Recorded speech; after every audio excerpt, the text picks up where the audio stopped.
I'm gonna live inside the upside down. Good evening, AGL. And we're back. Hello. Hello. Good evening, René. Oh, you're looking so good today. I'm looking so good today, I know. But you too, René, as always. Thank you. I'm absolutely in a positive mood. After screaming, shouting, tearing people apart, it could be just a wonderful, lovely day.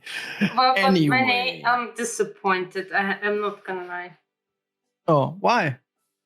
Because you promised me last year you will wear at least something like a bikini, and you still haven't done it. No, I'm not wearing a bikini. We had that discussion. You completely misunderstood that. We said there is always one in every good anime. There is one, at least one. How's it called? Folge. There's one part. There's one episode. There's only the girls in bikinis. And do I look like a girl? Yes. No. So this is clearly not my part. But I'm still disappointed, René. Because today is the last day with you. So I'm gonna miss that. Yeah, well, guys, we have reached the last week of HL and the last day.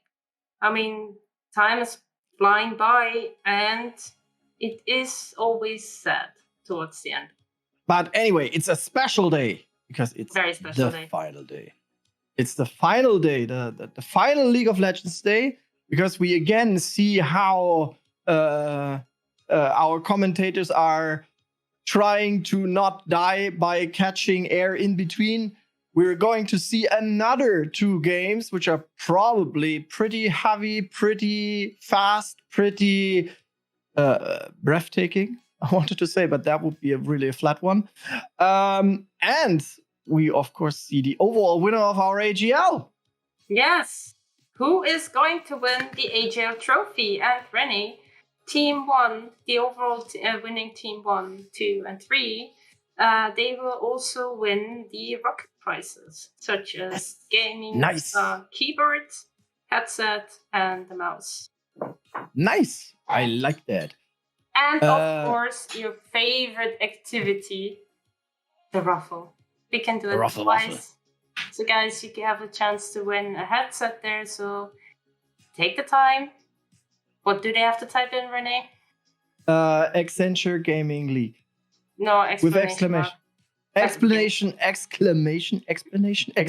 Mark. Exclamation mark, Accenture Gaming League all together in small letters, and then you're in. Exactly. And but now I think now we are missing a few people, huh? Yes, exactly. We need to switch over to our 4-cam roster because there are more. And then Nico! What's going on? Making sure he's hydrated for his solo cast. Yeah. Wait, let me also drink something. Stay hydrated. What is this?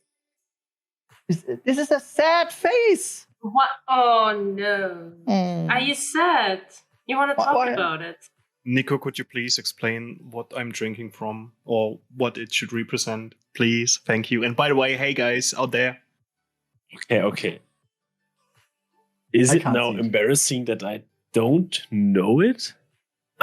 It's a Moo. It's a League of Legends champion. He's always sad. It's his little... Yeah, exactly. So they played the Rise of the Phoenix, I think, the team who will play right now. Exactly. Played the Moo yesterday, so yes. Yes, they did. I was expecting to have some League of Legends stuff around me, but I was not in the mood to go downstairs to the basement to pick up Caitlin Ash figure. So I just filled my cup of Amumu with, let's say, liquid. Okay, wait. Which liquid? It's water-like. I don't know. It's floating. I don't know what. Keep the It's not in hydrated. crystal form. It has color to it and makes me see pop. We're not questioning that. Not at No. all. We're not gonna do that. Okay, but But folks, guys, tell what us. is the first game? Yeah, who do we see in final? So- What are we going to watch today? Nico, please. Yes, of course, me. You don't remember the names of the teams, so I do, but you have Wow. the schedule and I don't.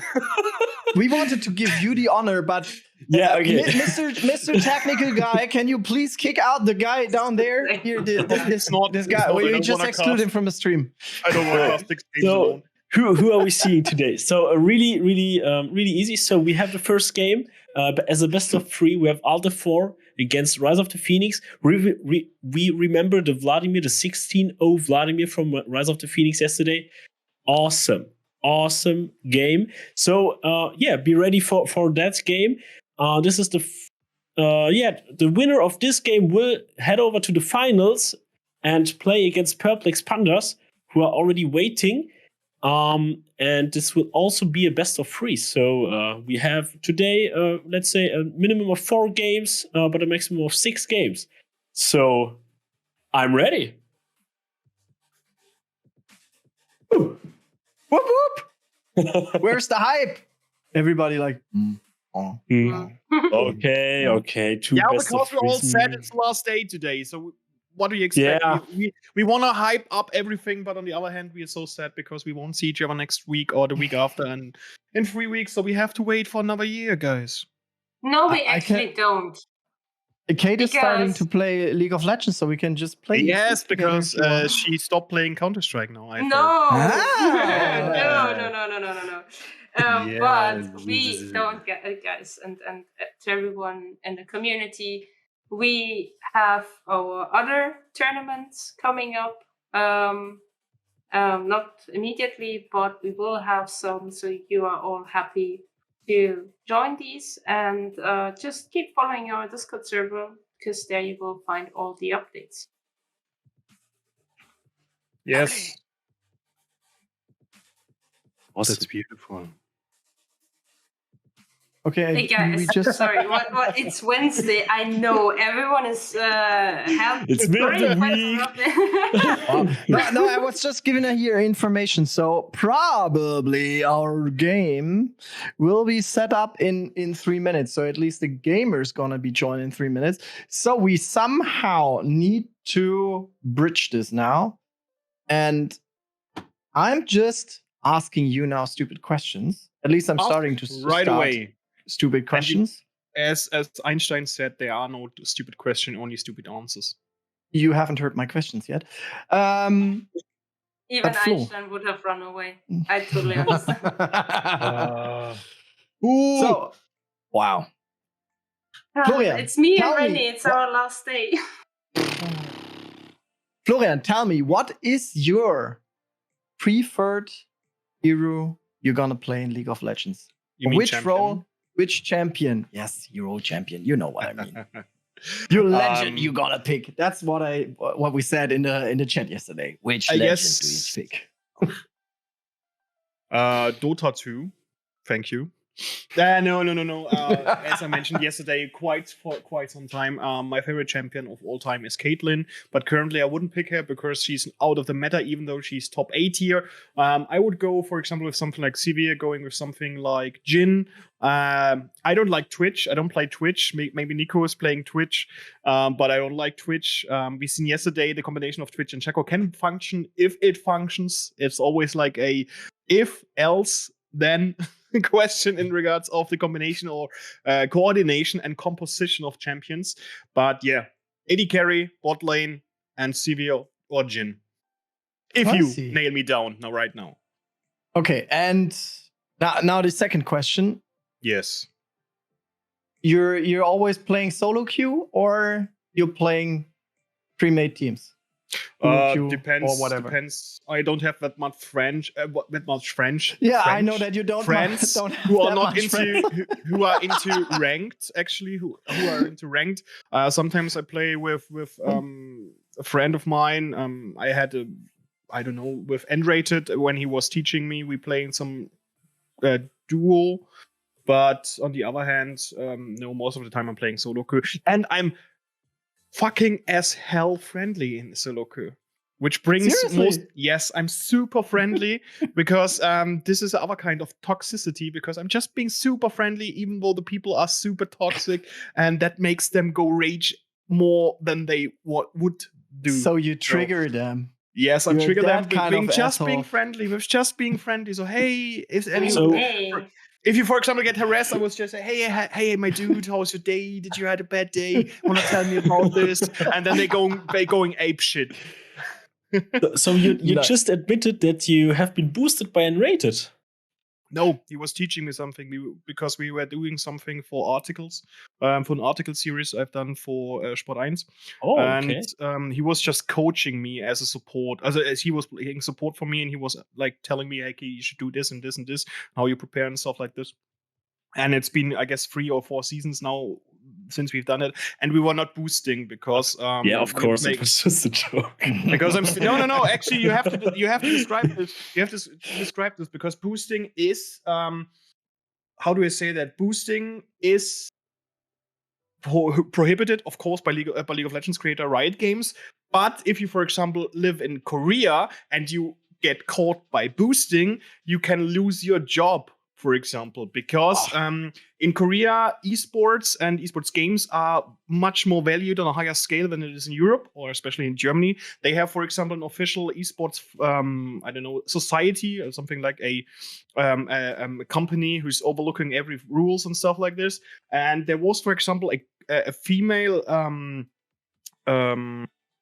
politician who wants to go into to become a mayor for part of a country or part of a city in Korea, and she was found guilty of boosting in League of Legends, and so she has to step down from her wish or from her I don't know what's the name in English. Sorry, my English is very bad in this regard. But she has to step down on becoming a mayor or be a mayor apprentice. Holy I don't know. crap. Yeah. Well, René, So- then you wouldn't be senior manager anymore. Wow. You haven't said that. Wow. So it's really interesting. It's really interesting sometimes. Shots fired.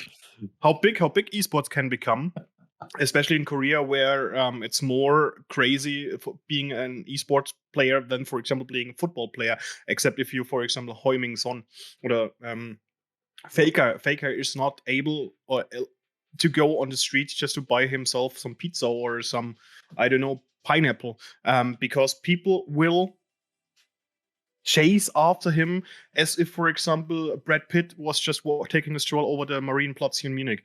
People go crazy after him, and he has to go out with his own security team to keep them at distance so that he can have something like a normal life. But yeah, well, Faker is the most famous person in Korea when it comes to esports.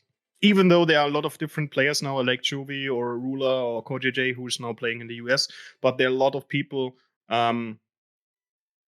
who just going straight after him when they see him because he's so famous. Crazy. He even has his own ice creams in China. Free. I guess it's vanilla, choco, and strawberry, if I'm correct. Holy crap. Okay. I didn't know that. Fun stories. Crazy stuff. We talked about boosting and went up to Korea, ice cream. Interesting. In China. In China. In China, yes. Ice cream in China. But let's put back to the start. Nico, what's your favorite champion? Okay, so of course, if I look at my roles, so I would look at AD carry jungle. I would pick Jhin. If I could choose one champion that I could play on a very good state, I think I would choose Camille. I like this champion, but I have no clue how to play her. And I really love her kit and her playstyle, and I hate to play against her, but I actually cannot play her. So if I could choose one, I would pick her to be able to play. All right. Yes. And Kate, You just recently played, so I need to ask you the same question. You just recently played, or you started to play. So what was your first pick? So your first champion you played Let with? me guess, Ash. No, it was actually Diana. And the thing is, like, why her is we started queuing and I had to lock something, and you know how AFK I can be, right? So people were like, pick this, pick that, pick that. I was so lost. I was like, I don't know what to do, so I just picked. And speaking of It's okay, picking, so I take her. And then later on, I got very nice advice. Maybe you want to start as a support player, Yes. so that you can get used to all these mechanics. And then I picked Yumi. And I must say, it was a very good advice. And here we are now with another good advice. We're in a pick and ban phase. So we have Alter 4. Blood is Yeah, already. he's banned. Yeah, correct. So we have Alter 4 on the blue side, and we have Rise of the Phoenix on the red side. And we remember the mid laner. Hecarim goes down to the bottom of the sea. He is not allowed to have some fun with Patrick and his snake Gary. Do you know if the patch is already out? Let me check. Oh, no Trundle either. Because Hecarim got nerfed today. I don't know if the patch is already live for today or if it's 12:19. Let me check. Because it's also the Worlds patch. It is the world patch, and we have a small boost for Lee Sin. Obviously. And the Spirit Blossom champions are out for you, my friend. Yes. Awesome. So I will pick Aphelios, I think. No, I don't like him. 200 years game design. Oh, Amumu! Okay. Yeah. Yes, we have him. Nice. So again, we see the same composition as yesterday. No, we don't see the misfortune. Okay, Papillon on the side of blue. Yeah, I don't know the names until I see the names. We will see Seraphine. Okay, it will be the misfortune like yesterday, so we will surely see the Amumu jungle and the misfortune on AD carry position, of course. So let's see. Oh, yesterday we saw already a lot of Kazakhs. So, do we have the Spirit Blossom already out? I think tomorrow. Tomorrow.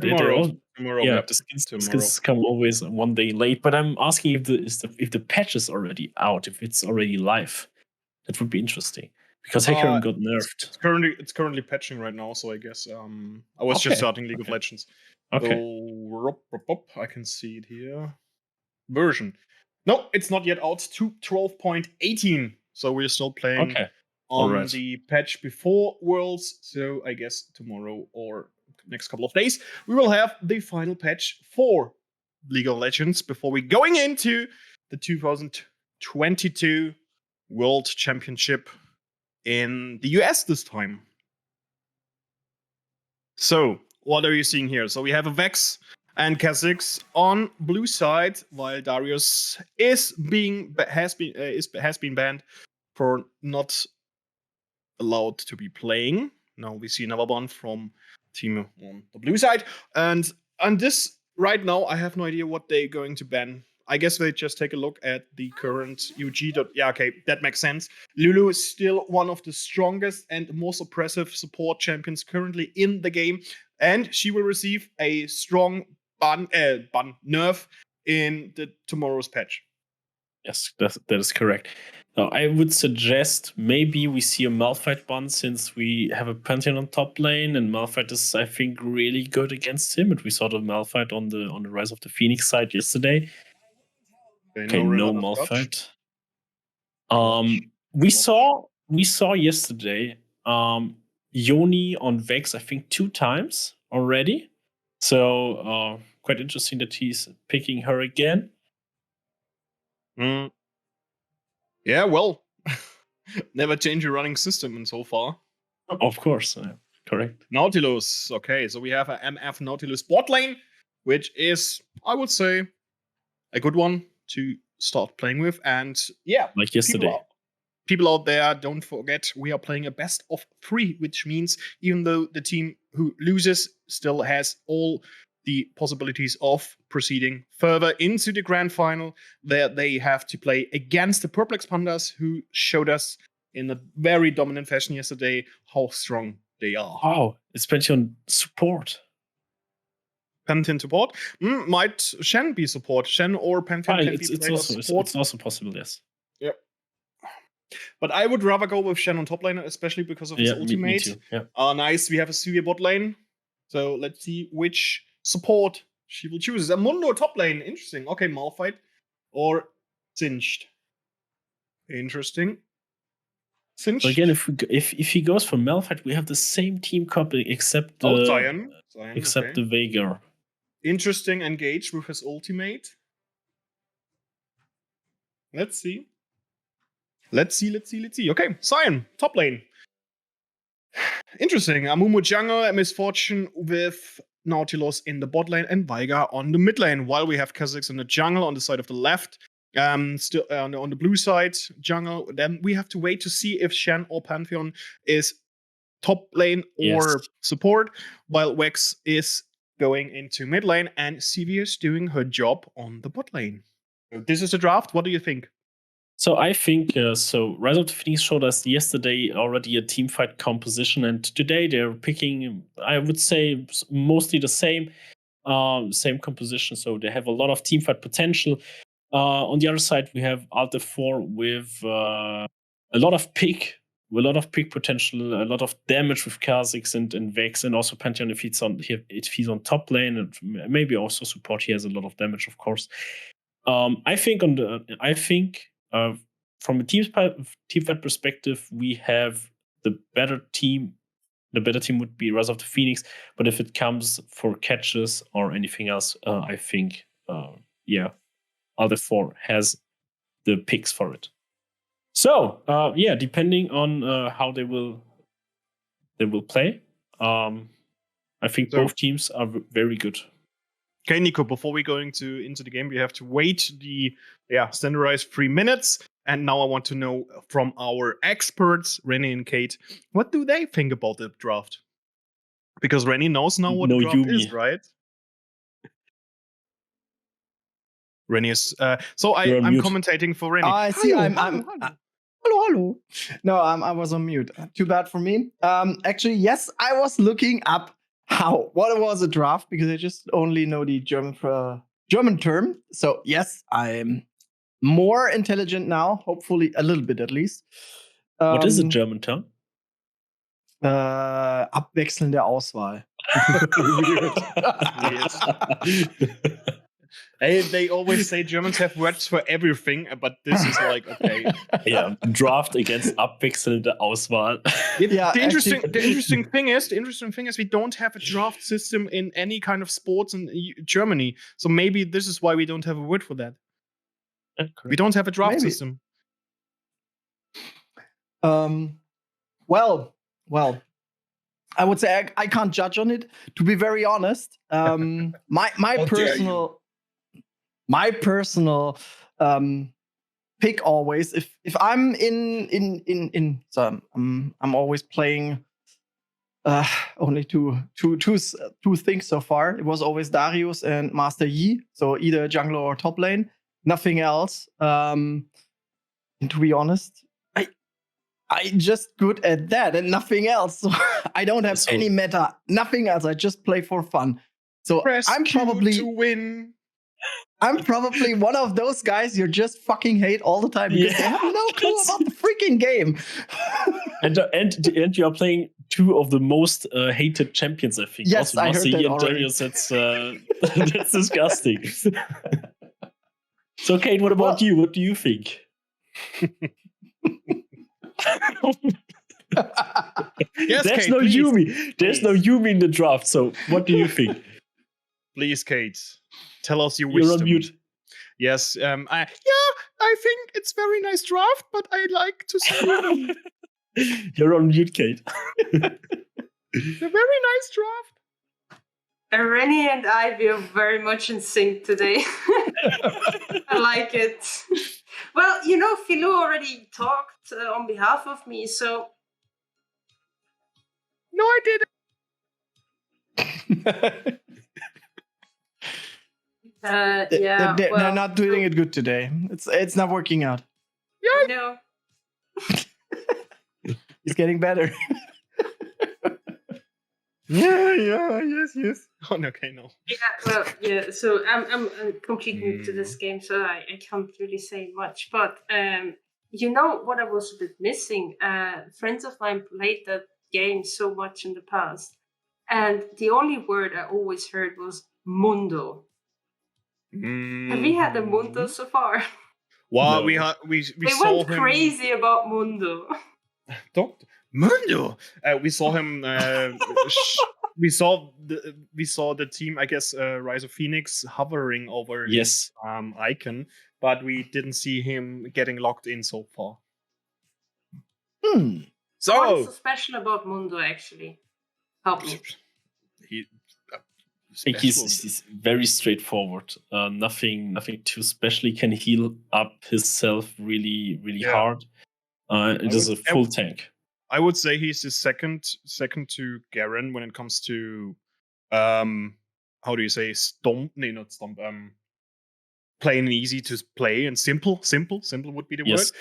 But ladies and gentlemen, and everything in between, we are going now in the first game for Alt F4 against Rise of Phoenix. Okay, we already see Waguet with a mana crystal, so that's really special, I think. He wants to use his abilities all the time, I guess.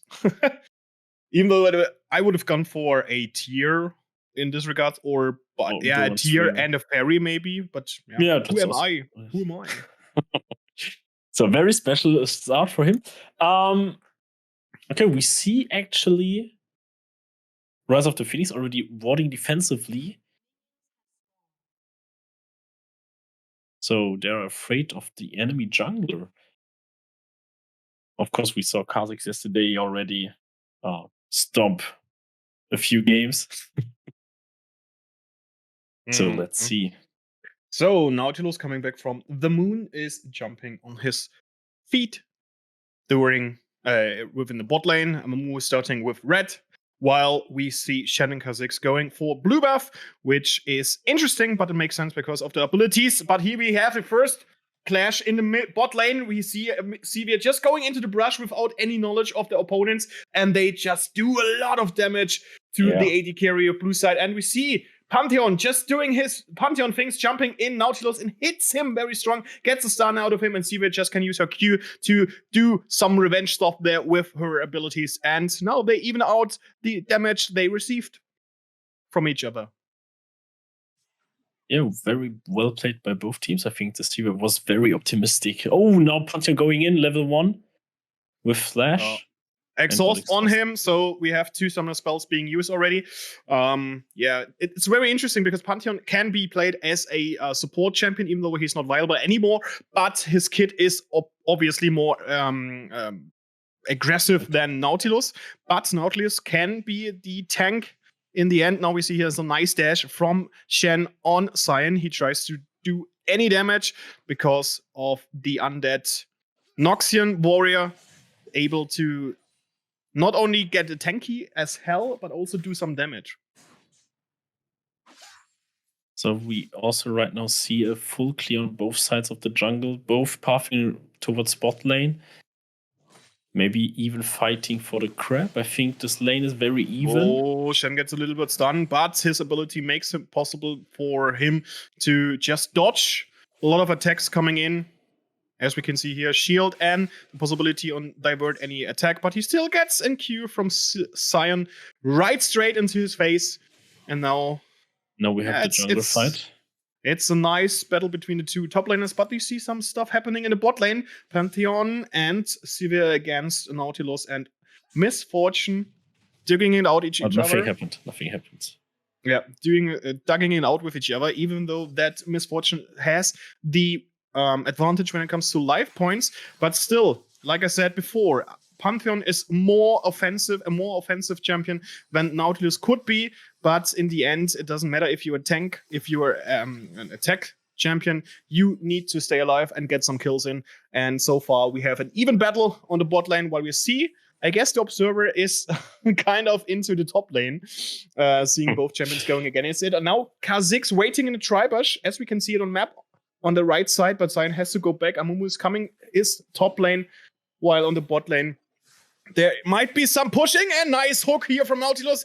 Sivir has to use her ability, her shield, and she gets an ignite on herself. Gets an ignite on herself, and so first blood for Nautilus. Very well done there. Very nice executed, and a very good hook on the AD carry of all the four. And yeah, it's a shame. Because I think there will be some discussions within the team chat now. Hey, support, where you've been? Stop roaming. Don't. But Sivir could also use her spell sheet a bit earlier. Yeah, she could have used it for the Q of yes, exactly. So to defend the Pantheon. Oh, another hook here from Nautilus. Wow. Nice stun. This could be the second kill. Shield from Pantheon. He uses some stun, but Misfortune gets a kill in. But now she has nothing to get back to exhaust from Sivir. She does some damage using everything she got, but a nice hook from Nautilus. Now she's dropping down. Oh, nice flash from Misfortune. Is it enough? Yes, it is. Well Very done. well played there for Misfortune. Just diverting DQ from Sivir and gets killed in return. Very well played there. And now we have a very strong bot lane on the side of Rise of Phoenix. Add 2 kills on Misfortune, already having a bounty on her head for 150 gold. And even a kill for Nautilus. So this was really well played. And we have a CS lead on the bot lane. That's a disaster for the Sivir right now, since she lost again 2 waves right now. And now we see the Veigar going into the Vex. Only trading. But yeah, for the Sivir right now, it's really, really hard to play. She lost 2 waves again. She is 0-2. Yes. And the Misfortune has already her Noon Cleaver up and also some crit. So now she will deal a lot of damage. And we have the Nautilus on mid lane. Nice roam there, but nice flash. Unfortunate, even though it was an unfortunate flash, but Vex has to do it because there was potential of an ulti attack with the combination of the hook from Nautilus. But now Misfortune has to stay a little bit more dense because her support is in mid lane. Amumu here in the jungle off the side of all the 4. Maybe that gets a gank, but he's being spotted by the opponents. Still, Pantheon again roaming into the mid lane, as we can see here. Nautilus staying in the bush, making some kind of backup for Amumu. Amumu now tries to get an attack on Kha'Zix, but too late. He should have used it earlier, but even Nautilus, his hook wasn't able to get him. Now here we have a cage on Vex, but she managed to get away from most of the damage, while we have a little clash in the bot and top lane between Sivir MF and Shen and Sion. Now Misfortune dropped a little bit low. And now we see another attack. Ooh, close one there. So yes, we have the typical tank versus tank on the top lane, so nothing will happen really special. They will just fight each other the entire game. The junglers will not pay attention on top lane, I think. They will focus more on bot lane. So yeah. Yeah, well, especially Kha'Zix should pay a little bit more attention to bot lane. Yes, exactly. Because Shen has, with his ability, the possibility to stay alive a little bit longer than Sion has.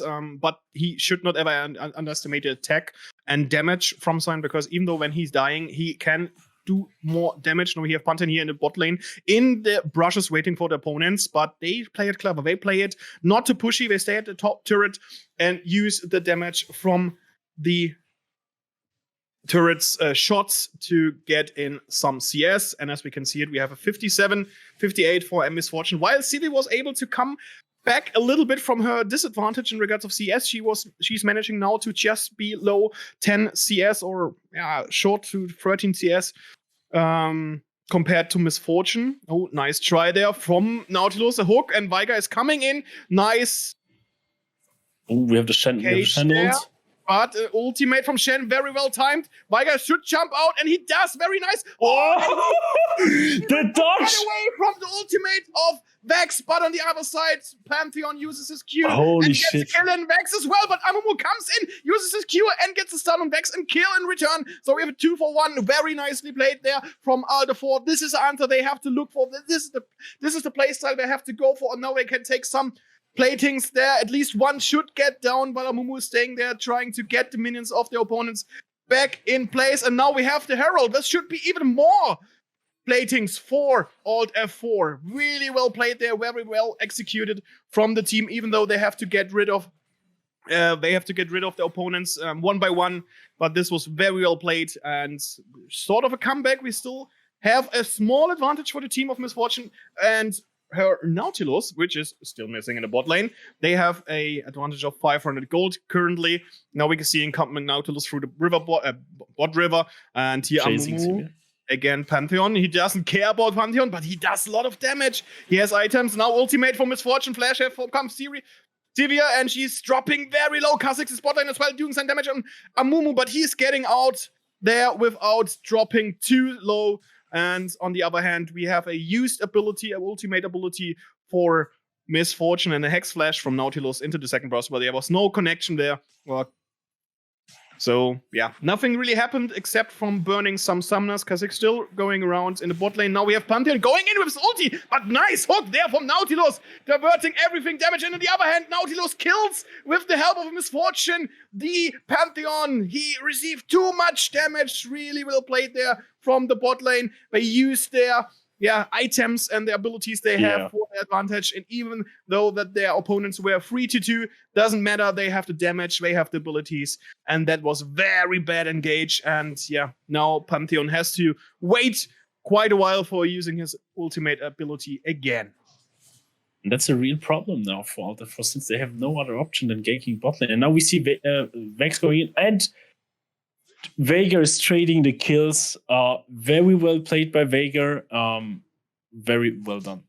I think that was. These are the plays Alder4 have to look for. Oh, almost there, caught by Nautilus, and afterwards by Amumu. They have very nice engages and hooks there, but they were not able to utilize it in this second. Still, they push in the minion wave to the mid turret, but still all platings are there for Team Alder4, while on the other side they use the Shelly or Herald.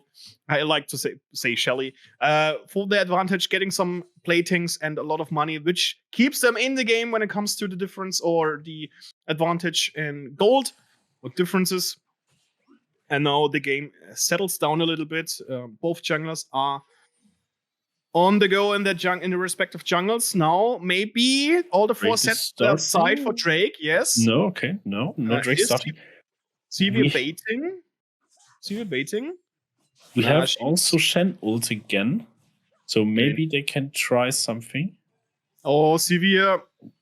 I'm not sure if this was a good idea because Waguet does a lot of damage. He has his ulti ready. This could be very wrong. Exhaust from Severe, and Pantheon is coming in, but Nautilus as well. So he has to go away because Nautilus does a lot of damage. He can't stop you. And now there's a nice cage on Pantheon, and he's dead now. Ultimate from Nautilus coming out of Severe. She stays alive because ulti from Shen is as well. And this is it. A nice pickup there for the bot lane, or how to say, Nautilus and Waguet.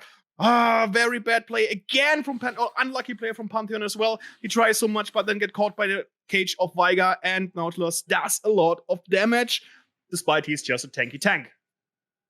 I think they're forcing too hard on bot lane. They should calm down a bit and wait for the place that they can. Maybe close one there. Maybe I still have ult. Yeah, I wanted to say if Veigar is trying to flash in with his ulti, that should be a kill for him because he has lost chapter already. Severe just used her shield, but then on the other side we see Alder4 now starting with 3 players. The Drake, while Amumu is trying to get the Gromp and gets hit.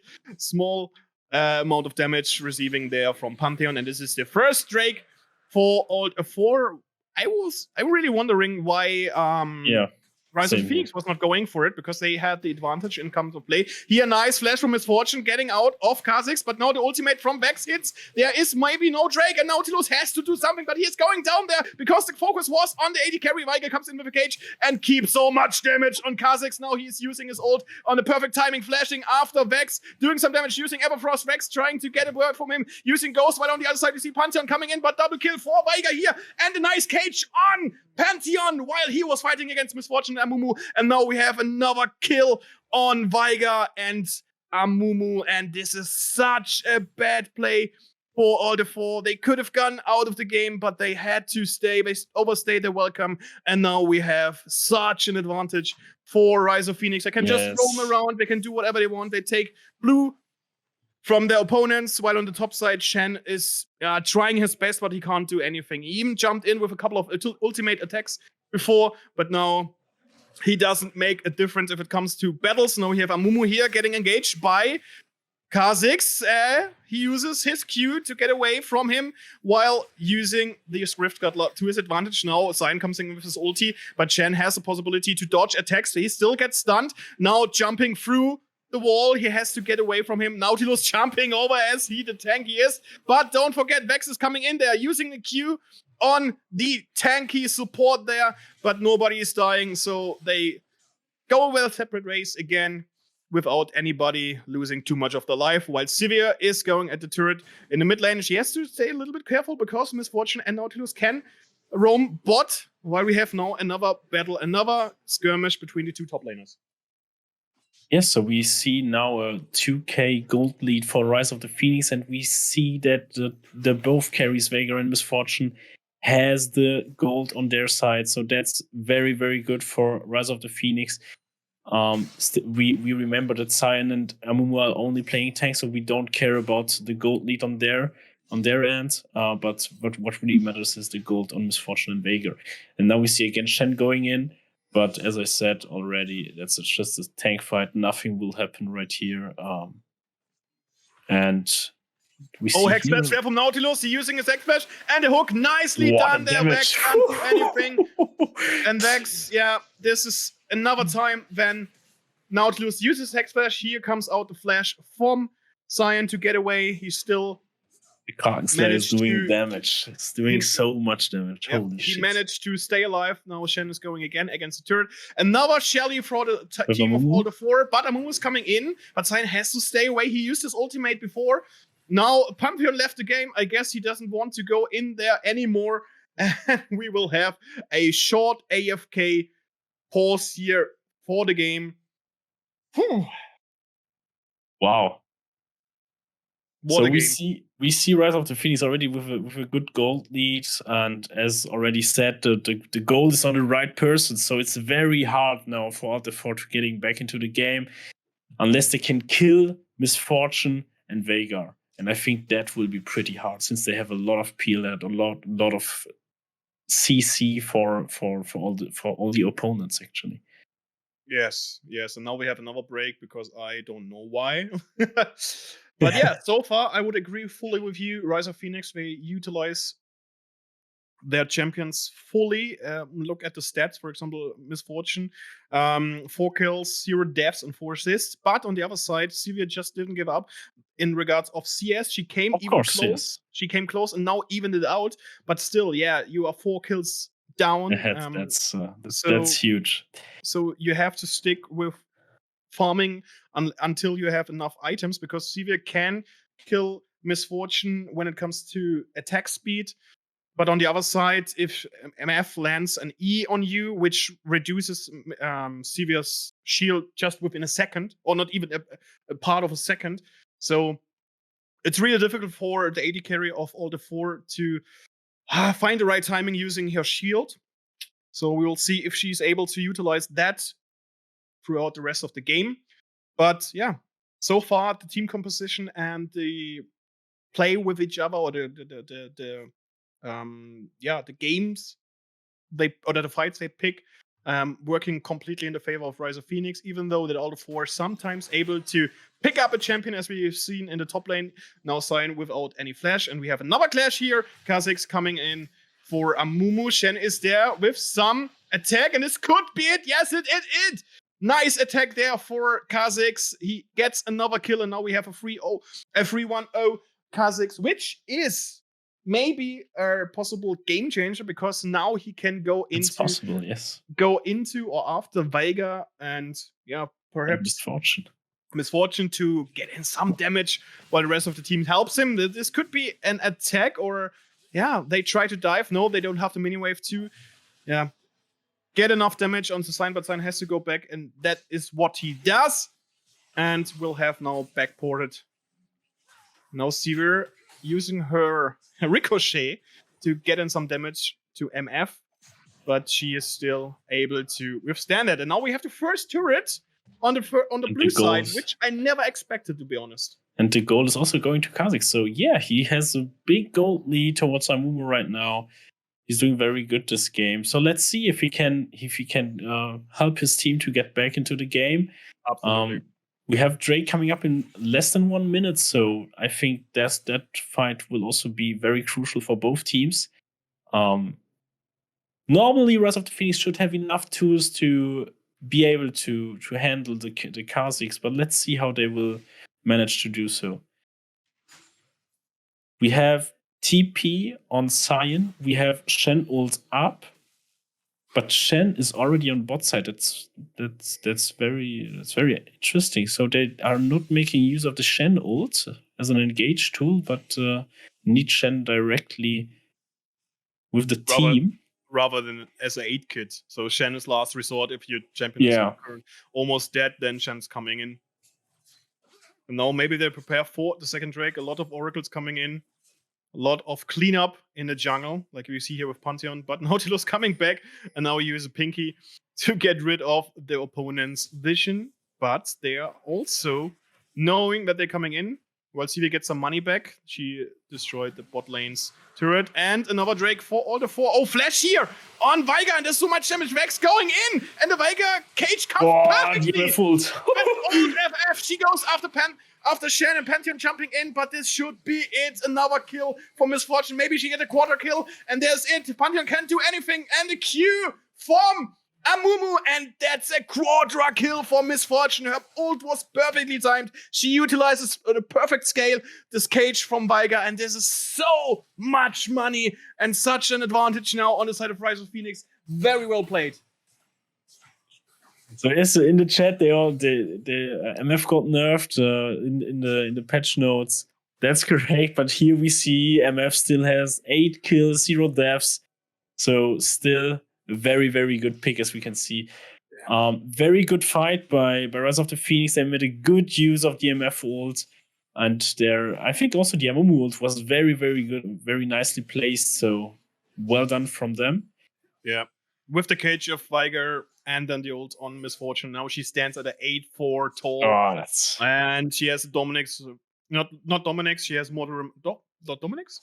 Lord Dominic's, that's Lord. Yeah, she has Lord Dominic's ready. So her second item with the attack speed boots. So yeah, she's absolutely force reckoned with. But on the other side, at least CV is able to get a Kraken Slay in, which can be useful for attacking of tanks. But as you can see, look at the damage with one down. She's down. And then they have 3 people coming in for her, which they used a lot of utility. But still, look at the damage she's done to Pantheon. Really strong. And still, the gold is again going to Kha'Zix. So we have a very fat Kha'Zix on the side. Okay, one-shotted Veigar. Okay, sorry, Veigar. I didn't say anything. Interesting. So, okay, Shen is suiciding for the turret right now. I think it's okay. Maybe he gets out, and we see Kha'Zix from behind. They're going in. Pantheon is waiting for the engage. He cannot join. Okay, now they're just cleaning up. Yeah, so we see here Shen suiciding for the 1 turret, then Kha'Zix going in. So that's not necessary. I think now we see the Baron getting pinged. So Rise of the Phoenix is going to the Baron. MF is walking in, so I think the damage should be enough. And Rise of the Phoenix has the Baron. I think that's probably it. But still, Alter 4 managed to get the first 2 Drakes. So maybe they can get back if they have the soul. So let's see. But now we have Balân on the side. We have 3k gold lead for Rise of Phoenix. A very, very hard game right now. Now they will start to siege. We see on Rise of the Phoenix side they still have all the top turrets up and the bot turrets up. Sorry, at the 4 side. So maybe a position to push there. And in the meanwhile, we see again Pantheon dying. Not his game, I think. Not his game. Not his game. They show promise. They show promise plays, as we, for example, see when they pick up their opponents one by one. They should utilize on this play more together than short plays. But then on the other side, you have a Waguet who's just coming in, giving a one shot with his ulti. This is just ridiculous. You just stay there. Okay, what can I do? What can I try? Go out, buy and do I go and buy and spend one of my slots for Zonias, or what should I do? So it's really difficult to get an answer on this. Now we have a Baron, of course, on Rise of Phoenix, which was obvious. Now here, CV is going after. Oh, well timed. He's alone. Shield there, but they have used so much stuff on Waguet, almost getting the kill on her. But Nautilus in the mid lane getting a hook on Vex, and then they're coming in Amumu and Misfortune. So we have the same situation which just happened on bot lane for Rise of Phoenix on the mid lane. So it's just, hey, they take one of us, we take one of yours. It's really, really ridiculous how much stuff all the 4 has to invest to get a kill, and now they have not really much in their kit left to go against the opponents who can just go through the mid lane and now almost broken the entrance to the nexus of their opponents. We saw also the Misfortune damage on the Vex. She was just 2 hits and down. So Misfortune is really, really strong right now. And we have Drake coming up in a few seconds, so let's see if Alter 4 can maybe get the 3rd Drake and then get the soul. That would be the last option to get back. But unfortunately, it's a Cloud Drake, so I think it's not that relevant. Cloud Soul, sorry. Now they're going in. And the MF ults already... Yeah, but... Oh, the damage was strong. Really close, yes. Strong, but Misfortune, she's just going in with a Q and then Waguet and everything in cage. And this should be at least the first. Oh, what was this? Pantheon, he didn't know this, and now he's just going in cage, of course. Zion attack. Oh, MF dropped down, but yeah, okay, then comes Waguet, doing enough damage. First Drake for Rise of Phoenix. But this was really funny. This was a really funny situation. Yeah. You have now just going into the brush, and Pantheon is just like, okay, did something happen? No, I just walked by. So yeah. No, nothing to see here. Don't mind me. And then he's gone. So now we have a 5k gold lead. They're going for top lane. They want to push in the top turret, which is a nice thing to do. While Amumu is just roaming through the jungle of their opponents, taking the red buff. And yeah, I don't see all the 4 coming back from this. But if they utilize in a nice team fight everything they have and not using all the utility for just picking up one opponent, then this could be a little bit of a comeback, because never say never. But Rise of Phoenix is so much in front, to be honest. I mean, it's only a 5k lead, so for the 16 kills between the teams, it's only a 5k lead.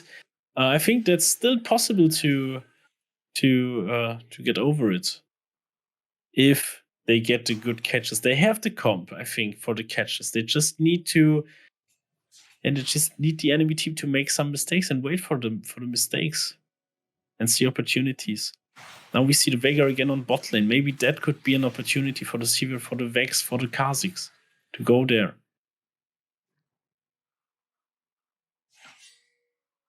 Now we see them heading over to bot lane. Kha'Zix going to Veigar, and getting back again.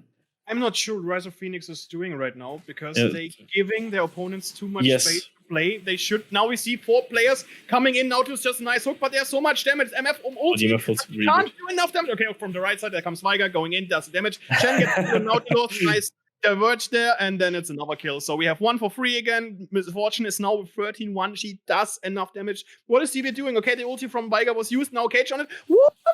She's just running it in, and Waguet doesn't have to do anything. Just cage, QE, and done.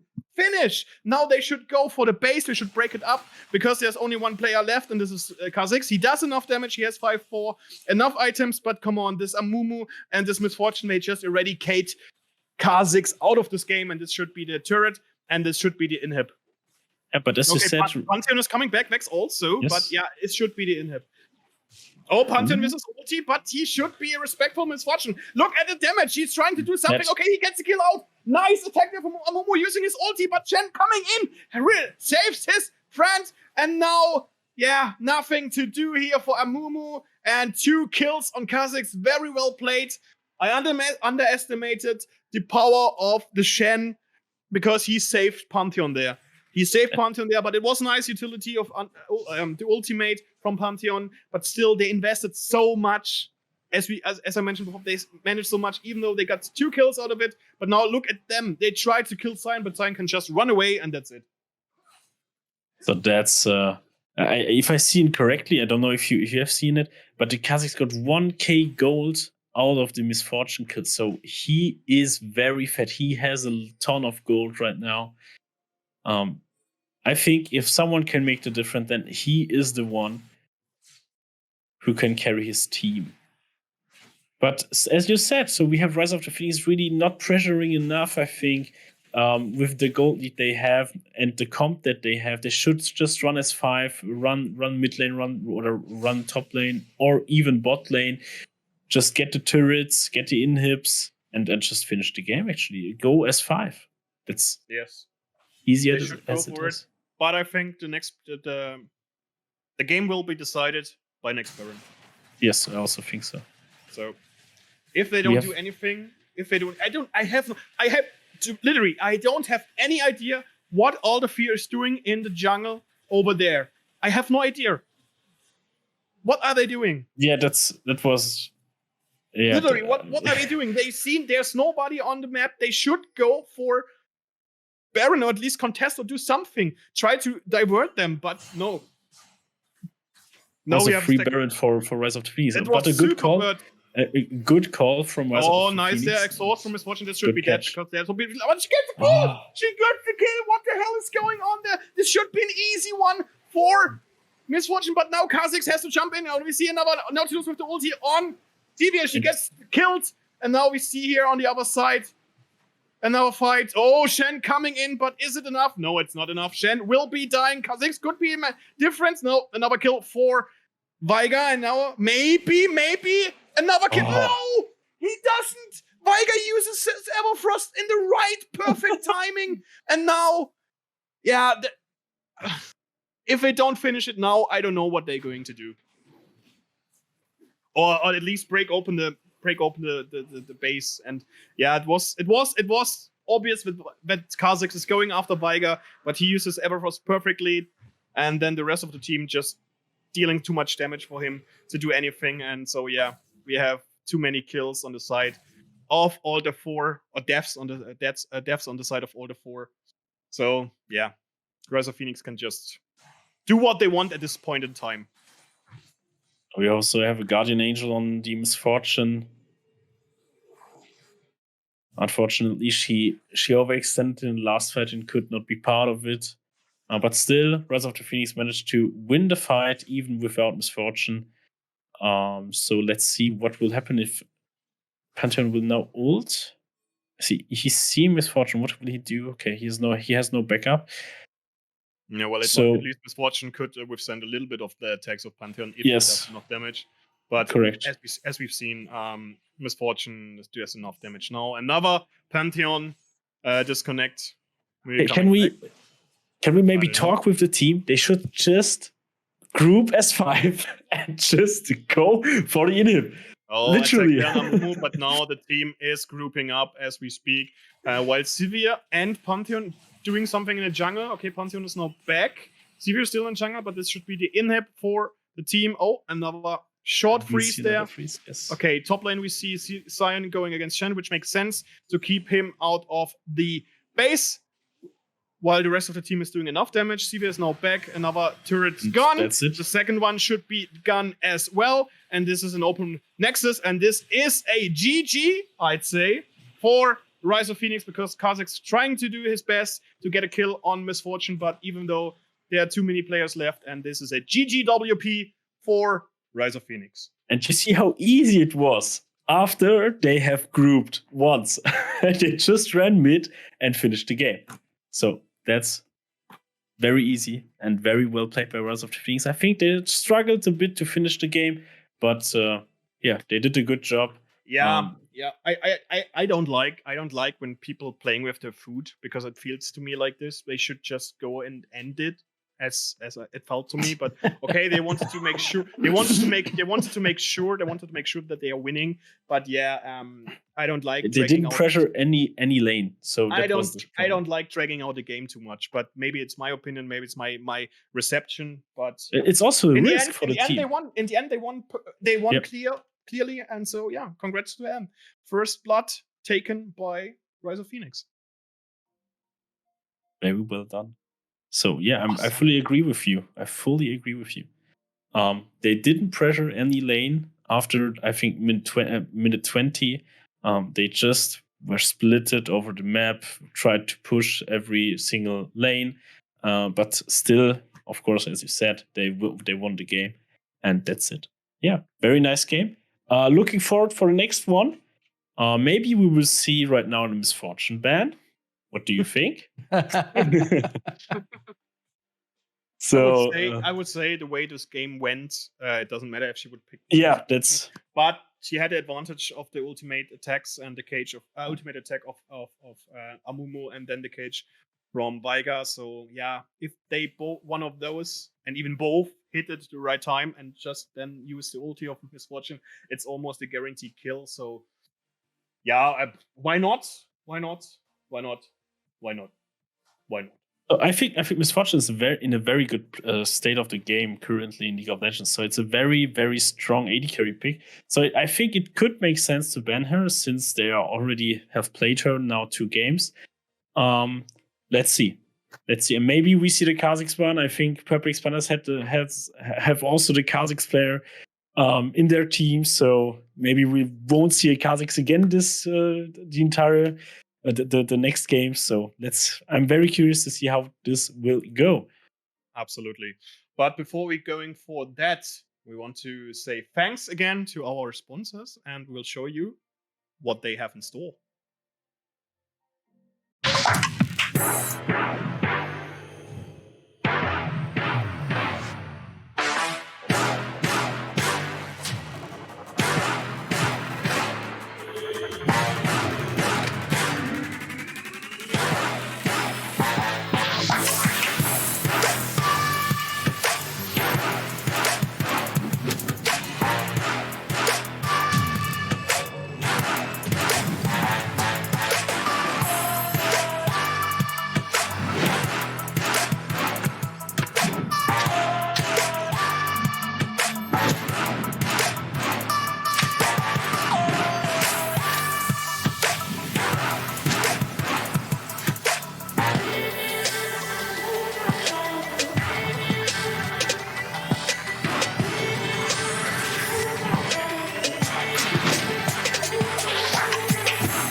So, what are we going to see right now? So we have.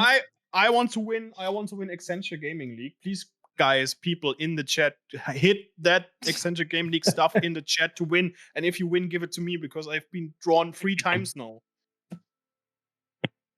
That's not enough. And he's such a poor guy. He doesn't win anything. Look, I only have empty boxes here with a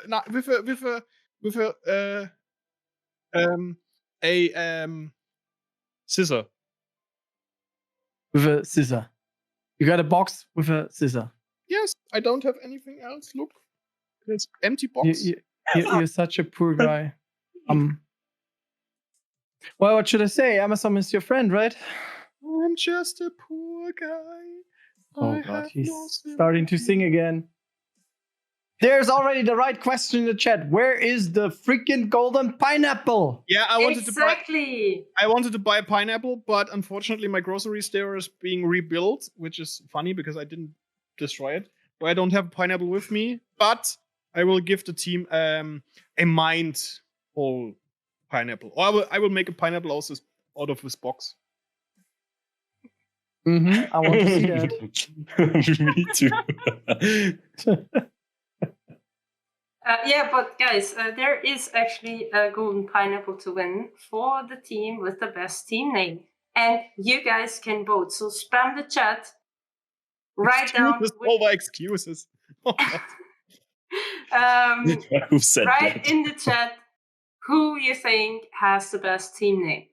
For me and Nico, it's clear, right, Nico? Are we ready? Are we prepared? You're ready. Yes, we are. You have to write it. You have to write it. You have to write the name. You have to write the name in the chat. Yeah. And then you get snip snap. Snip snap. Snip snap. So we got team. Team. Team. Team. Team to team.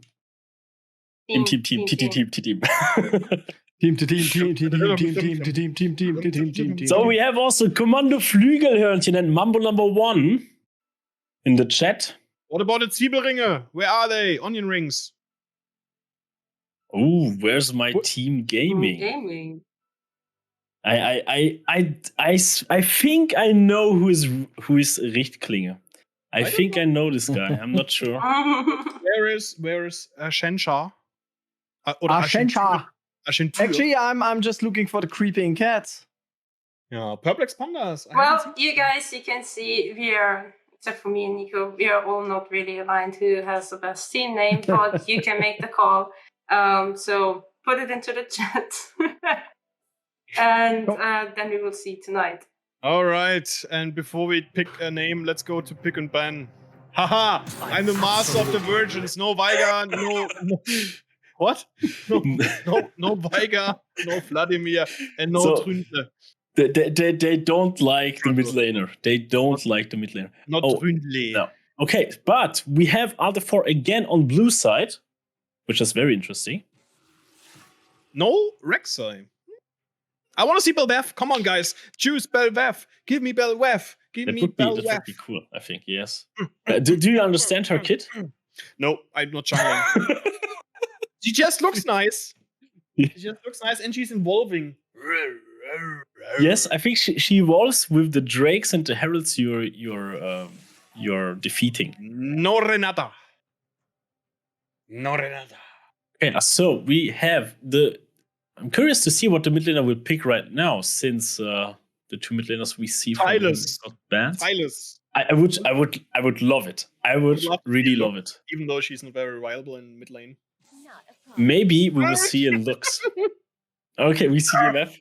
But on the side of Rise of the Phoenix. I wanted to say it's obvious, but on the side of Rise of the Phoenix, they want to. Now they're flexing. Now they're just flexing. Hey, we don't care. We just pick. I don't know. We will play Art of the spot laner now, and we will demolish you as well.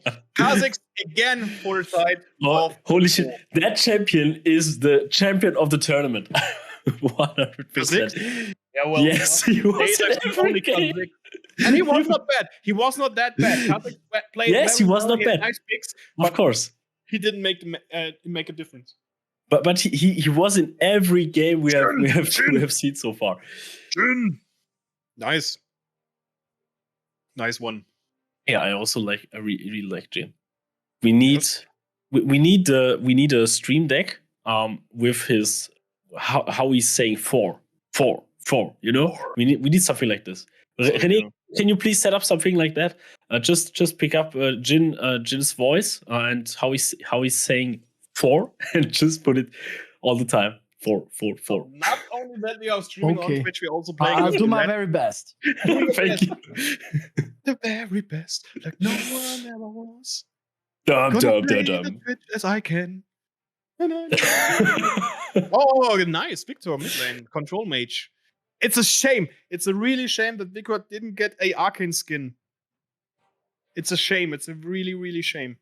But it is the first time right now that we see Yoni on someone else than Vex. I think so. Waguet vexed. I don't know. I should. Oh, Yoni. Ooh, interesting. Fun fact: Yone is the first champion coming over from Legends of Runeterra into League of Legends. Believe me. What do you think will be the first champion coming over to League of Legends from Teamfight Tactics? Psycho. Yeah, I also think so. I hope so, actually. I hope so. I hope so. Even though he's dead. That doesn't matter. Oh no, Yumi. No, because League has a I guess there is a, how do you say that? There's a rule or set of rules that the champions you create are not dead within the lore. Okay. Except if you, for example, something like Viego or Mordekaiser or something like that. So, yeah, okay. I see. But Viego is dead as well. He died, right? At the end I of think Rune King? not sure actually. I don't People know. in the chat, can you tell us if Viego is dead right now, currently in kind of in regards of the lore? Would be nice. You will get a from me. And what about Gwen? I mean, Gwen is the doll of. Yeah, she's a doll. Is the doll of the wife of Viego, isn't she? You know what she is? I don't know. No. She's a maniac. Oh!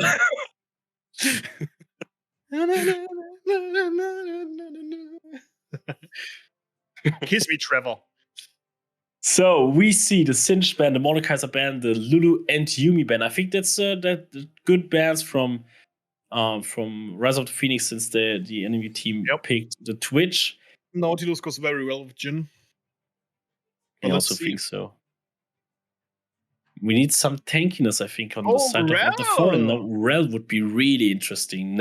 I don't know when I've seen this champion the last time. I don't like her very much, her kid, because I don't like to jump off. She's slow. Floors. She's very slow. Yeah. I would like to see Enila on the bot lane, but I guess nobody's playing her. One fool of a long-lost kingdom, Viego, perished over 1,000 years ago when his attempt to bring his wife back from the dead triggered the magical catastrophe known as the Renation. Transformed him powerfully. Yeah, but he came back as the Ruined King. And I'm not sure if he died in this scenario afterwards, because we have the Sentinels. Yeah, we have the Sentinels. Senna and Vayne, Graves, I think Riven. Sentinel Riven. There's also Riven. Lucian, of course. Lucian, yes. Malphite. Okay, we have the Malphite. Okay, that's a very interesting matchup. Set against Malphite. I think both can. I think it's a skill matchup. Actually, it's just very weird to say that the Malphite has skill matchups, but I think Set can destroy him. But I also think that Malphite can destroy him depending on what he's building. So, but Judge Blade in the chat says it's an unliving wraith, but it's still living. He's walking around killing people. Give this people air. Oh man. All right, can we go back to Kate and René, because they have to tell us why this draft is so beautiful and why not. Oh, I'm blinded again. I have no freaking clue. Why not? You've been watching League of Legends now for the last couple of days. And now I'm the expert, right? Yes. René, we're the experts now, so we need to come up with an answer. Okay. I'm just drawing green and red lines in perpendicular stance with a black pencil. Is it that? Yeah, most likely. Okay, cool. No, I have no freaking clue. Even though I'm the expert. Okay, so tell me. Enlighten me. One question to Kate. Why? I have a question to you, actually. Yes, okay, you mentioned we need a proper tank now, right? So where is Mondo? When is Mondo? Good question. Ask them, actually. No, it's fine, not Mondo. So why have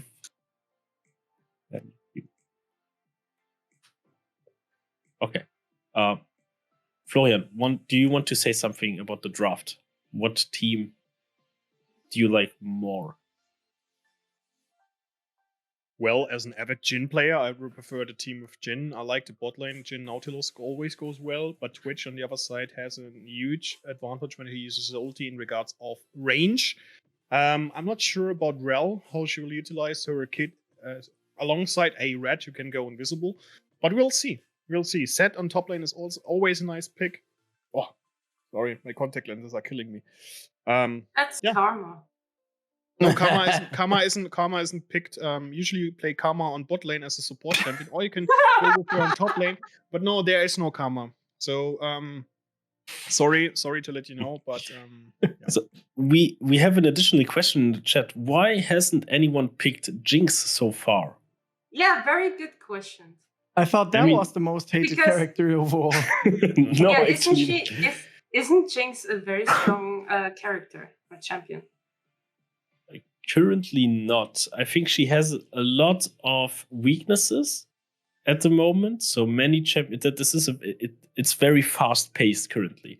You need to be really good really early in the game. You need to have a kit which can be easy to play. Let's say because Jinx, the problem of Jinx is easy said. That she needs a bit of time to get into the game. If she's not that strong in the early game, then means that if she is against someone who is very strong in the early game, she doesn't manage to get into the game. She needs too much time. That's the problem of Jinx, I think, currently. And there are much better AD carries also. So like Jhin, like Draven, both are really, really good against Jinx, and both are really strong at the moment. So that's a huge problem. But Florian, if you want to add something, feel free.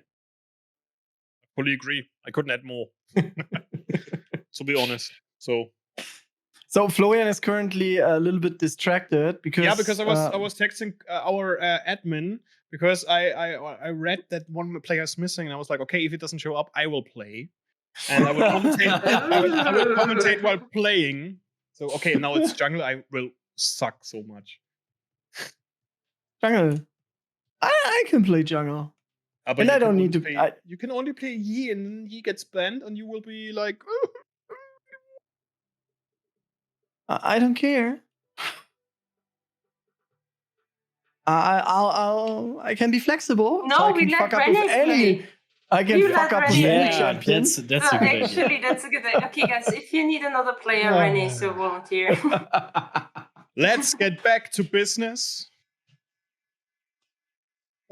And straight into a break. No problem. We have a lot to talk about. So I think Alta 4 has a better comp than last game, than previous game. I think the rel set composition can work really well if they are playing it correctly. On the other team, we have Rise of the Phoenix, of course, again playing heavily on team fight with the Jhin, with the Yone, with the Malphite, and of course the Amumu and the Nautilus. So we have an R composition on Rise of the Phoenix side. So again, very easy to play. I don't think that Malphite is going into tank. He will be playing an AP Malphite. Because you have a tank on the side with Nautilus, so and also. I think we'll play AP. Yeah, but Nautilus, Amu is a jungler, so I yes, that's true. So that could be, because they have full AD. That's what you want to say. I think they are full AD. They are with Yone and Jhin, so they need some AP damage on the side of Rise of the Phoenix. So yeah, probably, maybe he's playing AP. Yeah, because the only AP damage Amumu does is with his ultimate, which is not to underestimate, to be honest. But I would say that Malphite is the AP guy. Going in with the grasp of Undying. So now he left the game, Amumu. Thank you very much. So we can also see some typical German memes like... internet in Germany be like... Well, I have to say I'm really satisfied with the internet I have, so I can't really complain, to be honest. So now that you said it, we see you in the next game. So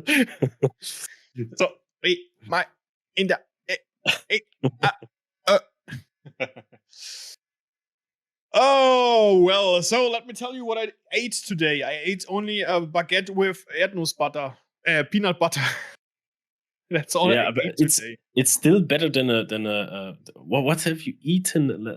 Eaten the last time? A pizza with banana on it? No. I haven't. I try to explain it to everybody. It's a pizza base, just a dough, and then instead of tomato sauce, you put a kaya, which is a delicacy from Malaysia, on it. And then on this kaya, you put the banana and then some cheese over it, and then you put it in the oven. It's actually something you can order in Malaysia, and it's really tasteful because kaya is like you would say coconut jam, and taste itself goes very well with banana. Okay, yeah, very interesting. So I need to, would need to taste that once. Always open for some new stuff.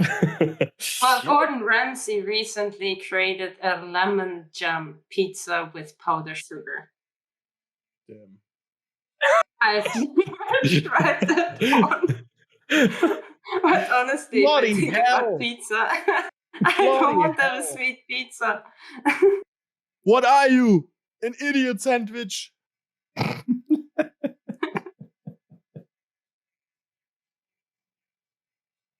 No, but I think, Fiilou, you should try to make this lemon jam pizza. The thing is, I don't mind doing this kind of stuff, but I don't eat it because I have a very strict policy when it comes to pizza, because I only do for myself Napolitanian, also speaking only of margarita, which means I only have the base, the tomato, the mozzarella, and some cheese on it, Parmigiano, for example, or a Gran Padano. So, but when I'm, for example, with friends or with my girlfriend, and we do this kayak pizza, that is also a version I like to do. But most of the time when I'm alone, I only do Napolitana because I don't know. I think my grandma will turn around in her grave if I do for myself something weird.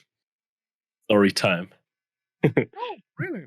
I really love classical pizza. And if I, for example, if we go out and have a dish, you can ask Kate, because she was ordering pizza last time I went visiting her, casting with her at home.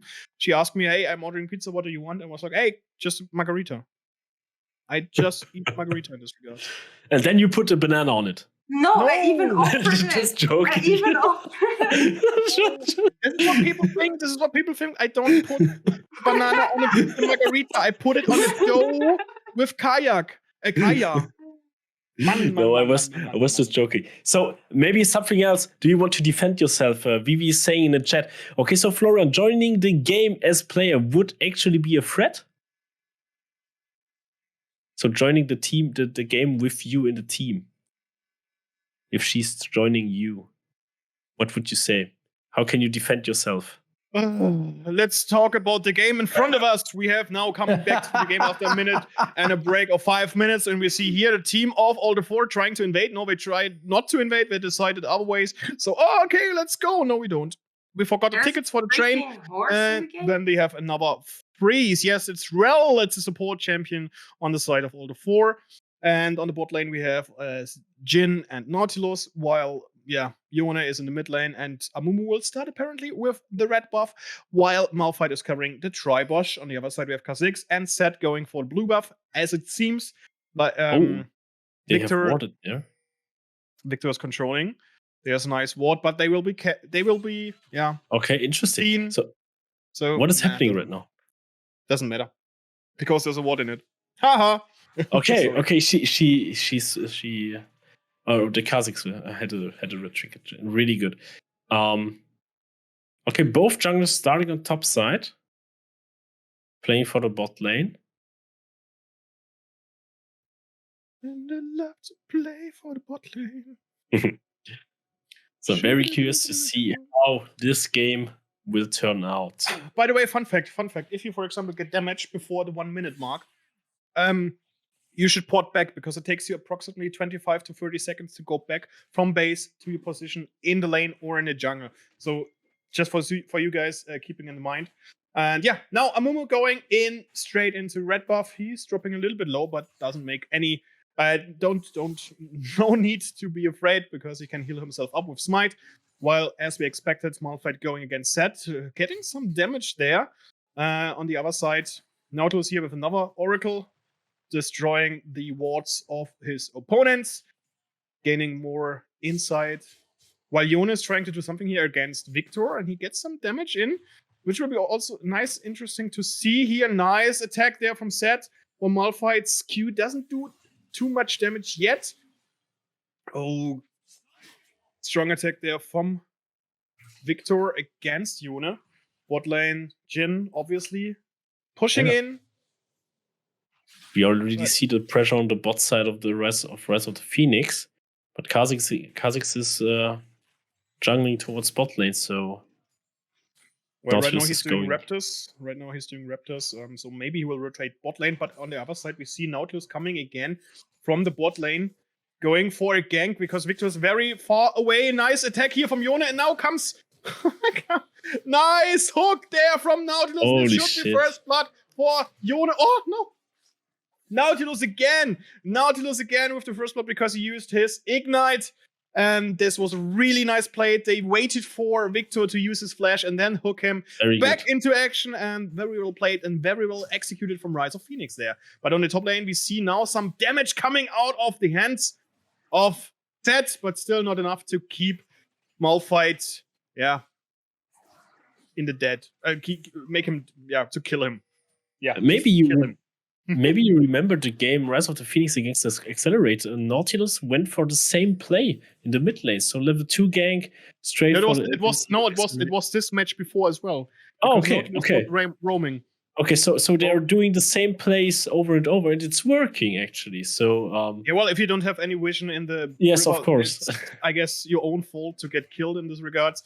Now Zed against Malphite, who uses teleport to come back. Nice version there. Nice dodge there from his side. While we have Nautilus being such a threat on the bot lane, keeping his opponents from getting some, some creeps, some CS in. So really well played. And here we see a 4th shot of Jhin. He does a lot of damage. And now imagine if he have an Infinity Edge or a Kraken Slayer, another 4th shot, bam, and that's it. Nice stun there. And Nautilus with a hook, very well played. And but they should not underestimate the attack of Twitch, because it can a lot of damage, especially when you are toxinated. We see Kha'Zix on top lane. This could be a kill because I'm not sure. No, okay. There's still flash left on the rock. The rock. Malphite could have used the ability to jump out. Now we have a 2v2 on top lane. Actually, fun thing, when the game first came out, you have a 2-1-2 lane. You didn't have any jungle. It was really interesting. But now coming in the mid lane, we see Victor struggling a little bit against Yone, even though Victor has advantage when it comes to the range. And on the other side, Kha'Zix cleaning out the Tribush from a pink ward. Or, I don't know how they called nowadays because they are not anymore pink. But still pink ward, I think. Control ward, yes. Thank you very much. Appreciate your help there. And Zed is trying to get in some CS while we're having a Rel just staying in the bush, but getting hit and attacked by a Jhin who's most of the time, as it feels, playing alone on the bot lane because Nautilus doing Nautilus things and roaming around. Now he should be a little bit more careful because Rel could flank him, but he was like, okay, no, I take the diversion and go through my own jungle. And now we have both bot laners again on the bot lane. And I think Nautilus is definitely a force to reckon with. They should never underestimate the hooks there. Yone tries to get in some damage against Victor, but gets an attack from the turret in. Now Kha'Zix trying to do anything. He's not level 6 yet. So he has to wait on to jumping in. On the other side, we see Malphite there with a lot of damage. But don't forget, Zed is already 6. Malphite doesn't have his ultimate attack yet ready. So he should not go in too deep. And he should try to keep up his life. Nice flash there from Yone. Nice hook again from Nautilus. But can he use it? And yes, he can. Another kill for Yone there. Or a kill for Yone there in combination with Nautilus. Very well played, very well executed. And the second time. So, hey, fool me once, shame on me. Fool me twice, shame on you. Fool me twice, shame on me. I don't know. They should put up more wards.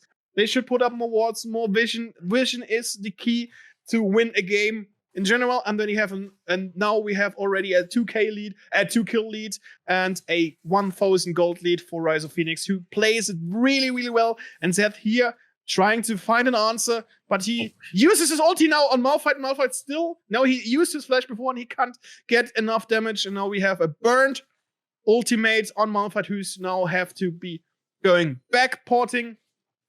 While we see on the bot lane, Rel and Twitch trying to do something, but Amumu is coming back from the back. This could be a potential gank with a very bad outcome for all of you. Now we have here Amumu going in, Rel trying to do anything. Yeah, well, she gets a diversion on Twitch, so Twitch makes it out alive, but it's a kill for Jhin, and that was a very nice hook on a Q from Amumu, get a stun on Twitch, but he was able to withstand the attacks of the jungler and the support. No kill there for Jhin or Amumu, but still 1 kill on Rel for the AD carry is very huge, and now we can go in for the Drake, heal themselves up with some flowers from the river, especially when you look at Nautilus' health, and now this should be the first Drake, the Ocean Drake to be precise, for Rise of Phoenix. Yeah, very well done by Rise of the Phoenix right here. And I also think that the mid lane support synergy is very, very good. Rel now going in. Her ulti used, but still nice stun. The Nautilus dropping very hard. And the attack from Twitch from the camp. And the mid laners as well. Drake is very low. They should do anything. Red team gets the Drake in, but they lose their life. Jhin gets down by K6. Rel is trying to do anything, but Jhin gets K6 down. And now on the backside. And there's coming in another kill for Jhin. Double kill. Amumu's trying to help his Yone, but Yone doesn't need any help. He gets a kill on Victor. Nautilus just gets that kill. He steals the kill. What a support, a report that Nautilus for that attack. Damn. We have now a 7-0 kill lead for Rise of Phoenix, not even 10 minutes played, and it looks very dire for the team of Alder 4. The only one who has never died so far was Set, even though he has a slight advantage when it comes to the CS, but still, he doesn't make any difference in the team composition, and very well played there from Rise of Phoenix in the first 10 minutes. We have almost 4k lead right now, and so Set again going in against the Malphite. We have the kills again, like last game, on the right persons. We have it on the Jhin. We have the kills on the Yone. Okay, we have also 2 kills on Nautilus, but you get the point. So he's such a bad player. I would report him. If I would be with Rise of Phoenix. Especially the last kill he took. It was just like, okay, this Victor is mine. And then Nautilus was like, hey, no, let me hook him. These are the support taxes. So but still. Or maybe a nice flanking there from Nautilus. Is he still able to use Hex Flash on that? Yes, he has it in his pocket. But Twitch don't do anything. And now, Set does the right thing. Takes another plating, and Jhin trying to get some damage in. Oh, he's baiting. A nice hook there from Nautilus. Now should be an 4th shot from Jhin coming out, and he does. And Nautilus just takes another kill. So I would say carry here is not Jhin. It is Nautilus with 3 kills on him. But he even has better stats than his AD carry, even though that Jhin is 2 levels up. But it happened because of the roaming of Nautilus, who made it possible to get his mid laner in front. Now we see a top lane teleport on Malphite going in with the ulti on Set. Still alive, Jhin.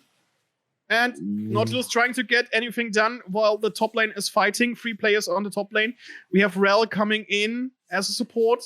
Now, nice knock up there from Yone, but he should not go in. This could be a kill. Set using his ulti on Yone. He's dropping very low. Malphite trying to stay alive, get some kills, get some damage. And nice attack there from Set, but not enough to get killed. And this is really greedy. Really greedy from Rel. She shouldn't have gone for it. Takes another damage hit from the turret. Almost dropped. Has to flash there. Unnecessary. But nice try, I would say, but very unnecessary. And then they get in the first Rift Herald. This should be at least a couple of platings. Maybe even the turret. We'll see. And no, not the turret itself, but a lot of damage. Malphite has to do anything to kill the Herald. But on the other side, as we just saw, Jhin was able to kill the turret before Team Blue was able to. Yes, that is correct. So we have the first turret going for Rise of the Phoenix. We have a 4k lead. almost 5k lead already at minute 12. And we have Jin with 3 kills. We have Yon with 2 kills and not just with 3 kills. That will be pretty hard. Jin has already his first item. We have a 40 CS lead on mid lane, a 30 CS lead on bot lane. So a lot of gold on the carries of Rise of the Phoenix. And now we have Yon going on bot side, not overextending a bit. He gets a hit from turret in, and Kha'Zix does damage. Never underestimate this. And then now 4 players against the mid laner of Rise of Phoenix. And there's nothing he could do, even if he would have flash up. But no, they used a lot of stuff. They invested almost everything they had. Yeah, but it was just like I say in Germany would say it was a drop on a hot stone. It just went out as nothing because they have so much gold difference or advantage for Team Rise of Phoenix. While on the other hand, all the 4 has to look for some picks. This can make a difference if they go against other players alone, against 4 or 3 players of their own against another player. But yeah, this could be Rel there with her ulti going in on 3 players, but I guess she underestimated how many players are there. Jin is now trying to get in damage. Now Kha'Zix coming in, ultimate there from Amumu, trying to do anything. There's a lot of damage coming out, and now Nautilus again with a kill on Kha'Zix and another one on Rel. Hey, this support is so strong. Now a curtain call from Jin on Victor, another kill there. And this was really well played there from Rise of Phoenix, turning it around. The numbers advantage for the 4 didn't bring any luck. And Jin and Nautilus just going strong here. And look at Nautilus, 5 kills now on the side of the support. This is really, really ridiculous. He's really good this game. This game, he's showing how he can play. He's showing how he can carry the games. So I think the 5 kills completely deserved by Nautilus. And we also saw in the last fight how much damage the Jin is already dealing. He's so far ahead already, and I think he cannot be stopped by the enemy team. And now again we have the fight on top lane with the Malphite and the Set, and nobody's dying. But the Set has a lot of pressure onto the Malphite the entire game, and now Yon going into the Victor. Good. Very good trade for him. And now we see both supports are heading over the mid lane. We're just pushing out the bot lane. And again, we see the top lane fighting each other. Yeah, Set does a lot amount of damage, but not enough. That's the point. F does enough damage. But he does a lot of damage, but not enough damage. And now Yona gets his blue buff. Yeah, for why not? Why not giving him the blue buff? And yeah, Nautilus is doing what all the 4 should have done earlier. Clean the vision of the opponents. Get in more my own vision. And this is what keeps them going strong. And Kha'Zix is stealing his opponent's red buff. Now Rel is trying to... Oh, nice Hex Flash there from Nautilus. And what a support fight. But right now, Mumu gets an attack in by Kha'Zix, and Set gets kind of saved by the ultimate of Malphite, but they do a lot of damage while we have another kill on Victor, who doesn't stand a chance against the combined power of Nautilus and Jin. And on the other side, we see Yone clearing the opponent's jungle with Rel, and another kill, another day in the life of Yone. And the mid turret is gone, while the turret on the bot lane is already gone, and Yone is now already attacking tier 2, and will get the minion wave coming in. Perfect timing. And now this should be the Shelly or Herald for Rise of Phoenix. But Kha'Zix is looking there to get in his attack, but he should not go for it. He shouldn't go for it. The opponents are too strong. No, he should not. Especially Amumu is now with 007. Yone here is trying to do anything, but this is too ambitious of the mid laner. And now we have 1,000 gold coming in for Twitch. And But- Jin here is dropping super low. Rel with a nice attack. And he's going in for it. Zed is trying to do anything now. Curtain call from Jin. Does a damage on Zed and gets a kill on Zed. And Kha'Zix gets another attack. But he has to jump out. And yeah, 4 against 3 was too much for all the 4 to handle. And yeah, Kha'Zix was not able to steal the Rift Herald, who goes now for Malphite. And he can use it to backport and attack the opponent lanes. Very unfortunate fight for all the 4, because if they were able to kill the Jin a bit earlier, or in general, then I think they could have won the fight. So very unfortunate fight for them, but they need to try stuff like this. That's the only it's the only chance how they can recover from the beginning. So right now we see already 6 to 7K lead for Rise of the Phoenix, doing a very, very good game. Nautilus is just a beast, and he's heading over bot lane with the Yone. Twitch is, I think there could be some action right now. Can move the camera? No, okay. Nothing there. Jungle. And yeah, Yone is doing what I predicted before. He's getting turret down, cashing in 600 gold. While the rest of the team members just doing their thing, Jin gets the opponent's red buff. Yone is clearing out the jungle. And now maybe we'll see a gank or a surprise attack on Kha'Zix. He doesn't see that there is a ward. Now Nautilus is trying to use his hook to get in an opponent because he was thinking that Kha'Zix was standing there in a jungle. Now Rel has to jump out because she was afraid there could be too many opponents. And yeah, she's right. There are 4 players from Rise of Phoenix in their own jungle, which is really ridiculous if you think about it.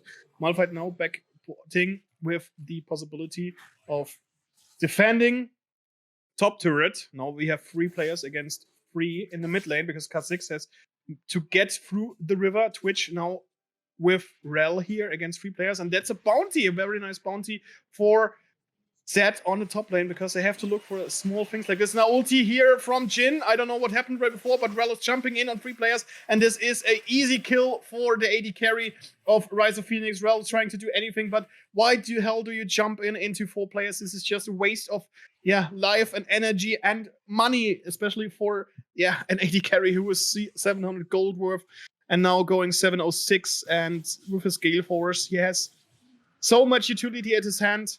And now the 3rd Drake at soul point for Rise of Phoenix.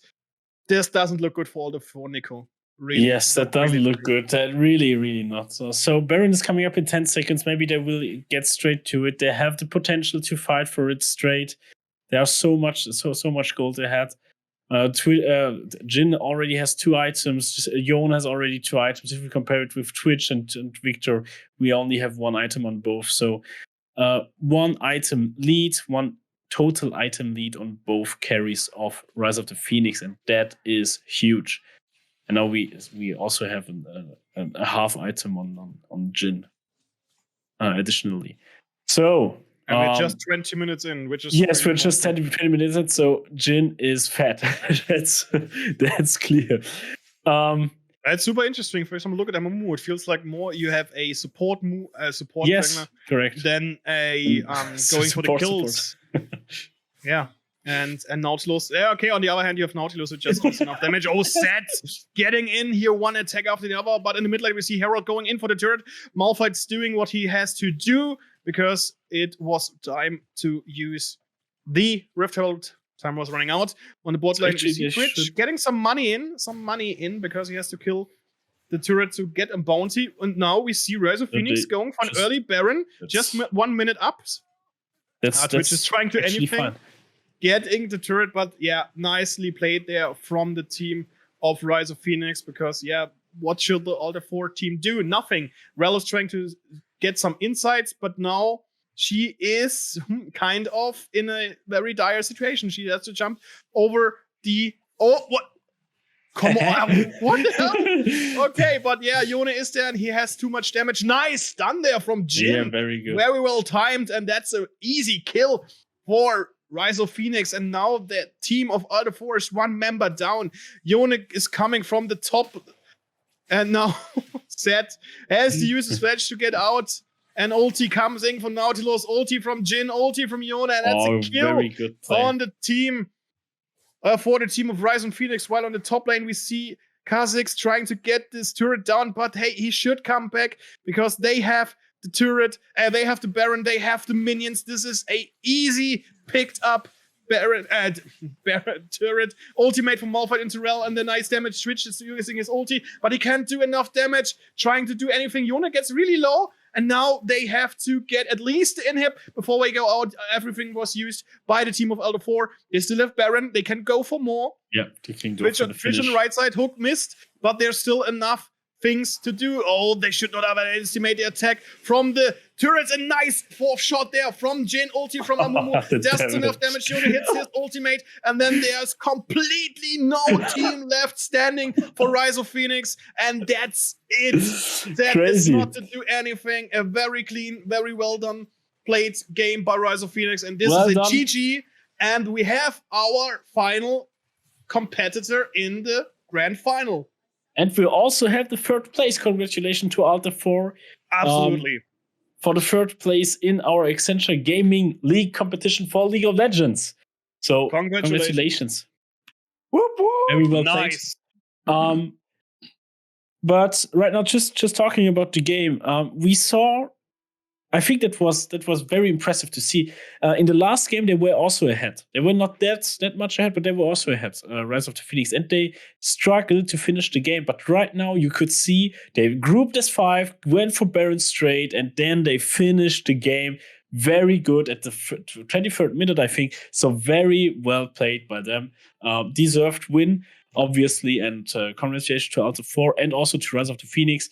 They now reached the finals and heading over to the next game, Purple Expanders against This is something Rise of I'm the Phoenix. really looking forward to, because both teams showed us how strong they are, and I'm actually quite anxious to see the draft and the pick done first, because some games will be some games will be won with the draft, and some will be lost with the draft. But those teams, I would say, are kind of see eye to eye.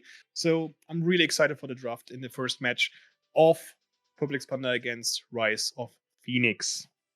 So I'm curious to see if we see the Kha'Zix again on Purple Expander's side. So, well, but the first, to be honest, I don't want to see Kha'Zix anymore. I want to see something else in the jungle, and I don't want to see Amumu. I want to see something else. Yeah, guys. But make it happen, please. Make it happen. Before we're going to watch the next match and the grand final of the best game in the world, I think Kate and René have to tell us something. Do we? Yes, we do. Kate, it's again the time. Team. Very nice. Very nice. What? Kate, there is something like a ruffle time. The ruffle time. Ruffle time. It's a ruffle time. All right. Where's the music? No, first of all, whoever is in the chat, that's your last freaking chance to win something. That means second to last. We did twice today. Yeah, you're right. That's the second to last chance to win something. So put in ! Accenture Gaming League, as my dear friend Fiilou has already done in the chat. So just do it the same, because he is not allowed to win it. And if the bot is again spitting out his name, we will just ignore it and go ahead. Damn. So put in the name.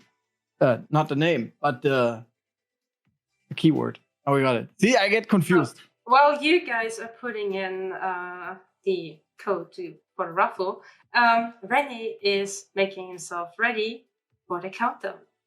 I need countdown music, yes. I don't have countdown music, but I have other good music. So, can I start? Give me a sec. I hope it's not that loud. I hope so. And I'm going to roll it.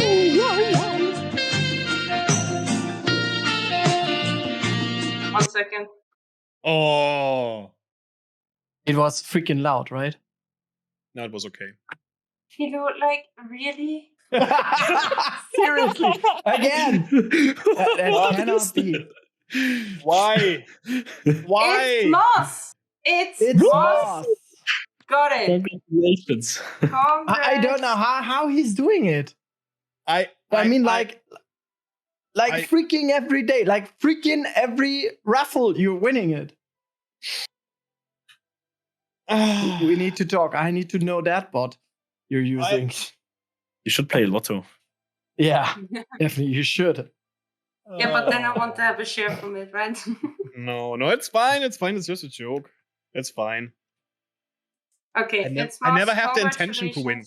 I never have the intention to win. But Moss, you won. Now you should just head over to Discord and text Kate because she has all the information for you. So don't wait. Go there and give Kate a hello. Okay, but Isn't it time to have a small glimpse on the bracket? Yes, that would be please. lovely. Mm-hmm. So let's see. Bracket.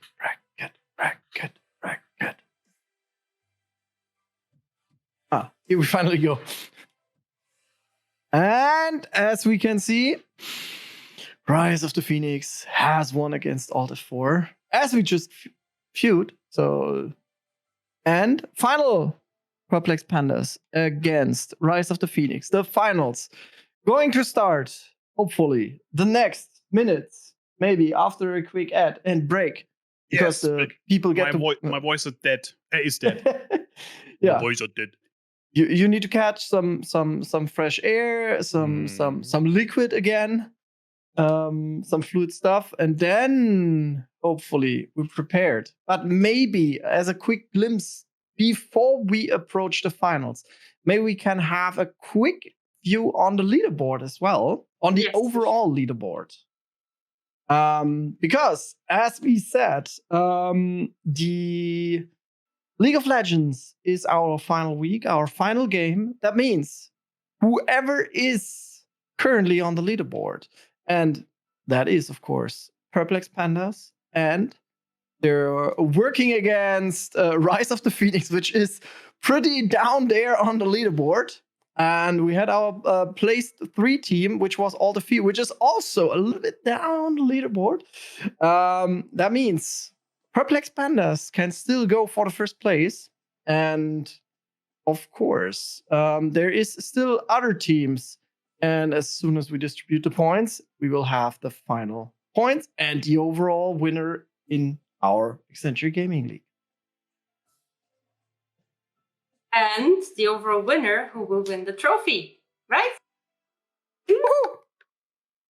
Yeah. Unfortunately, I don't have a copy with me today. Not as last year. So I have this wonderful thing with me, and it was you still remember it had this weird sound. arm with the arm with the headset, and whenever you touch the headset, it was like. It was awesome. We fixed that obviously, and this time I don't know whether it's going to be the same or if we have something more advanced. That would be interesting. A very special surprise. It's gonna be a surprise. Very good. Yeah. But I guess, René, it's briefly time to thank our partners, right? Is it the time again? It is the time again. It is the time again. Okay, so, then I hope this time I don't forget anyone. We have Good Games as our streaming partner. Good Game Global. Yeah, Good Game Global. Good Games. Woo! Good Game Global! Woohoo!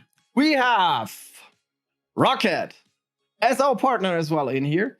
We have Hype Rate, which is supporting us. And we've got, of course, all of our volunteers who participated in our help desk and in overall organizing this wonderful Accenture Game League. And, of course, we have Florian with us, and Nico, and Felix, and all the other commentators we had so far. If I don't remember your name right now. Marina. They had it on the first guess this time. Holy crap. We are getting there. We're getting there. Who I did forget? So far, no one. Kate! So far, no one. Thank you, Kate.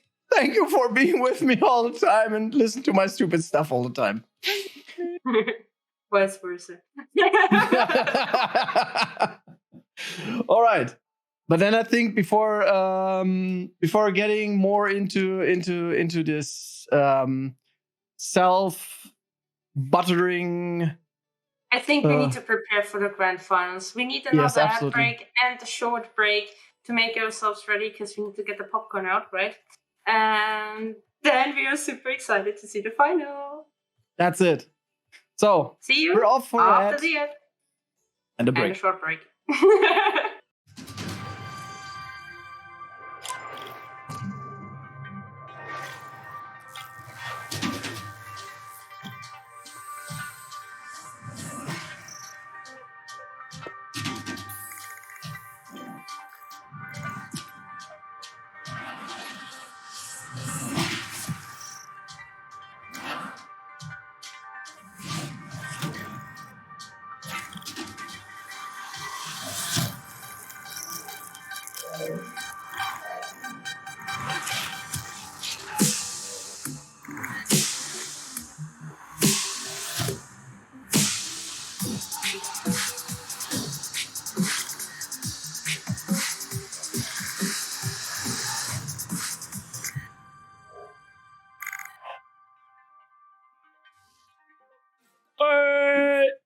Macarena. La, la, la. Yeah, I need to drink a coffee. No. Oh, great. You can't call this coffee, sorry. It has caffeine in it. It keeps me awake, keeps me going, and that's what I need because otherwise Nico has to do this all alone. Oh, that would be complicated. All right, so now we have the very last game of the Accenture Gaming League for this year. The very last game. And everybody wants to be the very best, like no one ever was. NANI? Omae wa shinderu. Yes, and we're going to see the Perplex Pandas against Rise of the Phoenix. I wanted to say the Order of Phoenix, but this is a Harry Potter book and not the name of the team. So Rise of the Phoenix, and both teams showed us what they can do, and it was really nice. Well, very well done what they put on the plate. So I can't really tell which game is the one who will win this whole thing. So yeah, let's see. Nico is not talking to me again. So, René, give me your hands, baby. Altså det her, det her, det have to the have, say det nummer aber have and who we and the vi. Oh, Nico is dead. All right. So, gone, Kate, Nico, gone. Kate. Mm-hmm. Did you get, as a avid Counter-Strike player that you are, did you get interested in, I don't know, playing some other games you've seen here tonight or the last couple of weeks? I do. I mean, I played a little bit of Rocket League beginning of this year, but it's really not so my game. Then, I mean, I played now a little bit of League of Legends. I've tried it. Everyone happy now? I've tried a tiny bit of Apex, but I don't know, it's not really my game. I rather than stick to my rally games. All right. Any one of you playing rallying games? I even have a freaking steering wheel here and pedals. I don't play rally games, but what I play is pick and ban. I'm So, as Nico is not available right now, let me handle the pick and ban phase, ladies and gentlemen. And I will make some funny jokes. No Soraka there, no Vladimir on the other side. I think we seen both teams taking a close look at what their opponents is doing. So let's get the comfort picks away. No Nautilus. was obvious that there should be a Kha'Zix ban as well, so we can see what's going to happen next. Waguet as well, because Waguet was being played by both teams, as I recollect or recall. Oh, hello, it's me alone. I'm alone here. Hello, boys and girls, and everything in between. No Yona as well. So we have quite some comfort picks going out here in the first round of the big grand final of the Accenture Game League, and Trundle is still no one wants to play Trundle, or no one allows anyone to play with Trundle, the king of the trolls. And there we go with a Kha'Zix on the side of Perplex Pandas. Really, really interesting there. Not because we expected him to be picked by them or either being banned, while we see a misfortune on the side of the Rise of Phoenix, which was really well utilized and played in the first round of the match before this one. Amumu as well, a comfort pick, I'd say. They can go in strong with, because Amumu is utilizing his ultimate in combination with Misfortune once very well. Now let's see what their opponents have as an answer, because they can now pick 2 positions in a row before we're going in for another round of ban. And we've seen on the top lane. It's a really interesting pick, especially not only because On is viable to be played on top lane, also because of his possibility to get better items for everyone on the team. And now we have maybe a Katarina on mid lane, because she was banned a couple of games before for or against the team of Perplex Pandas. Or maybe do we have a Yasuo? I'm not sure. Yes, we have a Yasuo mid lane, one of the most hated characters in the game. While we see on the other side, maybe a top lane Pantheon. Let's see. They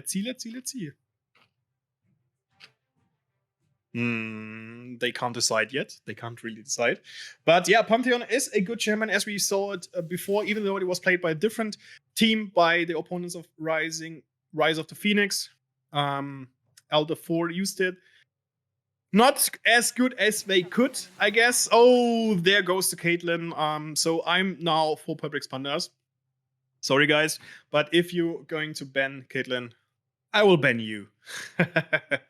Nah, just joking. So, Caitlyn's gone. What will they ban now? Caitlyn is a ban you can do because of her range, which could help the bot lane of Perplex Pandas to stand a chance or go against Misfortune. And now Victor is not one to be played with in this match for the mid lane, as well as we've seen it being utilized before by the Alter 4 team, but they were not able to fully get the grasp of his might, because he's one of the best control mages in the game currently, and almost ever was. And now Renata Clutch is already banned as well. And now the last ban on the side of Perplex Pandas. And there goes Kiana. Interesting champion, by the way, with her ultimate, using a complete area of effect stun if you get your opponents into the barricade or the walls. And now Malphite, which could be a support or a top lane champion, because you're not really sure if you're going to play Pantheon as a support or a top lane champion. Could be both ways. And so we speak about flex picks here. And now we're going to see Xayah. Which could be really good choice when it comes to the team fights, because if she gets out enough feathers and calling them back, she can stun almost everything at the same time. And her ultimate gives her a little bit of flee possibilities when it comes to team fights as well. So not too bad. And Brand is a really interesting choice as a support, because Vel'Koz, do we see a Vel'Koz? I would go with Brand because I like Brand. Otherwise, Yuumi is still in the run. But as it seems, it will be Vel'Koz. Yes, it is going to be Vel'Koz support, or maybe go with Ornn support. Nah, I will say it's a Vel'Koz support, and now we're going to have Ashe and a Misfortune bot lane. Would be very interesting. Then you have a lot of damage on the bot lane, and the volley of Ashe is really good when it comes to slowing down the opponents. But we will see I would say, a usual pick. And then Pantheon will go into jungle. Yes, I forgot about the fact that Pantheon can also be played in jungle. No, mid lane. I don't know. Oh gosh. Okay, now I'm quite a little bit confused. Are you going with Pantheon in the mid lane? I guess so. While the draft on the left side for Public Expander is quite obvious, I would say.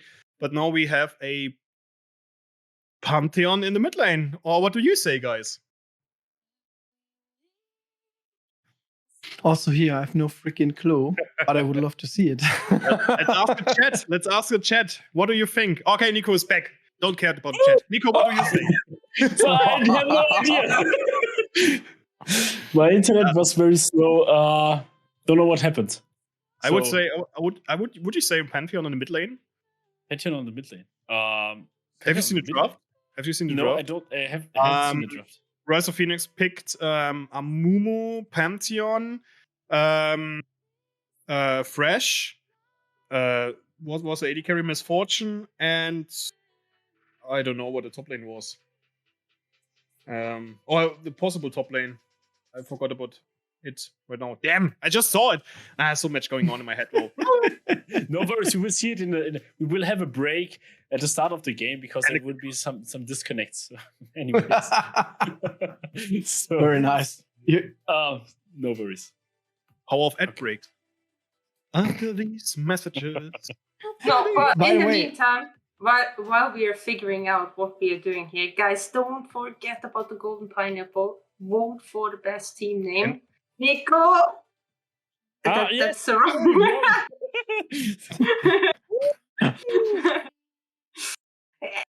Yeah, I mean, at least we both are on the same. Creeping cats.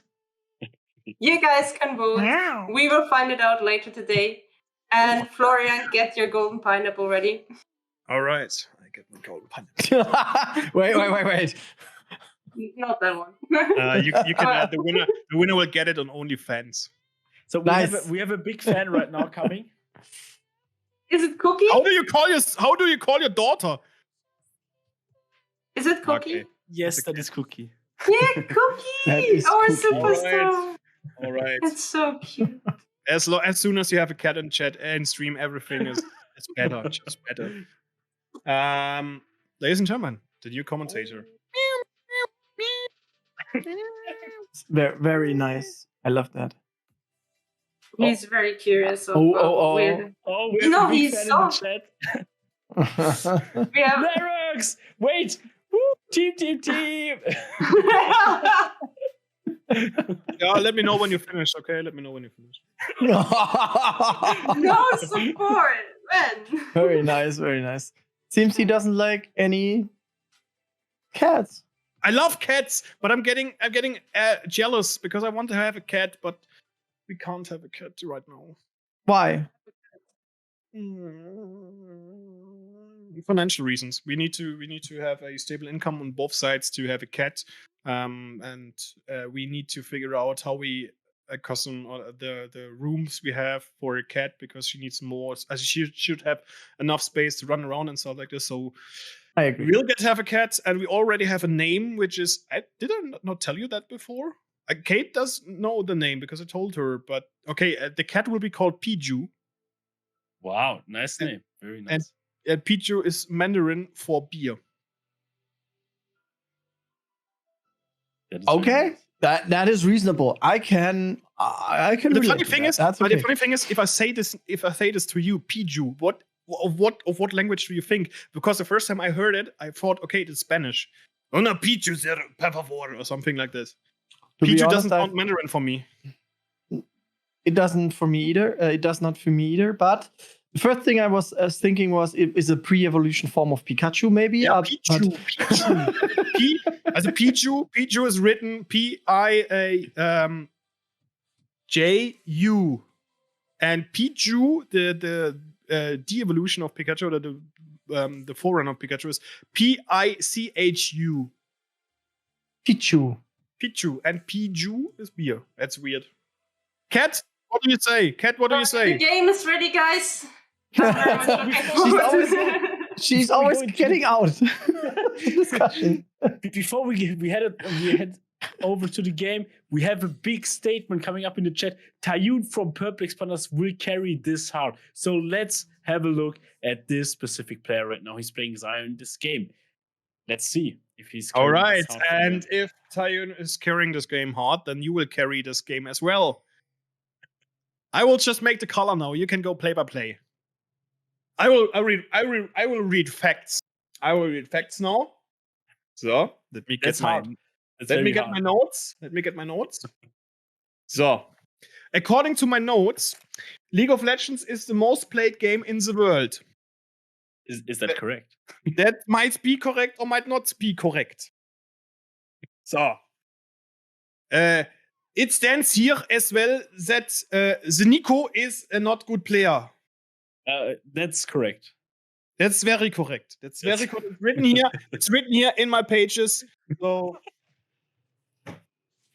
all right. Okay, Let's get so going. we have the Malphite on the top lane. So you were asking what Yeah, Malphite. I forgot about the Malphite. on the top lane. We have Pantheon in the mid lane, as I said before. Okay, I think actually Pantheon makes sense on the mid lane because it's a Yasuo. So yes, to answer your question from before, yes, it makes sense.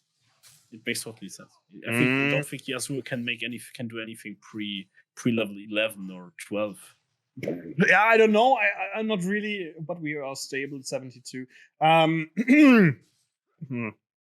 Let's see. The fingers of Yasuo, he always does damage, but this is a very nice engage there from Pantheon, getting some shots and hits. Really well done there from Rise of Phoenix, and I think it's really interesting because both teams are very aggressive in their playstyle. So I want to see how they are going against each other because I think both teams are going eye to eye when it comes to the playstyle. And now we see here Ornn against Malphite. Oh, nice hook there from Fresh. They could get in some damage, and then Misfortune does a lot of damage when she's using her Q and gets in on a couple of shots. And this was really, really good start there for Rise of Phoenix, and very good hook from Fresh. It seems that the support player of Rise of Phoenix is someone who is good with hooks, as it seems. And there he is very aggressive here. We see him just to give us AD carry a little bit more of position advantage. Yeah, I mean, Fresh is I don't know how you feel about Fresh when you're playing AD carry. I think this champion is overloaded as fuck, and I hate playing against him. So he's playing very good. Yeah, Fresh is very annoying champion, but on the other side, I don't like playing against Vel'Koz because if you miss, yes, you're what? Totally correct. Yeah, because if you miss the hook, you make yourself very open for attacks on the opponent, and yeah, that's happened here right now. As you've seen, Fresh missed the attack. Now we have Yasuo here going after Pantheon in the mid lane. Another hook there from Fresh, very well done. Q from Misfortune, E as well. Flash out from Vel'Koz, but that's not enough. That's not enough, and that's a kill for Fresh. Again, the support players of Rise of Phoenix is such a strong boy, I'd say, going in here with a first blood, and very well played by Rise of Phoenix. Going strong here, taking the hype from the last game into this game. And yeah, well played. And Misfortune is on top of Xayah as well, because Xayah just standing there with 18 CS, while Misfortune was able to farm her heart out because of the very, very aggressive playstyle of Fresh. Yeah, but no, this game we didn't see a level 2 gank on mid lane from the Fresh, so now he's heading over to the mid lane. But I think he will only put a ward in the river, and then head over again to the bot lane. Very well played by the bot lane of Rise of the Phoenix. Very good flash by Misfortune. I think if there were the fellows from Xayah, and now we have Malphite going in against their own, and nothing happens. So we have again the typical tank top lane matchup, like in the previous games. Yeah, I don't think much will happen there. It's really interesting. Most of the time we see tanks, no bruises. Nice attack there from Ornn, because he can go in, because Malphite doesn't have any mana. But he would have Flash at his disposal. And in the mid lane, it's, I would say, almost an even match up there. Yasuo now close to the 35 CS, which Pantheon already has. Now Vel'Koz coming in, using his ability to deal some damage, but no, Pantheon smelled that and went back right in the nick of time. Or we see in the bot lane, Fresh and Misfortune alone against Saya. They're trying to do anything and something there because it seems like that Fresh is going into the bush and Misfortune is just following him. Yeah, and then seeing this Fresh playing as he did before, as Nautilus in the game before, I would just follow him everywhere. That's true. I would just follow him everywhere. Even if he would just offer me candy, I would follow him. Oh, nice attacks there from Pantheon. Yasuo doesn't really stand a chance right now, even though that he gets out with his life. But Pantheon, yes, he has the advantage in range with his Q, while Yasuo, has to get a spike to go through the minions to do some damage. Now we have Fresh waiting there patiently. Also a Mumu right there. Maybe will we see a dive? Maybe no. Oh, it's a 3 against 2 there. Oh, nice knock up there from now using his ulti flash there from Malphite. Is it enough to kill him? No! The flash, I'm not sure if it was necessary, but at least he gets out there alive with various little life left and little mana to spend. But yeah, this could have been the first kill for Public Spanners, but not enough damage there from On yet. While on the other side, we see Amumu coming in from the bot lane, taking the Rift Scuttler for himself, getting some vision and some sight. Oh, nice hook there from Fresh, and some damage coming out of the guns of Misfortune. On the other side, on the other hand, we see Vel'Koz trying to do or find an answer on the mostly perfectly timed hook there. A nice flash from Fresh, but no, he didn't see Kha'Zix coming in there. And it was a really nice attack there from the jungler, but then they see on the other hand, Pantheon using his ult and gets a kill as well. And the double kill for Kha'Zix, he doesn't have enough damage, and this should be a third kill for Kha'Zix. He does too much damage, and there was not the right focus on Rise of Phoenix, and Kha'Zix going in 3-0 now, which is super and dangerous for Rise of Phoenix now, because Kha'Zix is now in a position to kill and kill and kill. And we remember yesterday how this Kha'Zix carried the game. So I told you they should have banned Kha'Zix. Yes, I will guarantee you the next game will have Kha'Zix banned. Yeah, they have Kha'Zix banned. If they don't ban Kha'Zix, I think they're inting. Straight up inting. Trolling. Trolling. So he's 3-0 right now. We saw what he's capable of doing yesterday, and really curious to see how we will be able to maybe carry his team to the win. But first, the fight on the top lane. Troll your boat gently down the stream. Actually, that's the reason why top lane is so annoying. Look at that lane. It's so annoying. Nothing is happening. I like to see some Rumble in action, but that's all nice stun there from Pantheon. He coming in with Q off Amumu, but he did get a minion instead of Yasuo. So both teams getting out there with life. But nothing really happened there. And it was a really well done, really well used ultimate of Pantheon, but unfortunately Yasuo came by as well. And when Kha'Zix is around, he is just a killing machine, as we've seen a couple of games before. Oh, nice. Maybe this could be something from On. He's waiting there, coming after Malphite now. We don't see it in the top lane. Okay, Malphite going back through the brushes. Tree brush. Guy brush, tree wood. By the way, Monkey Island was released yesterday. So if you like Monkey Island, just go and play this after we finished this wonderful game here. This is random advertising. Hey, it's Monkey Island. Look behind you, a three-headed monkey. Rise of Phoenix here now try to engage. Nice knock up there from Vel'Koz. Ulti comes out from Saya. She does enough damage. Oh, the ulti from Fresh being used to stun the attacking AD carry, and it's another triple kill for Kha'Zix, and now On maybe gets a kill in. Yes, he does. Solo bowler on the top lane. So tragic for the team of Rise of Phoenix. They had a very wonderful start with the first blood there on the side of Fresh, but now Kha'Zix is just a wrecking ball coming in and destroying everything in his way. So 6-0. Guys, you should ban this. I also think so. No chance of doing anyway. So Yeah, but now we see another build. He's building God Recall. Yesterday he went Prowler's Claw. So now here Fresh trying to get Yasuo, but Yasuo now has his wind wall touch to shield Fresh's hook.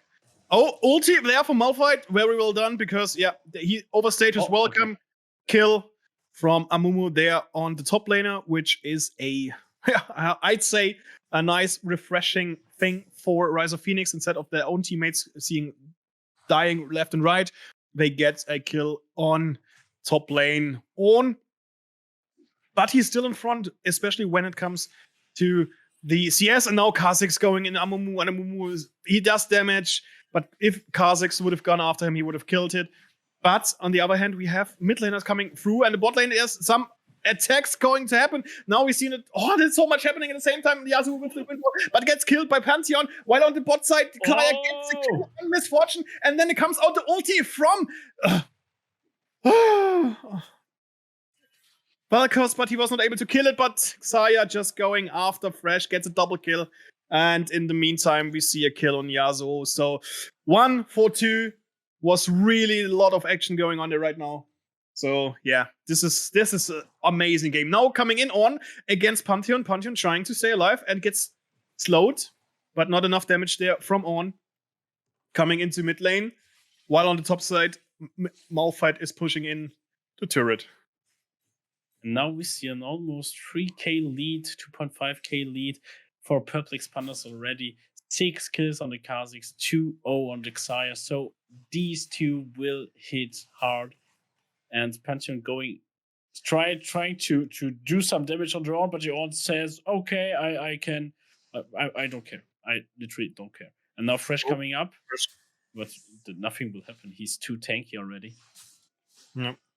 And he has flash up, so even though if he gets Malphite hooked, the top laner of Purple Expanders could flash out.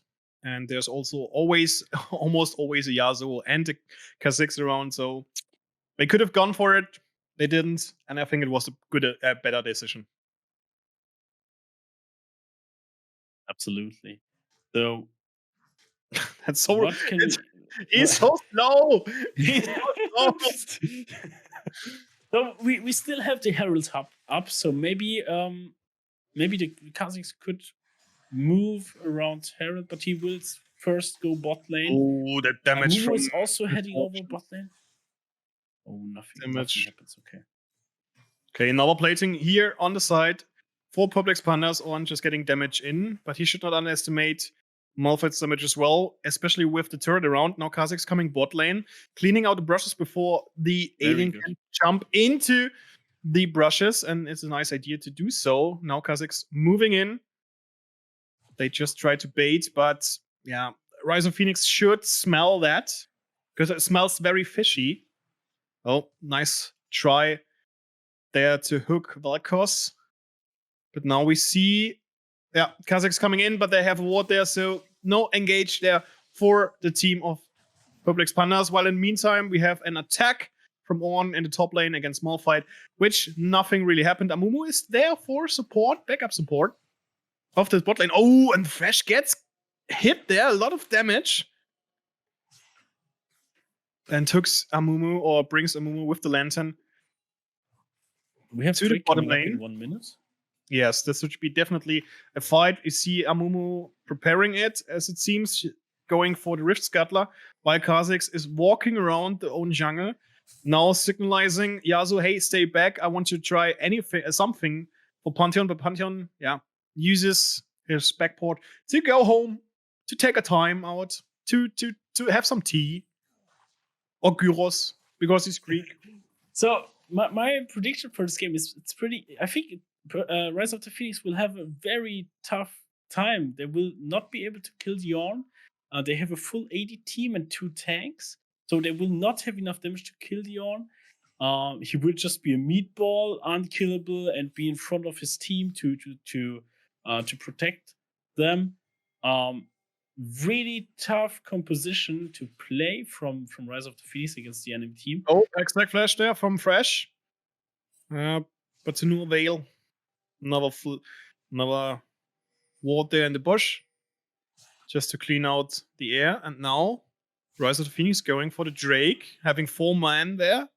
1 Pantheon in the bushes. Now going in the 5. They want to have this Drake. They're using everything they have. But still, bot lane is coming in. Yasuo is coming from the top side, and we see some damage coming out. Kha'Zix has to jump out, otherwise he will get dead. He will die. Fortune's ultimate jump from Pantheon on Xayah. Xayah using her ultimate, as does Vel'Koz. Now from behind comes Yasuo doing some damage on his ultimate right in the middle, and they take everything out of commission. They flank the opponents, and this is a clean ace from Perplex Pandas. Very well played from both sides. That was and amazing.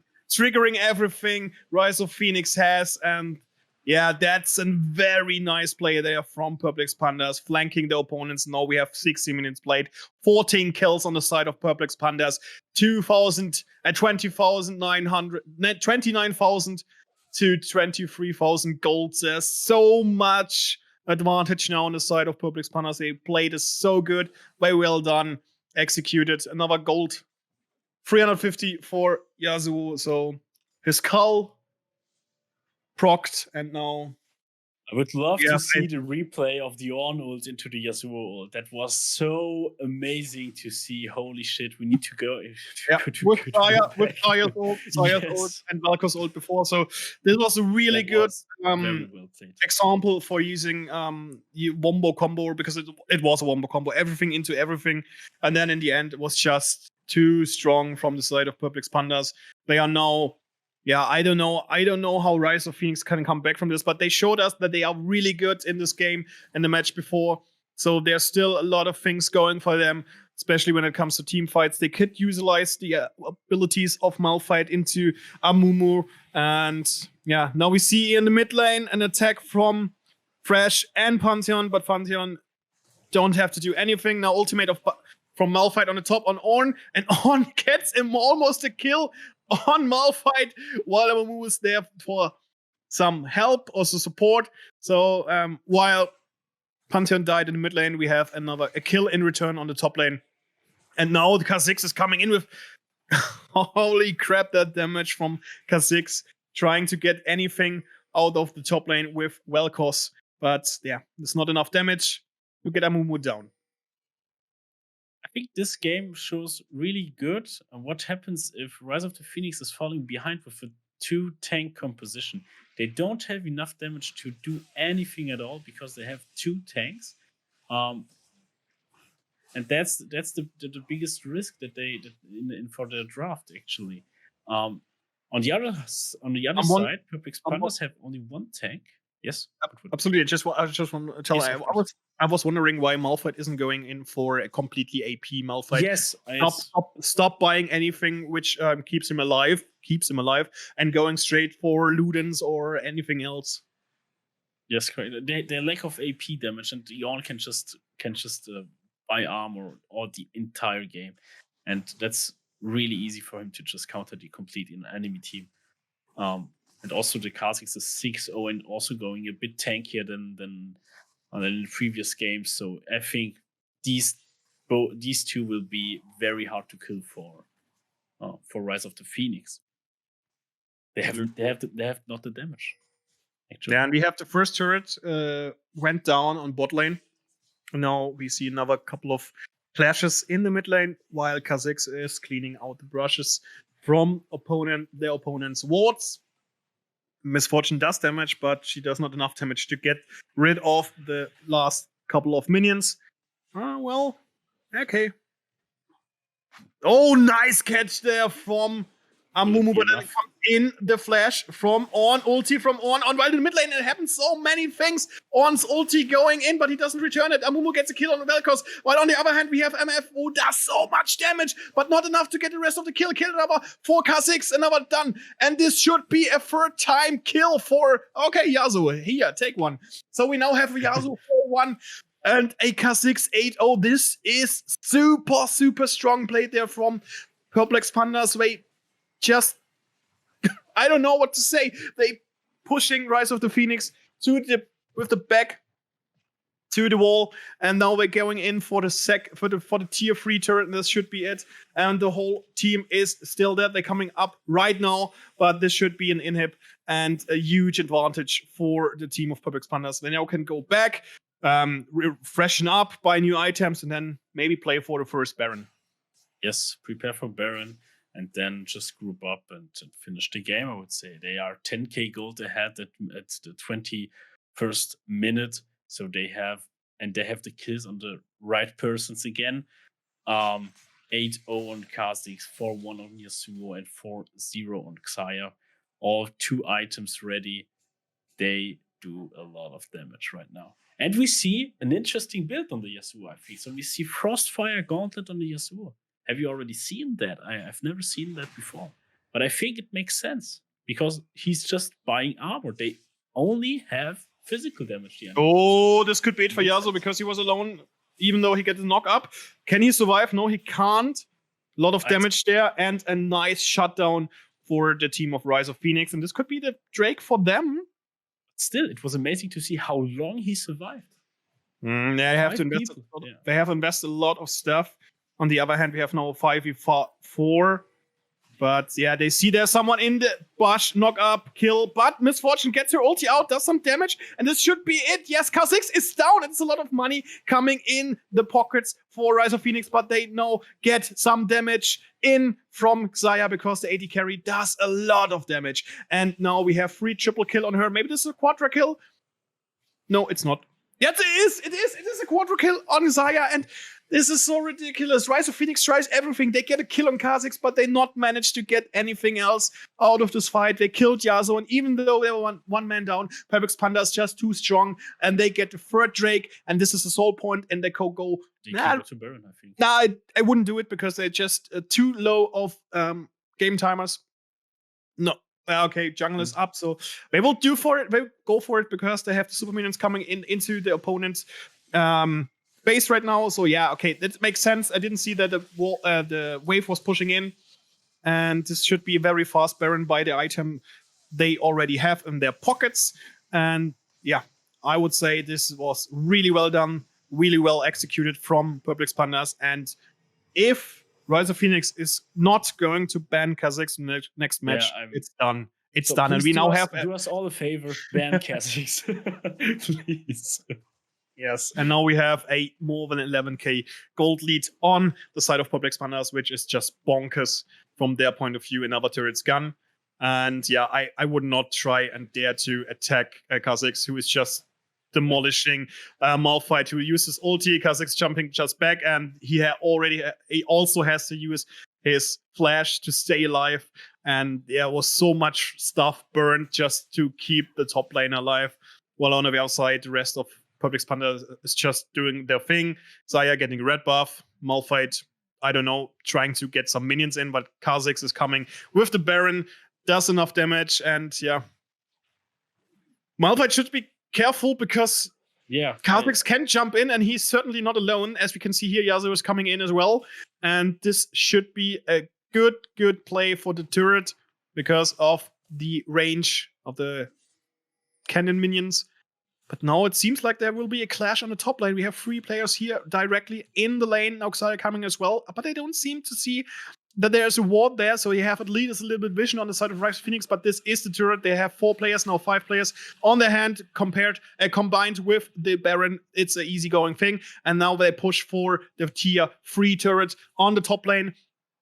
Still having the advantage of the Baron buff, which extends the range of the cannon minion, and that's an easy top tier turret. No, they're coming in. Okay, everything happening right now. Ultimate from Amumu is stopping out. Fresh with the ulti. Misfortune gets in the ultimate, but does too less damage. And the ult comes out as well, stunning up to 2 champions. Kha'Zix jumping jumping down, and gets a kill in. Another 2 kills for the jungler on the side of Public Pandas, and that's game. That's GG well played, and what a dominant showcase from Public Pandas. They just wiped the floor clean with Rise of Phoenix, and in 25 minutes we have a 1-0 for the Public Pandas, who might now take the win of the grand final in League of Legends if they keep playing like this. And Rise of Phoenix, They have to step up the game. They have to ban Kazakhs, please. Otherwise, otherwise this is a 2-0 and done story. But yeah, very nice play there from the Pandas.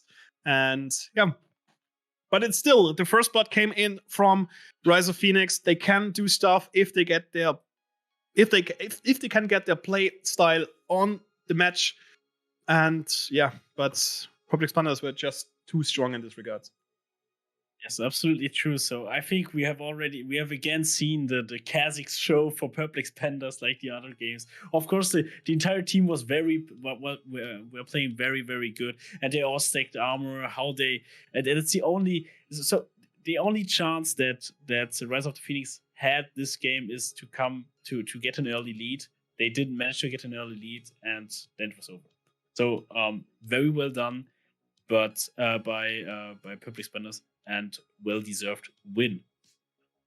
Absolutely. Now let's see what our hosts are telling us. They're telling you that it's incredible and the Pandas were just rolling over. Yes. Please, can we vote in the chat for a Kazakhstan? Please, can we just hashtag Kazakhstan in the chat? Yeah. No, but incredible gameplay. They were like a bullet train. Phew. No chance for the others. Okay. But, René. Yes, Kate. Before you will fall asleep. Oh, is it time again? Yeah. Get Another ready. waffle ruffle. Hey, let's get ready. What the fuck? What was that? I see in the chat there was, I got a heart rate of 69. We do not comment that. 67. 67 actually. Yeah, now it's 67, but Mitch just said it's a 69 heart rate. What the fuck, René? Nice. René, I'm not René. talking about that. Nice. I'm not but getting René, that low. Schnipp, schnapp, heart rate up. No. This is okay. Ready? Get ready. I think we have to do some ruffling here. we are ready for raffle. Yes, Raffle? we are. For the last one, guys. So type in Okay. Accenture Gaming League. I'm going to roll. If I Are win. you ready? Oh god. Oh god. I'm ready. Please don't let it be.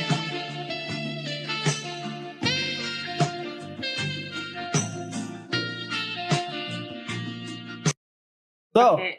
here we go. The bot doesn't want to. bot. It's the bot again.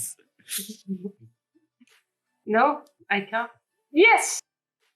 Mitch has won again. No, I can't. He can't win twice. No, that's not We're working rolling again. it again. Not Traveler. Not Traveler. So I guess he's not traveling. Oh, sorry. Congratulations! That was the last time, René, for today. For today and for this year. For And this for year. this AGL. And Yeah. It's sad. It's very, very sad. nice. So, not Traveler, please jump into the Accenture Gaming League, Accenture Gaming Discord. And don't forget to send a message to Kate, because she will provide you with everything you need to know in regards Exactly. to her. of receiving your prize. Yeah.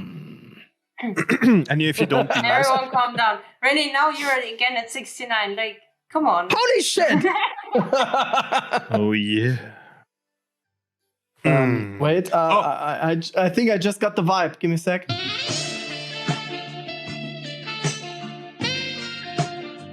Oh, it's cool.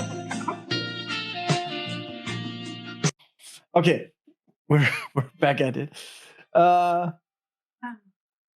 So what? So we got a winner. Yes, we got a winner. Check off. Yes, we have a winner, Dr. We got- Jones. We got the winner of the Waffle Ruffle. Check. We got a winner of the first game. Check. Pandas. Check. What is that neutrality here?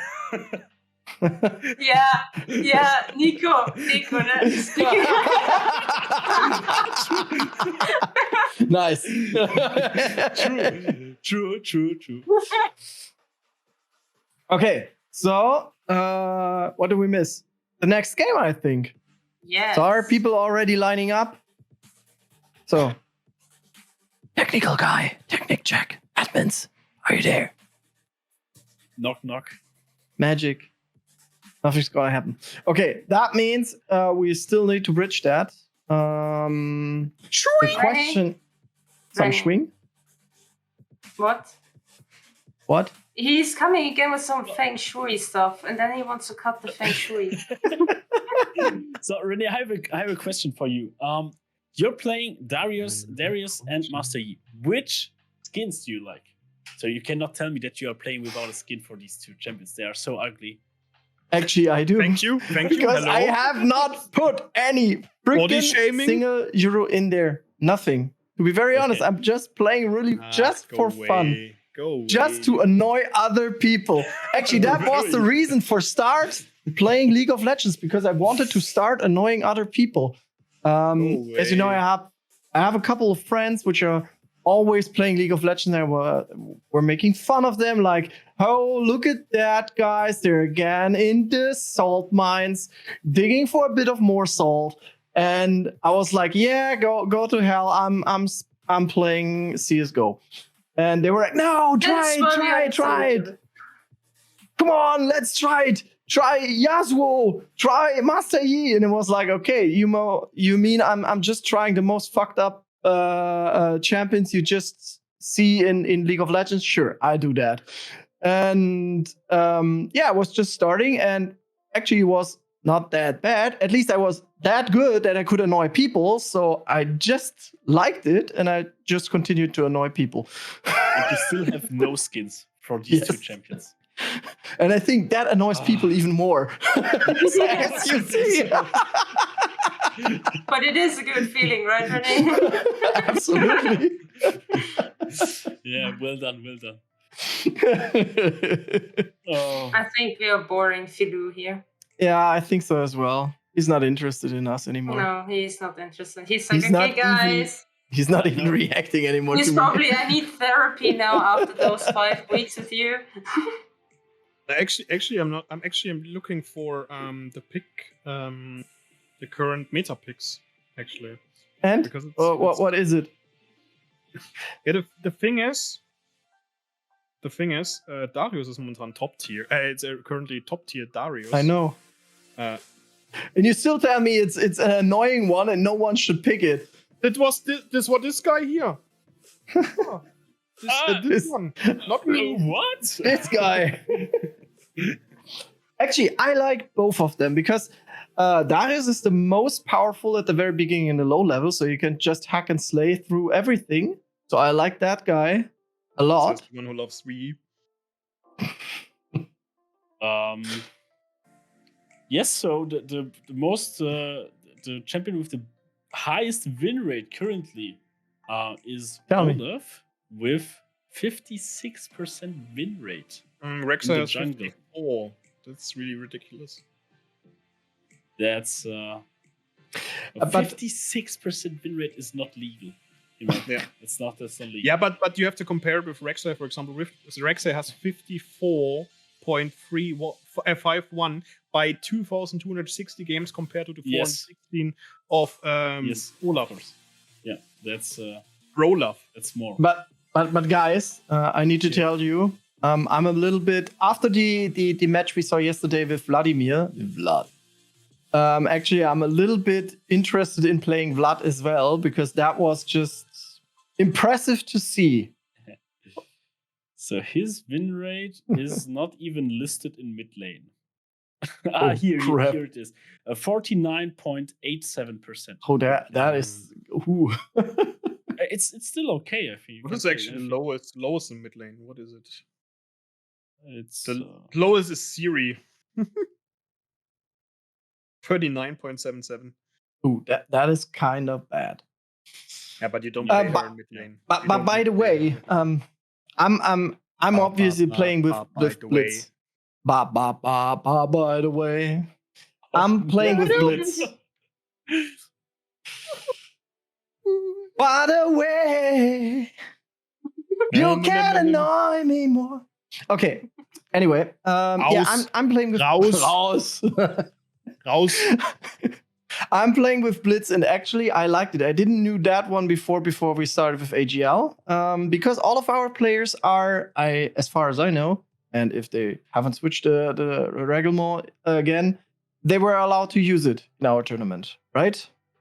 Yes, that is correct. So Blitz, you mean the Blitz app? Yes, exactly. Yes, they can. They are allowed to use it. Since we had a lot of new players, and Blitz is helping new players a lot, so we choose to involve this app in the tournament.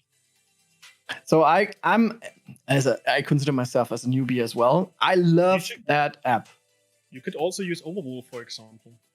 Gives you I more saw that insight. as well. Gives you more insight on games than Blitz, actually, because you can use it Yes. live within the game, for example, as well. But Blitz as well. Yep. Well, I don't know. I don't mind. So it depends on what you like more, to be honest. But I use, for example, Blitz as well. So Actually, yeah, I like it if you just go click for the loadout and it directly switches in the game. Man, I wanted And to he say will I switch over to the pick pick. Blitz. I pick Blitz, and I also pick Blitz and Bun. Pick and Bun. Okay. No Vladimir, no Yasuo, no Veigar. No, please ban. No, you not. Feuerketter. Okay, Nautilus Bun. Now there should be a Kha'Zix Bun. If there's no Kha'Zix Bun, then they take it. They take it. Yes, no Kha'Zix in my game. Yes. There we go. So what do they play now instead? Rengar. Okay. Miss Forge. Oh, Soraka is so strong. They've been so strong yesterday on Soraka. And Twisted Fate in mid lane would be a nice pick. Oh, again. But What is he picking right now? I say they're going for Rengar. It would be nice. It would be so nice if they go for Rengar, because it's just basically Kha'Zix indifferent. Oh, it's like Kayn. chess. It's like Kayn is also nice. Kayn. Okay, good choice. Good choice. Do you think they go for red or blue Kayn? Cannot tell you right now. Okay, can tell it. Yeah, depends on I think if they're again playing two tanks, I think he will go for red Kayn, and if they are not picking two tanks, he will go for blue Kayn. Soraka and Kayn on the mid lane, destroying everything. Hey, again the Mumu. So we have seen right now, it's 4 games of Mumu right now for the jungler of Rise of the Phoenix. Yes. I think it's Randy. I think the jungler is Randy. I'd like to see Fiddlesticks. But I maybe not see it tonight. No, I don't think so. Can you please play Swain? Oh, Sidrani. Nice. Again, the double tank, so he will go for a red Kayn for sure. No. Amumu can be a support. I would say Amumu is going for support in this matchup. Yes. Sidrani is jungle. Because why should you pick Sidrani otherwise? You don't play. Really? Ezreal? You play her on top lane right now. Nah, really? Yeah, really. That was the one of the most OP picks for several patches after the big change this year. I don't know how the patch was called actually. No Kiana. And the sound is just vanishing. No Ornn as well. No Ornn. Hey, interesting. Why are they banning Kiana? That's well, you can still go for her in jungle or mid lane. If you, for example, put Sidrani on top and play Amumu support. But they have very high mobility champions currently. Okay, no option. Okay, I see. It seems like they have big respect. Big respect coming out from the mid lane of Rise of the Phoenix right here. They are afraid of him. Okay, interesting. Vladimir, Yon, Kiana, Akshan. So what will be the last one? Ban? Mordecai is okay against top lane. Interesting. So now let's see.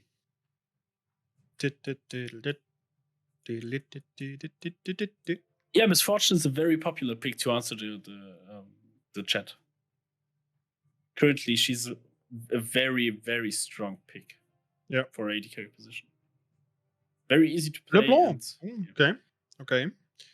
We've seen Public Spanners playing on LeBlanc, really strong, really good, nice engaged there, nice damage, high damage output. You know Especially. what? I would love to see the Lissandra here for Rise of the Phoenix. I think Lissandra would be really good against LeBlanc, and also for the team comp would be amazing.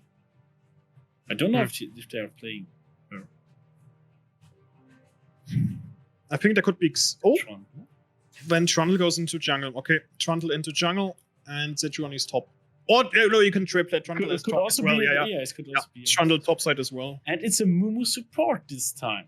So Except if they pick something as support now, then I was like, okay. I get a tank. Corki mid lane. Corki. Okay. So Corki mid lane. just to see, Corki mid lane has a win rate of 44% currently.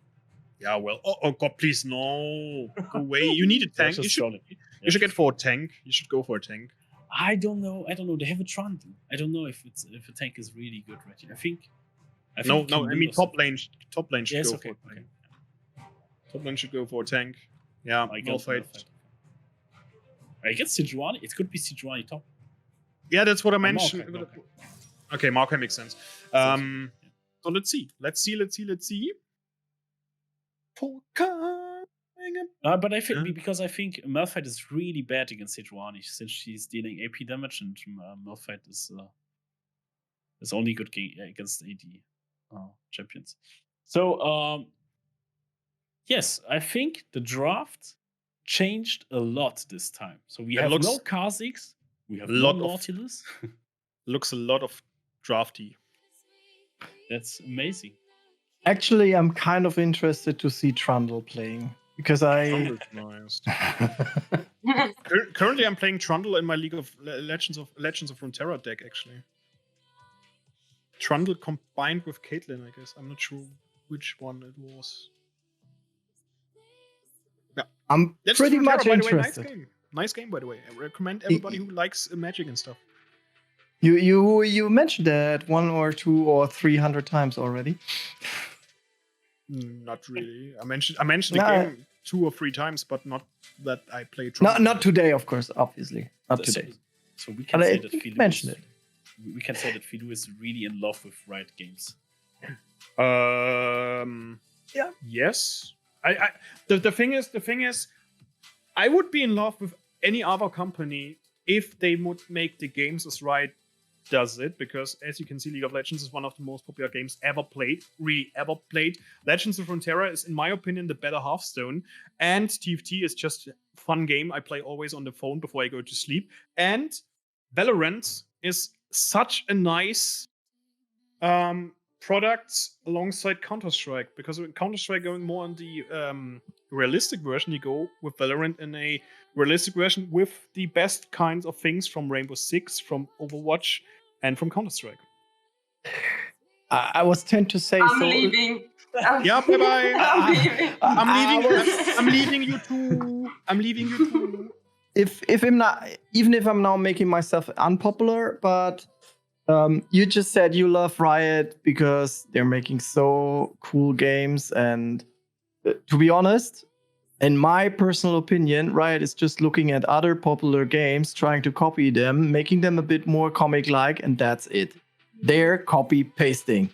René. But making the games better, I think. No. No. You know, League of every Legends game is a copy of, you know exactly what. Of I course. don't gonna repeat it here. Dota All-Stars, but yeah, every Dota 2 is Even also a copy Dota of was not the Dota. first one. Even that one is a copy. The StarCraft mod, I know, but still, every idea you have is sort of copied, and still you like the games. For example, Still, Valorant. Well, what is Valorant? A copy of Overwatch. not really. It's Overwatch it's a and combination. CS:GO. It's a combination. It's a combination, and with their own style. So why is it bad? Counter-Strike was also copying every shooter game before them. So There was no shooter game before them. Not Half-Life. really. Half-Life was Half- before them. CS:GO And the was game- a mod of Half-Life. Yes, see, it was a mod. It was a mod on that, but there were always something else before that. It's just the way it's just always how you feel and how you like it. And I think Valorant still has the perfect place for itself going, but Counter-Strike is still the best and most played shooter in terms of One thing I need to say, and that is some positive. Actually, how Riot is going to do it, like free to play, not pay to win, just putting in the skins and like that. That is good, and I like that pretty much because you don't see that much. The product itself should be good as well. Otherwise, people don't play it, and the products are good, and you can't deny that. Can't deny that. If you hate it, you can hate it. You can hate it. You can hate it. I don't hate it. The games are good. Otherwise, they wouldn't be played. And look at the success I agree. of League of Legends. I agree. They're not bad, but still they're copies. That's just a fact. Which game is? All Okay, right, guys. I think Anyway, you can take up your battle we're later chilling. on. By the way, it's all fine. Wait. Before everybody is like, don't argue, don't fight. We're not fighting. That's just an open discussion. Yeah. And But I think that the open discussion you guys can have in a separate podcast one day. But today's that would be lovely. Today is the final. And we are only focusing on the final today because we want to know who is going to win. Is it going to be the Perplex Pandas? Or is it not? Kate? We have to Or win. not. What is that? Or not. Is it Perplex Pandas I or don't know. Now let's have a look. So we have Rise of the Phoenix on the blue side this time and Perplex Pandas on the red side. So I think the drafts are very interesting. We didn't see these kind of drafts before. Also, not yesterday. We have different champions, of course. Yes, that's amazing. I really like it. Okay, so we have Sejuani jungle and the Trundle on the top lane. I think that's good. The Trundle should not have problems against the Maokai and should normally always be able to pressure him.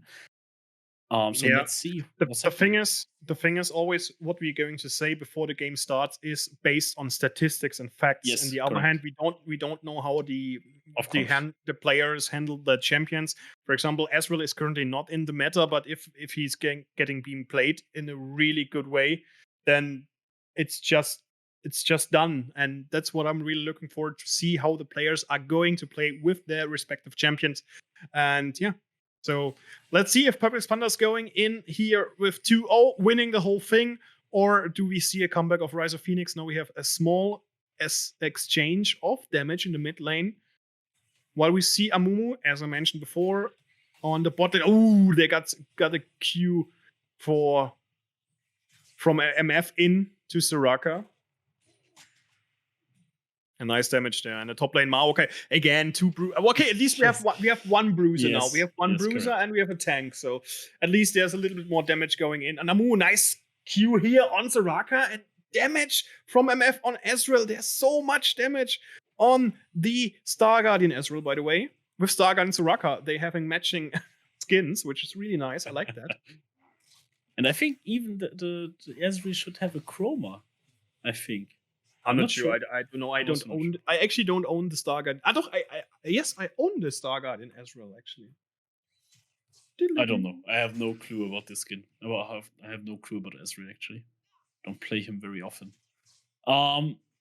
Okay, so we have both junglers pathing again towards bot side. Amumu, not Amumu, here, top lane. Trundle just takes a bite out of Maokai, but he tastes too much at wood after wood. So that's really. I mean, so LeBlanc should have the pressure on Corki until a certain level. Really, really tough matchup for him, I think, here. But we see also bot lane trading. And the Soraka, of course, healing back the Ezreal.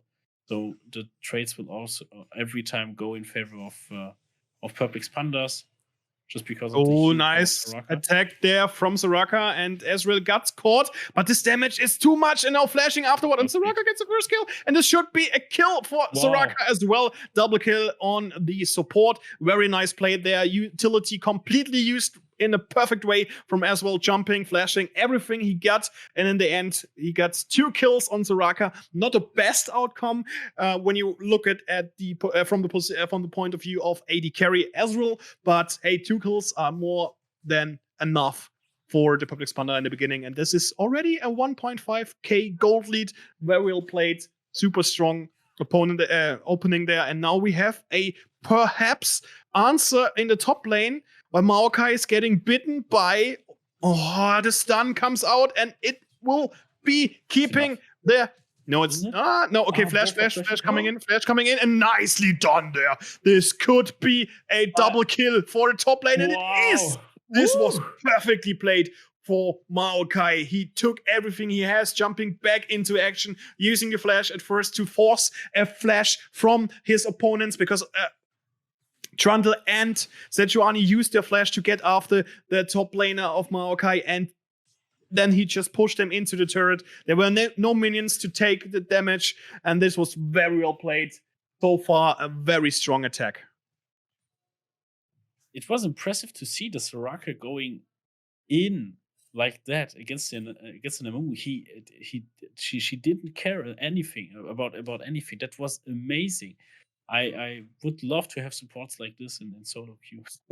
I would like to have such. I would like to have such top laner. But now LeBlanc is going in after. Oh, nice. Oh, very nicely flashed there. She could have been caught. Oh, okay, she gets caught now this time. But she is also having a leash on Corki and has to jump out. Otherwise, she would have died. And now Kane comes in for the kill. Gets it on Corki. Very nicely done. LeBlanc's just staying around, gets a stun almost on Sejuani, and yeah, Trundle is roaming to the mid lane. I'm not sure if it's something he should have done, because now Maokai can get in everything he wants to, and Trundle has to use the teleport just to get back in time. Well, he can use the time now he has to get some farming back. But still, as you can see it, Maokai with 2 kills and 16 CS in the lead. It's really hard for Trundle to get along the walking woods. Now we see Sejuani on bot lane ganking Ezreal and Soraka. Will there be a kill possibly for Sejuani? Oh, nice attack there from Sejuani. And Soraka has to jump out. Now Ezreal is there alone. What the hell? Okay. That's fine. Yes. They seen that Kane was coming down. Otherwise, we could have gone after it. They have the advantage in numbers. But yeah, Kane with this amount of health, it's just too much of an dangerous thing to not taking care of from the point of Rise of Phoenix. And I'm still not fully convinced that Ezreal was a perfect pick there, but still he manages to hold himself against Misfortune, who is one of the most and strongest playing AD carries right now in the meta, and still there's so much damage coming out, and that's it. That's so strong. I also think there would be much better picks, but so far they are doing pretty well. So absolutely, look at the scoreboard. We have a 3K lead by the 8th minute. For Public Pandas, it's super strong. And yeah, Soraka is just going hard. 2 kills on the support, and she just can heal everything until she's dying, and then she heals herself, because I'm sure she's going for Warmogs. She has to. Oh, damn. Really well played, and the outplay from the top lane was just ridiculous. So I'm really wondering why Trundle is struggling so hard against the Maokai. Maybe I underestimated the Maokai. That's also possible, of course. Maokai is currently one of the strongest champions in the top lane. Yeah, I see. But it's still, for me, I need to play the matchup once, because I don't have an idea why Maokai is so strong against Trundle right now. Well, like I said before, it's not only the champions, because we're talking about statistics. It's mostly the player, because as you can see, Maokai was meant to be dead, and then he was able to overcome his... Yeah, now he should die. He can use the ulti, but he managed to dodge that Sejuani's ulti as well. And now comes Kane in, but he can't do any damage, but he can make sure that his top laner stays alive. And this was really, really, really close. And Sejuani, now she missed her ulti. That was a kill for them to take, but Maokai was really lucky there. So to answer your question from the champion select, if we will see a blue or red Kane, I think you could play both right here in this composition, because the Trundle would get all the tankiness from you if you go red Kane, and if you go, and that's the argument for going blue Kane. But they have no real disengage. And nice Q there on Soraka. She gets some stun out, and the ultimate of MF just does too much damage for her to survive. And now we have the first kill on Misfortune. In combination with Amumu, it's just ridiculous, because Amumu can just stun what comes into his area, and then MF just ultis everything out of life. So really nicely done there. Nice utility usage, and yeah, Ezreal can still stay in lane because he has the possibility to jump out, but he has to make sure not to get caught by the Q of Amumu. That's completely true. And now we see the jungler of Public Spawners heading over to Drake and also starting it. Okay, the LeBlanc going on to Sejuani. Sejuani, this is easy kill. That's it for Sejuani. Oh, but on the other side, she is dead as well. Because is she staying alive? No, she is dead now by Corki. But on the other side, we see Misfortune dying to the damage of Ezreal and Kayn. Because if Ezreal wasn't able to kill her, Kayn was already inside her with the ultimate. Now Kayn gets a slow stun on Corki, but Corki does it really well. Diverts his way back to the mid lane. And now we see Trundle going after Maokai, but he should be very careful because Maokai is 2 levels up, has 2 kills more already. The Iceborne Gauntlet completed, and the turret is almost gone. So, doesn't look very well for Trundle. At least he can stay alive and keeps the turret so far going. But this is the first Drake for Public Pandas. Absolutely correct. And we see 2k leads for Public Pandas. They're showing how good they can play together. Kayn some damage here on Misfortune, but I think he's just. That was a very nice catch there from Amumu, and ulti from Soraka. Not also Soraka, the ultimate from Sejuani coming in, getting a stun in, but then there is Ezreal using his ulti to lure them away. LeBlanc is also there, and now we see the team of Rise of Phoenix on the hunt. But while in the meantime, we see a flash there from Trundle because he has to get out of range from the attack. Oh, nice attack there using the package from Corkin. This should be another kill there, but no. Ezreal was able to get out of the range of the ultimate attack of Misfortune. But nice kill there from Corki, and it seems like Rise of Phoenix getting a foothold into this game, and Corki having a fat Corki is always nice now with a blue buff, which makes it very easy for him to get back into the mid lane. Really strong player there, and a very nice utility usage of Amumu, who is always kind of the engager. He always gets a foothold within the opponent's champions. And now, this is a more close game than they had in the last before and the one before, because there was 16 minutes and we had such a huge lead on Public Pandas. Now it feels like that the Rise of Phoenix is holding themselves again against the Public Pandas much better than they did before, but this should be the turret in the top lane. Trundle eats a little bit of wood again, but there are so many minions left, and Maokai, but Maokai choose not to go in. Sejuani is lurking around the top lane, while Kayn is also there. So I think Corki could be the win condition for Rise of the Phoenix. If they can enable the Corki to get fat, to get more kills, maybe more CS, just farm and let the Corki get into the game. I think that's the win condition for Rise of the Phoenix right here. Combined with the CC that they have from Sejuani, from Amumu, and also the Trundle. And now we see Trundle going ham on the Maokai, but already disengaging. Oh. Yeah, okay, I was thinking that Sejuani sticks to the top lane, but she went down, and now we see here Kayn cleaning up the brushes on the top lane. Well, we have Trinity Force ready on Ezreal right now. Phew, that will hurt. And also watering content. Kayn. Perhaps he's going for Herald, and he does. While in the meantime, Ezreal here against 2, has to hold himself against 2. Amumu and Misfortune are now rotating into the mid. No, they don't. They just clean out the brushes. And It's this a free should Herald. be the Herald for Perplex Pandas. That is absolutely free for them. Maybe they can open up the mid lane right now, open up the map for Perplex Pandas, make a bit pressure on the Corki. Nah, we So should that go for the top lane because the turret's Yes, almost that's awesome. gone. Yeah. Now Misfortune gets some damage into the top turret. Once you see two, Ezreal get caught here by Amumu already, or as immediately gets an ultimate out, but Maokai is trying everything, but he is now against 4 champions, coming back and gets the Corki Misfortune. Everything is trying to attack him and gets him done, but in the return, he gets a kill on... Oh, damn, I can't.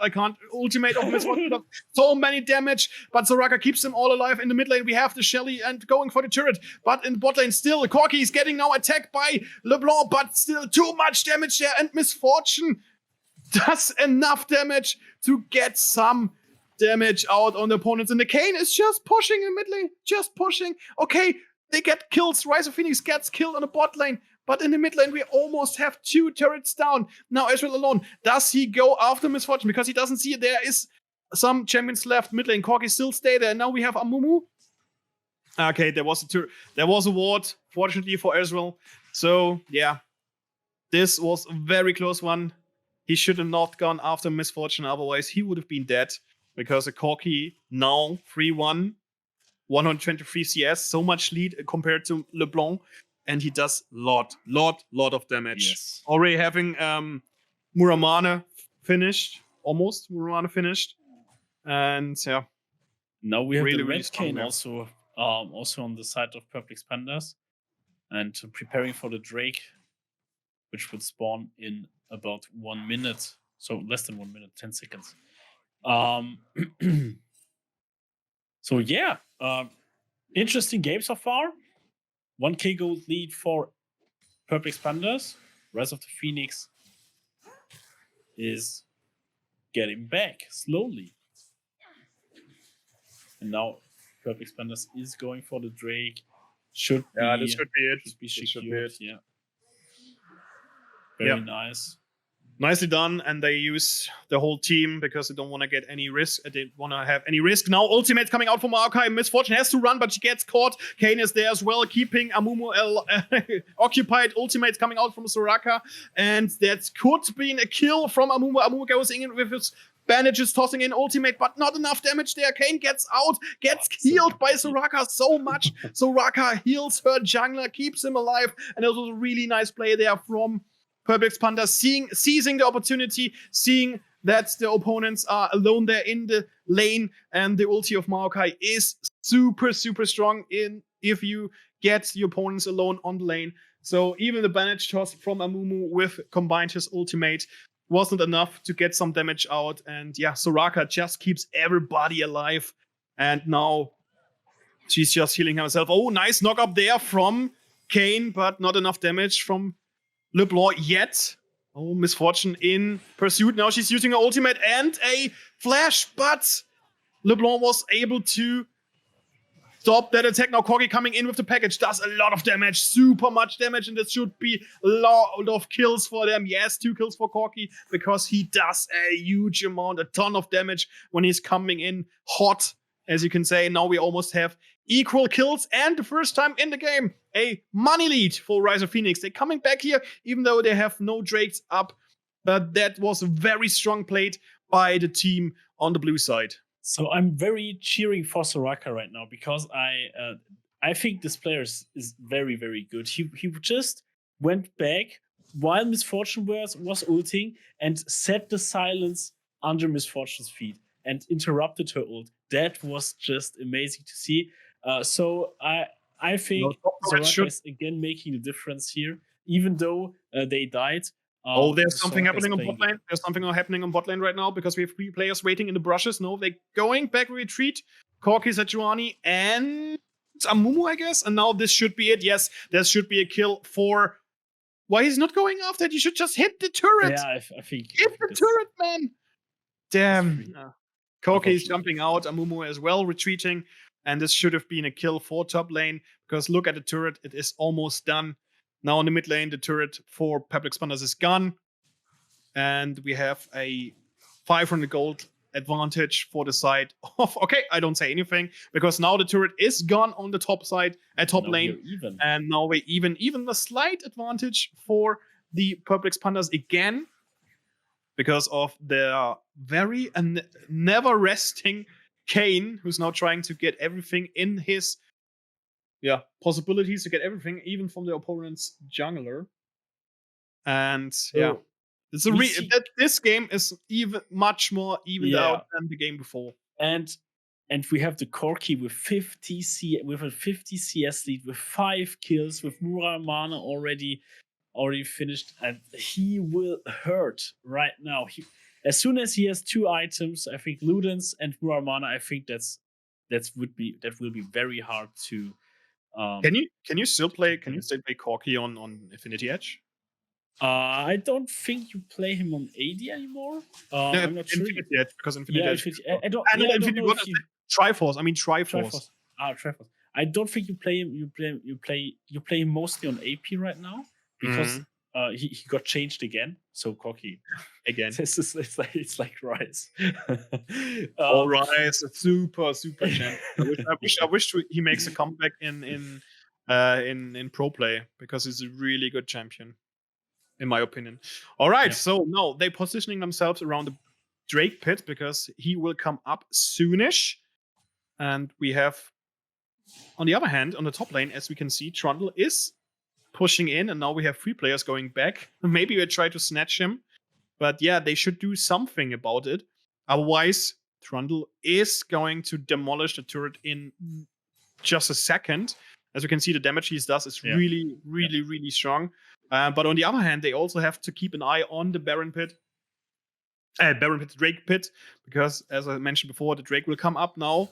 Kane spotted by the opponents, but from this distance, he can just drive around, just roam around, go away, and keep himself safe. Now we have Maokai against Trundle in the top lane, while the rest of the team from Public Spanners going into the Dragon Pit area, now securing themselves a blue buff.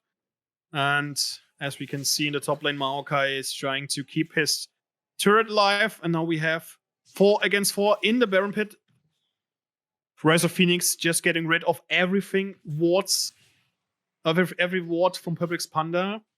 And Corki is just a good position. They have a good Corki is just hitting rockets left and right, and now we're doing a Drake, and this should be the first Drake for Rise of Phoenix.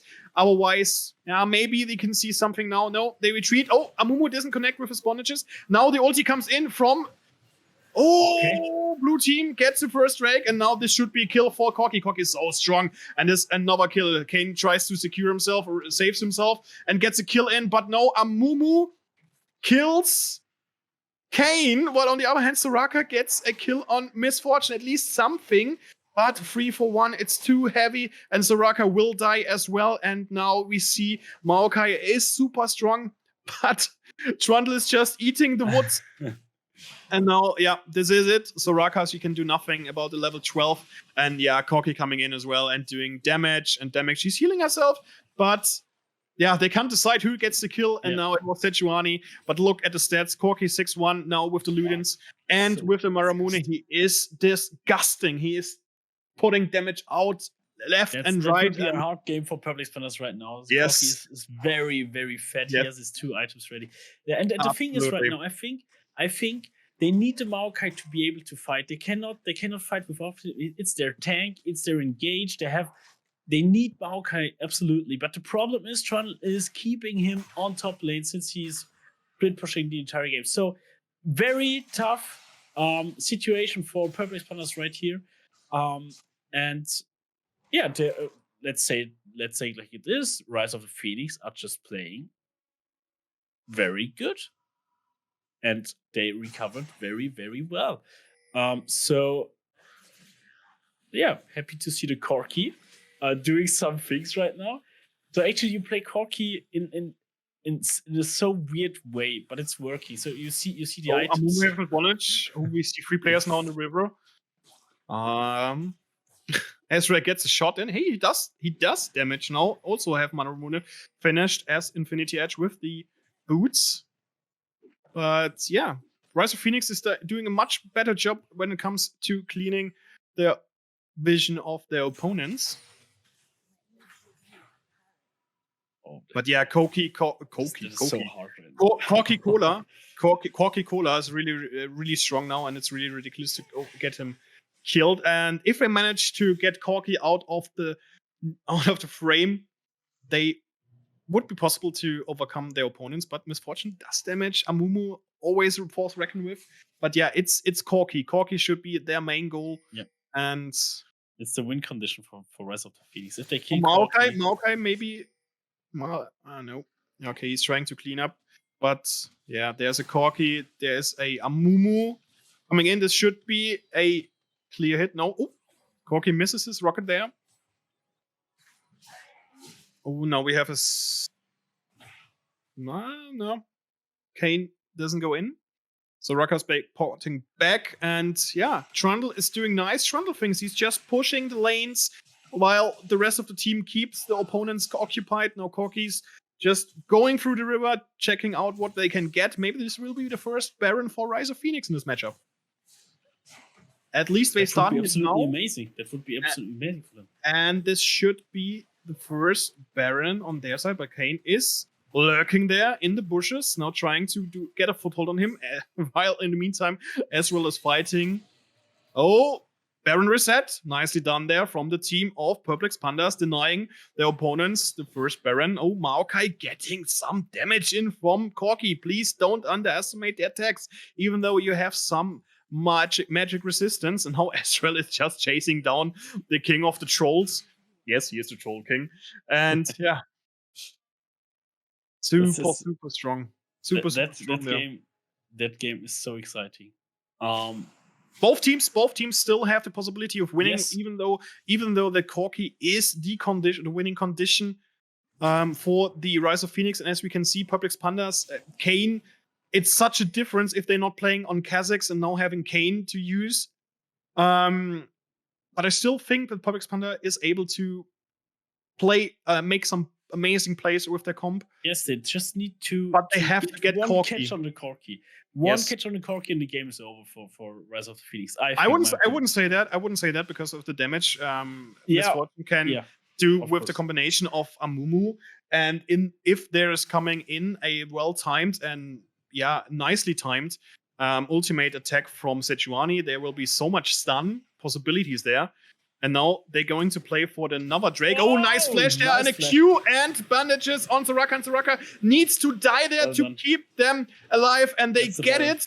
Nice kill for them. Kane is done. Soraka is done.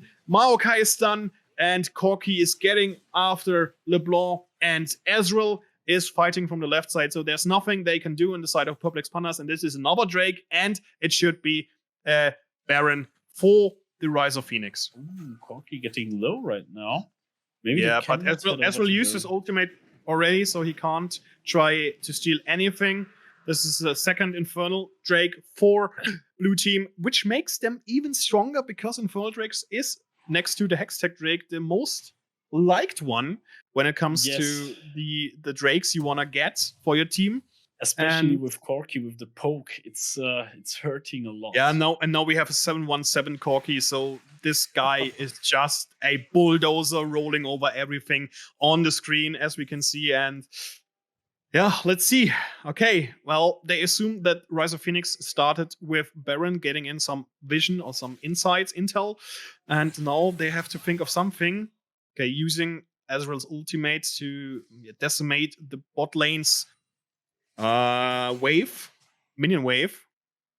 Now it feels like a little bit like Aram because everybody is scattering in the mid lane while Kane is trying to get Rift Scattler for himself to get some additional vision on the Baron, and he does. Nice little knock up on Sejuani. She has to retreat, but Corky's cannon rockets just do too much damage.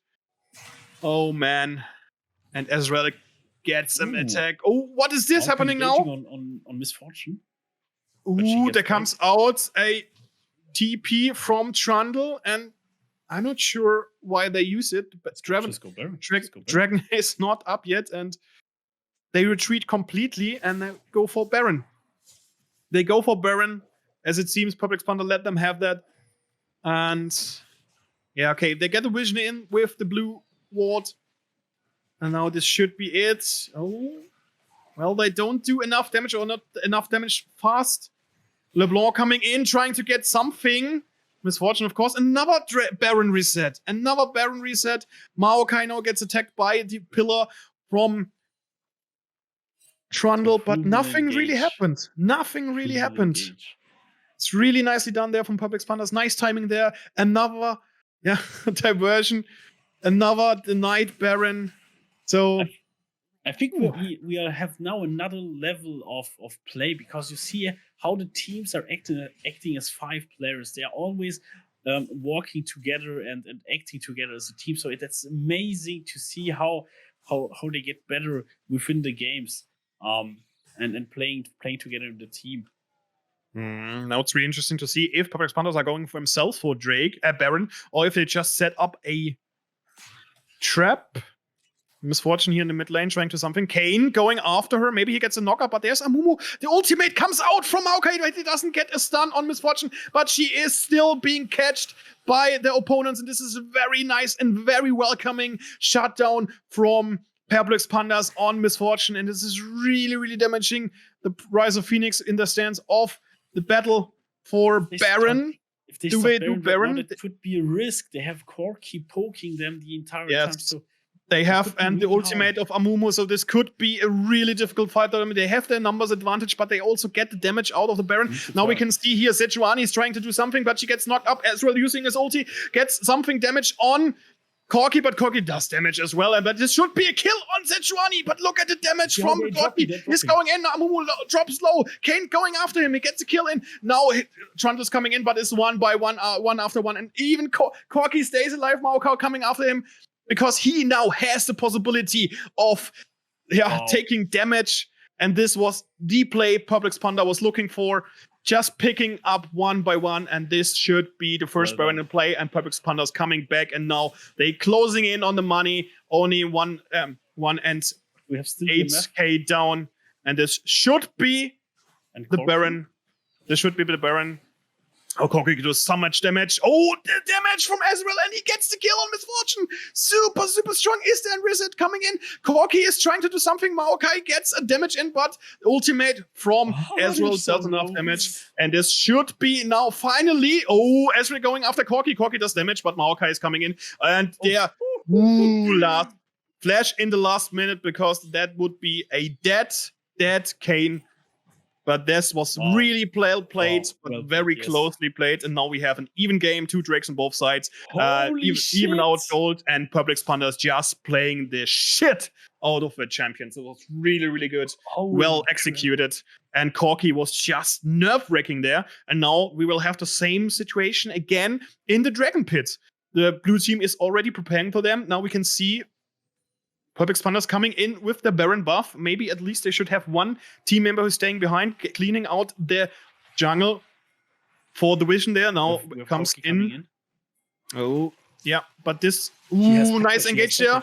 Nice engage there. Corki should come in, and then he does. And this is so much damage. But Soraka healing everybody. Corki, Amumu killing on out Soraka. And now Corki just cleaning houses. Amumu just doesn't... Oh, LeBlanc on Corki, and there is the kill. But it was a very high price they had to pay to get a kill on Corki. They have to give up the 3rd Infernal Drake to Rise of Phoenix, and now on Soil Point, and they have 3 Infernal Drakes. This is such a bonkers combination for them. Holy shit. And LeBlanc just gained 1k gold from the kill of Corki. Yes. So super strong there. Very important. Very important, but still Corki with she still has Baron buff, which will help her to defend the base or the turrets, but still I don't know if it's a viable item, but maybe you should consider buying Banshees on Corki. Because of the LeBlanc engage. I don't know if it's viable. It's just a suggestion from my side. Let's see what he will build as next item. Rabadon's on LeBlanc now finished, which that will be huge right now. Which culminates damage he gets, and But as we can see, people they don't go for LeBlanc, they don't go for Ezreal. They try to kill Soraka in the first place because she keeps everybody alive, and this is so important for the team of Rise of Phoenix to succeed here in the battles with the opponents. And in the meantime, we see Perfect Spanners going for Corki because Corki is the damage dealer. He does so much damage, freaking damage, actually. And the next team fight could be a turning point for either team here in case of winning. And we see Perfect Spanner, and they need to get a foothold of their opponents, where Maokai is pushing in top lane. Trundle coming after him. And now we see Perfect Spanner just cleaning house. One single mistake can decide going the game in for the Drake, for the turret. And now Kane with the rest of the team is trying to get something done. Okay, this is it. Maokai has to fight against 4. He stays alive quite a long time because he has a lot of enough damage. And on the other side, we see Kane going for Misfortune. And it was a good trade. It was a very good trade for Purple Expander because not only did they kill the AD carry, they also get damage on the turret, and they get the second turret as well. No, they didn't, but almost. And very well played there from the team. The Corki damage is so strong. So strong. And now flash from Trundle. He should get Kane. No, Kane gets out of a flash. Ultimate comes in from Soraka. And she kills Amumu, even though he gets out his ultimate. But on the other side, we have a Kane coming in. And LeBlanc does so much damage. Ultimate from Ezreal is going out. But Corki, it just has to hit those rockets. And we have another kill there for the mid laner. 10-2 now, and it was a very well trade 3-4-3 on both sides. Soraka keeps her teammates alive, and they now can try to do anything. Misfortune is back alive again, and Ezreal just farming in now the bot lane. Corki was so important in this regards. But the damage now coming from both teams is so much. They should never be underestimated. Either if it's Rise of Phoenix or it's Perfect Spanners, it is such a hard we have an even game. I think it's the first even game that we are commentating. It's so fun actually. I would say it's when it comes to the statistics, it's very even. But if Corki is able to utilize his kit, he is the playmaker. If Corki dies, it's really hard for Rise of Phoenix to hold themselves together, even though they have a nice engagement with Amumu, with Sejuani, and then the ultimate ability or the ulti ability from Misfortune. But still, Corki's damage is heavily needed, and if he dies, the team has to retreat, has to defend the base. And now it depends if Corki is living. Condition. If not, yes, he is the winning condition compared to Public Spanders Kha'Zix in the last couple of matches we've seen from them.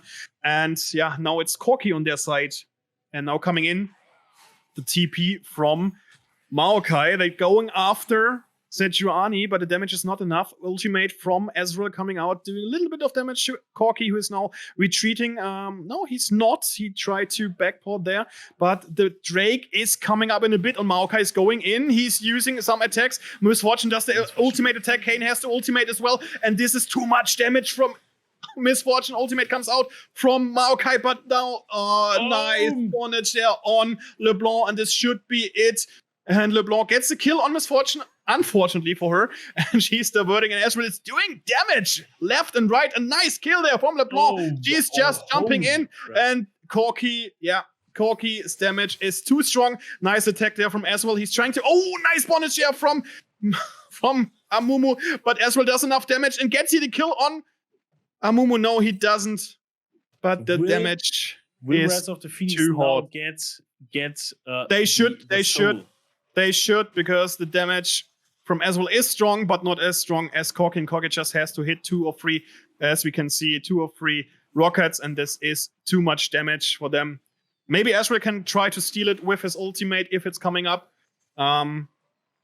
Or maybe he gets a reset, but this damage is super strong from Corki. Yeah. But Corki also has to be very careful because the damage from Ezreal is there, but this is the soul for Rise of Phoenix, and it is an Infernal Soul, and this is so much damage. No, don't go for him. Don't go for them. And this is a flash from Trundle.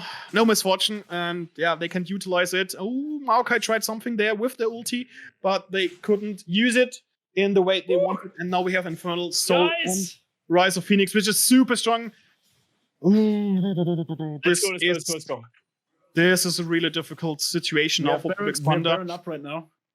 They have to fight for Baron. They have to take the Baron for themselves, but they have to be taking care of Corki, which is now, as I might recall, going in for... Ooh, nice damage there, but Baron Pitts coming up now, and Maokai gets taken out almost by Amumu. Amumu with advantage, and ulti! Nice ulti there, but there's no one following up. Now Corki is coming in with the ulti. On the other side, the Purplex Pandas going with the Kane after more misfortune. Nice kill there on Kane. He is getting out of commission. On the other side, Maokai against the rest of the team, and this is the team fight for the team. Do we get the death on Corki? Yes, they get the kill on Corki, but they still have to retreat because Misfortune does a lot of damage, and Maokai can just eat the walking wood. Damn this damage from Misfortune, and Ezreal still the last player alive, and this could be maybe the try for them to go after Baron. Now they don't. They have to push, but Ezreal is still there. So we have another time that Ezreal stayed alive using his ulti. But this is the turret. This could be the death for him because he has nothing left. No flash, no Q, and that's the kill. And that should be the turret for the opponents. Now, LeBlanc is coming up. If she gets a hold on Misfortune, she will die because the damage of LeBlanc is super strong. And now Corki died for the third time. But this is a very dire situation now for Purplex Pandas. They 3k down. They have to get the Baron. They have to fight for Elder Drake later on. Otherwise, this will be a done deal for Rise of Phoenix. And we go into the all decision and the last decision in the last decider match. And this is such a intense game. Fight right now. We're now 40 minutes in, the longest game we've seen so far. Having Soraka going back. Almost every champion now is closing in on their full build. And stand still. I need some. You have to take over for me. I have to drink something now. Okay. Drink something. So we have both teams heading over to Baron. Hovering over Baron. We have Corki preparing for some poke. Insane damage. As you can see, the rockets. He shoots the rockets one after the other. Misfortune getting red buff.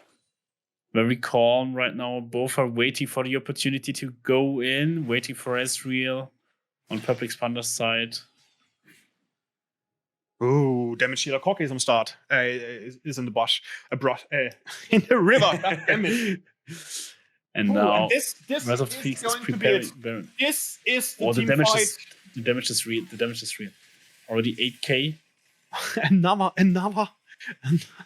Oh, what is Maokai doing? What is Maokai doing? Kane goes in.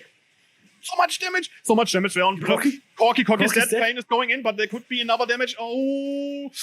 Ezreal has to deal more damage. He has to deal more damage. MF is coming back, and she does a ton of damage, but Ezreal is enough to deal with her. And now this could be the Baron for Purplex Pandas. They get almost everything they wanted.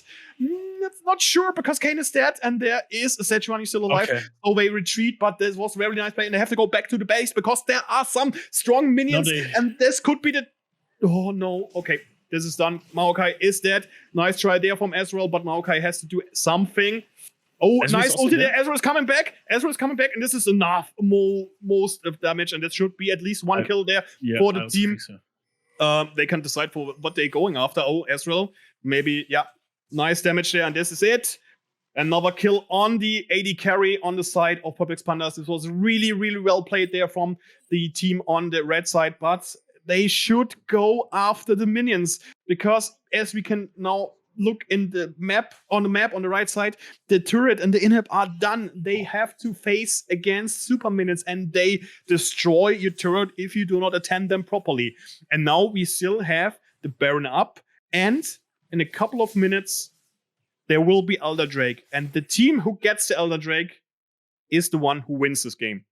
Yes, so we've seen the amazing Kane engage on I think on 4 members of the team of Rise of the Phoenix, and Corki just instantly died.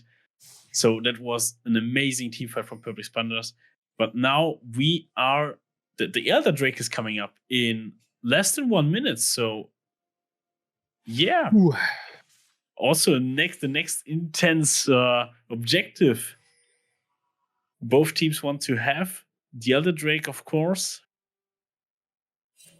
And Purple Expanders is already in the river, waiting for Soraka to come back with wards. And the mid lane, as you said, is pushing in. Since the super minions are still up, I think the inhibitor will come back in the next one. Oh no, Elder Drake is up. This will be the fight. I tell you. Yeah, that's true. Ezreal doing some damage on Sejuani. Not bad, to be honest. So there are 2 possibilities. Prepare for the fight. There are 2 possibilities. They go in for the fight. Yeah, they have to. Yeah. Because they don't have Corki has package. They need to wait for Corki package, I think. Oh, they have to go in. They have to go in. They can't. Ultimate there. Nice ultimate combination there from Amumu with Misfortune. It's too much damage. Corki is doing damage here left and right. Ezreal can jump out, but this is a double kill on Corki, and this is it. This is very nice. This is the Elder Drake for Rise of Phoenix. That's the finish. And this is GG. We will go into game 3. They will take no game Baron. 3, guys. Let's They go. They don't need Baron. They just go in to mid lane, pushing their minions through. And this should be it. So Ezreal let's hope just we trying get what we can do. Let's hope we get a same game like this for game 3. Imagine that would be so nice. Ezreal has to be aware because the damage, enough damage. I think that's it. That's it. Definitely. GG. Well played from both teams. Both teams insane. And we are going into match number 3.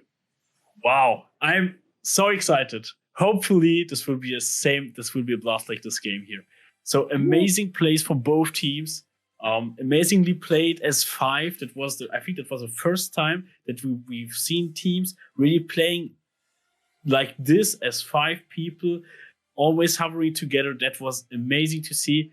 I've had like LEC plays right here. That was really good, really good. And also amazing engages. The last engage from Amumu and the previous engage from Kane. Both teams did very well in this game. Was super intense. I can't really tell anything. I'm just. So let's go back to Kate and René. Please. Yes, what are they saying? Actually, I'm still so flashed. So because I'm a little bit disappointed about Trundle, but that Corki was just, sheesh. It was coming in and boom, he just killed everything. Same as I missed that. Wait, he needs to get out his notes. I don't remember the name. There was this ultimate where he just fires in front of how does the lady? Misfortune. What's the name? Misfortune. Thank you. The lady. The lady. Red lady with red hair. It was really like I was like, holy fuck! What they're doing? And it was like really sheesh. That was really intense. Also the tactics with resetting the Baron, getting in between, trying to push them back from the fight. Really, that fight that game had everything actually I wished for. Yes. And now we had our best of 3 with the final 3rd game, and I think that's the best possible option we could have for a final. Yeah, it's super exciting. We didn't have so many 3rd matches in the end. But yeah, it makes it so thrilling. I love it. So the last final for the AGL. 3 matches. 1-1. Amazing. And can we get a little break, please? I need some. Yeah, I think we. So, but I hope they will ban Kha'Zix again. Hopefully. They should. Do you think they ban Corki now? I don't know. I don't think so. I think he plays Vlad. He plays Veigar. He plays a lot of champions like like this. I think, of course, Corki was a big problem, but play similar champions. So, yeah, hard to say. Hard to say. I would not like to be in their position, actually. It's very, very tough. I can imagine. All right, but to give Florian a little bit of break and a little bit of break for his voice, I think we just go into the ad and then into the break.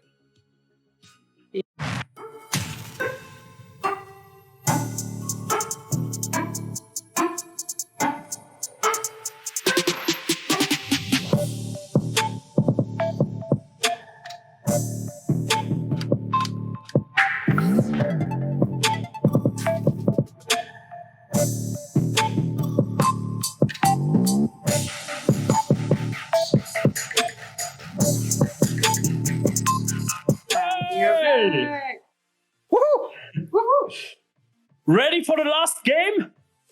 Yes! Yes. Holy shit! Yes. Are you still alive? Florian, or are you close to a heart failure? Florian's energy is going down. He's just like surviving. Yeah, it looks like it. But now it's Nico's prime time. What? Turn on some drum and bass, and then you will be just jumping. Exactly. I'm looking. But Nico, I'm what looking can we for- expect now? I mean, it's such So a what can we close expect? match. Actually, what can we expect? We can expect a very intense last game, like this game, like the previous game, and we can expect, I guess, some champions that we haven't seen before. Since we in this game right now, we have seen already champions that we haven't seen before, but now it's very interesting to see how they will pick, how they will draft for the teams, since they have seen champions from each other that they didn't see before. And if maybe we will see the core key banned, and we don't know which champion will left open for Rise of the Phoenix. So yeah, that will be really amazing. So I hope that we will see a very intense pick and draft, and then of course a very intense game. Yes, that's what we can expect. Both teams have very strong players. Yes, of course. Pyun in Perplex Pandas, who is a very strong performer. And the jungle.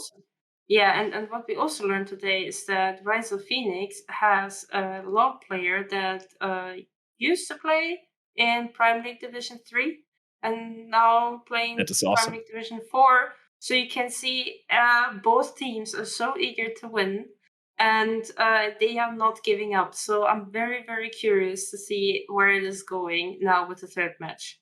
But hopefully they ban Kha'Zix. Please just ban him. Do us the favor to ban this champion. We don't want to see him. I will post it in chat. So ban Kha'Zix, please. Make Nico happy and ban him. We've seen him. We have seen him too often in the last 2 days. That's not possible. He's not a good champion at the moment.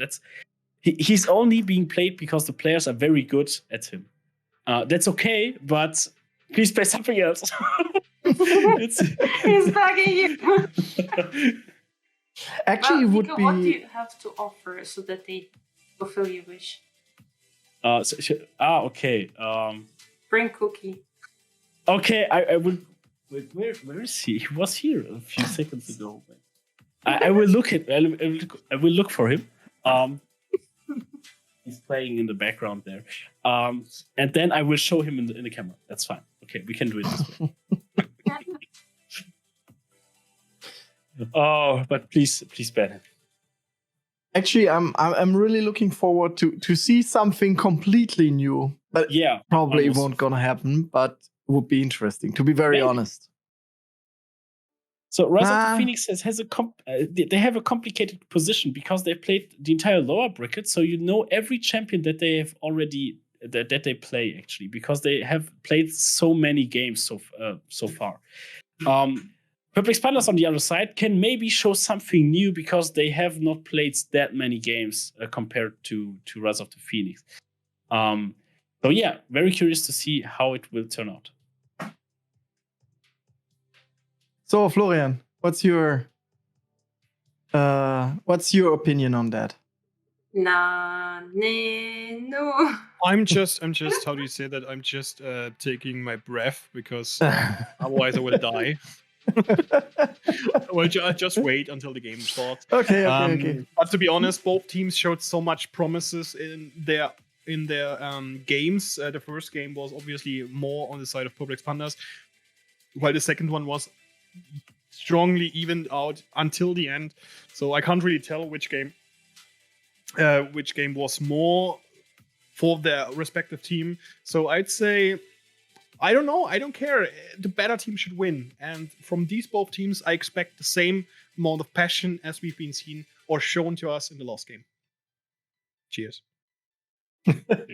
We're by the way, we're back at a new hashtag, coffee for Florian, so it's not coffee for Gregor anymore. If you want to call it coffee, but okay, sure. We're not gonna call it anything. Liquid. Liquid. Oh, liquid snake. Oh no, you're seriously gonna start that over again? You're not gonna do that. I've not been playing anything else the last 2 days since MGS. Why you're not gonna play Monkey Island? Because I'm not a fan of Thank you, Monkey sir. Island, actually. Everybody should be a fan of Monkey Island because Monkey Island is just awesome. It is an awesome game. It's perfect. It's super. It's mega cool. But I don't like it.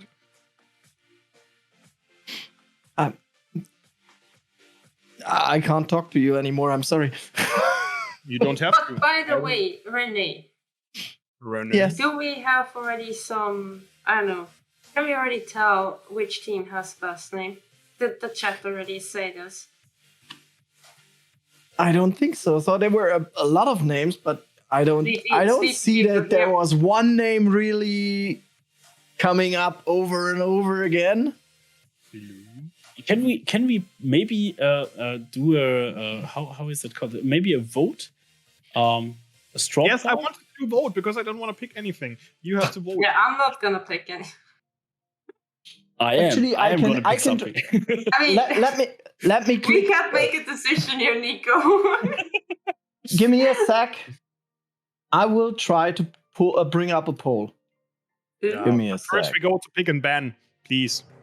Of course. Okay, Vladimir. Again, that was Not okay. in the game. That was to be expected. Vagar. Okay. I think both mid laners are playing Vagar. Will that be a mid lane ban fight or? Only midman will be banned. Nice. No Yatze. Yatze O. Oh, the Corki is bad. No Okay. Corki. No Okay. Corki. What will happen? And No the Kha'Zix. Kha'Zix, obviously. Yes. No. Thanks. Damn. Thanks. I want to see the players on the best champions they have, but unfortunately they don't want us to see them. Yes, that's. I think that's understandable. That's understandable, of course. Yes. we have an on first pick. Oh, very interesting. Misfortune on the side of Hidden. What? Mhm. what? And again the Trundle. What did she say? How did you call my mama? Okay, we have the Trundle on top lane. You can see Ornn. Mm-hmm. I will not say that it's easy for Trundle right now because it wasn't last game, so I will not say it right away. Mm-hmm. Mm-hmm. Mm-hmm. I've learned.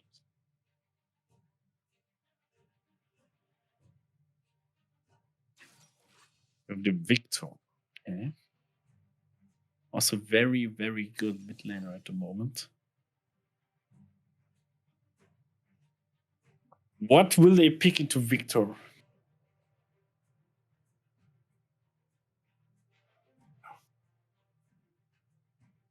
Guys, I'm so hyped. Sorry, I'm very hyped right now.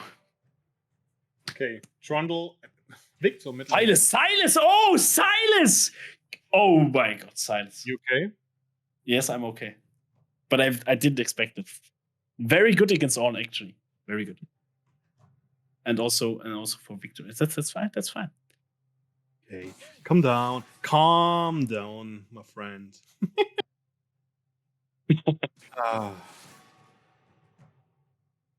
The weak fear the shadows. The weak feel the shadows. I have the Kane ban also. The Ezreal.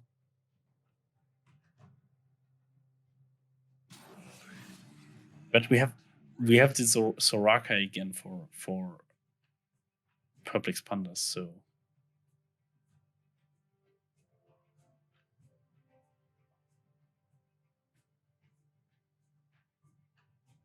I cannot talk. I'm too hyped to talk actually. I don't talk anything because Sejuani, Silas, of course, okay, you have Misfortune. And now you have almost the same draft. Now on the other side, you have Orn newly, Xayah now coming in for Perplex Pandas, which is interesting with Soraka. They have at least a tank in the top lane. And now the Hecarim.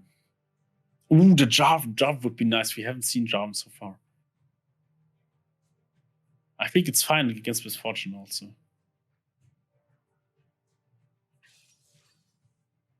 Okay. We have the Jarvan. Some new picks.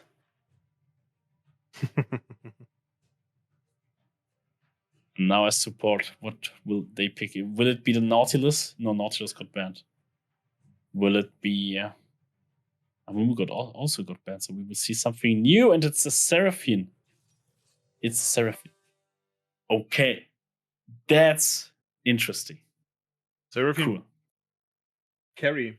No, support. Okay, because I was wondering, because Seraphine is also always considered to be one of the best carries right now at 8. You can. So there was a lane, Seraphine Senna. That super was just strong. Super strong and super oppressive. And you go with Senna as support items. Yes, exactly. Okay, we have a very interesting draft again for Rise of the Phoenix. We have a full ham teamfight comp with the Silas and with the Seraphine as new picks. But also on the side of Perplex Pandas, we also have full teamfight with Victor, Jarvan, and Orn, and of course the Soraka and Xayah for the back line.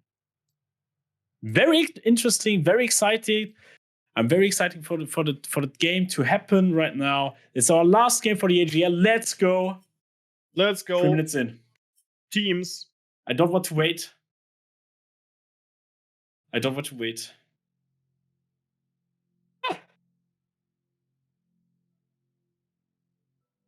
I was already again muted. I just want to say so we see a couple of new champs, couple of new possibilities. So I'm again pretty much hyped how this is going to turn out at the end. So to be honest, I have no favors for anyone, and to be honest, I can't have any opinion in terms of, I seriously have no clue who could be the upper hand, who could have the upper hand or not. Just looking by the draft. Kate, what about you? What do you think? From a Yumi perspective right now. From a Yumi perspective, I just jumped. Jump. I mean, so Silas can steal ults, just for you to know. Okay, good, thank you. I think for the champions, I think it's a strong setup for both of them, and with every detail for the champs, I'm out. I'm leaving. No, but in the end, I think it very much depends also on how you play it, right? And I'm very, very curious how Rise of the Phoenix is going to play it, because they had an awesome comeback last round, and it's gonna be thrilling. I'm actually a bit sad that I don't have popcorn here, because Because I don't know. I mean, could you tell right now who's going to make it? It's really so hard. 50-50, or? That's so hard. And so this is what's going through my head. It's like, okay, it's checking the players, checking the champs, who could have a chance? It's totally a 50-50. I would say right now, if the Silas gets into the game and manages to get the right ult at the right time, I think I would prefer Rise of the Phoenix composition. But that's also why, because I love Silas. So yes. Maybe I'm not neutral here. Like me when Caitlin is in the play. Yes, correct. It's completely fine. Exactly. It's completely fine. I understand you. You are excused. That's I mean, for today, we're anyways all excused. Mwah, mwah. You're all excused. Mwah. But can we get Even some René, hype in here? mwah, The René, last mwah, game of the René, AGL mwah, right mwah. now. Woo-hoo! Guys, René, last stop game. dancing! AGL. Shake your booty. Shake your booty. We need Oh, some wait, music, René. We need some music, I just want to Yes. say. You Do we can- have music? Do we have good music? I want to hear some drums. Okay, that was kind of crazy what Florian was doing. Well, hello, Mr. Fancy Pants. Hello, Mr. Pants Fancy. Oh, and there we are. Here we go. Okay. Let's go. Okay. Ladies and gentlemen. This is Mambo number 5. Sorry, we have Mambo number 1 team. Oh!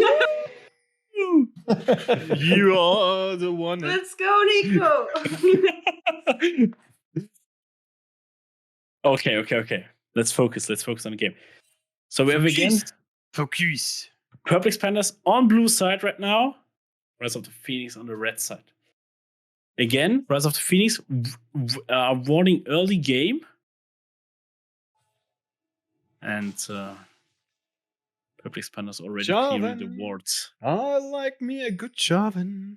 We have Jarvan, Victor, and Ornn as new Victoire. champions for them. Jarvan Victoire. Yes. Whew.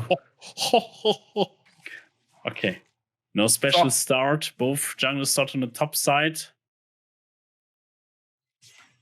What do you think? Are the teams playing more safe right now in the early game? What would you say? It depends on the combination. Now we have Misfortune with Severin. It could go very strongly in because Severin has a much better composition, much better entry when it comes to stunning the opponents. While we have on the top lane again Bruiser against Tank, so Yes, nothing super new, nice. nothing new there. And Seraphine just can heal, shield, and do everything. She can even cook you an egg if you ask her nicely, and she can sing. Funny fact is, when in the song "More" from KDA, she sings in Mandarin, and here she sings in damage, which is really interesting when it comes to the battle. Now we have Xayah against Misfortune, and Seraphine just going after Soraka, and she's like, hey, no, I think better than you. No, I think better than you. So this is what's happening here right now on the bot lane, and he's trying to get in. Oh, but he's receiving a lot of damage from Xayah, even though Misfortune gets an E out. But yeah, I would say this small fight was a win for the team in blue Perplex Blunders. Perplex Palanas. Die Perplex Paulanas. And The golden pineapple. What? the Golden Boys. And in the mid lane, it's really interesting. Project Silas with the Prestige. black. So- Is it the prestige? I guess so. Otherwise, I wanted to say mid lane is really interesting to see because we have a skirmish bruiser mage with Down Silas bot lane. who's able to steal the opponent's ultimate attack. And while we have a Veigar control mage, which was not used completely, now we have a nice engage there from Perfect German, flash. forcing Seraphine Flash to force, use her flash, which is a nice little advantage there for the bot lane. Maybe they try to force them as well in the form of Sejuani, which will now maybe... Oh, he's still there, but the music hits different in this regards. Mainly nothing. So we gotta And, keep yeah. moving with the music, you say? Gotta keep up the music. Ooh. Yeah. And now Zaya is stalling the wave, which is a nice thing to do, especially when you're fighting against opponents who are focused on long range battle. Really nicely done there. Just getting in the CS while German is rotating back to his own jungle, and Sejuani could be flanking Victor. He has to be aware of that, and he is now coming in. Nice stun knock up there, and such a much amount of damage from the side of well done. Oh, that was a nice turnaround. And this was a perfectly timed. Does he go in? No, he should not. He should not. Oh, he doesn't have to. He just used his spear and he survived. He survived. And he gets the double kill, and it was super, super well played there from Jan. Just coming in perfectly timed to the flanking of Sejuani, and instead of dying, Victor helped his jungler to stay alive and get in 2 kills. And this is a very bad start for Rise of Phoenix. Flash there now out for misfortune. She has to get out of the range, and Soraka's just hitting her again, just healing herself with the E. Now Seraphine gets a shot in, but Saya, don't underestimate the attack of Saya because her feathers do so much damage. And this was a really well start for Purple Expanders, but a very bad start for Rise of Phoenix because they thought it could play a different way, and it should have played a different way if there was no Jarvan around, but unfortunately he was. And now we have a slight CS advantage on the bot lane.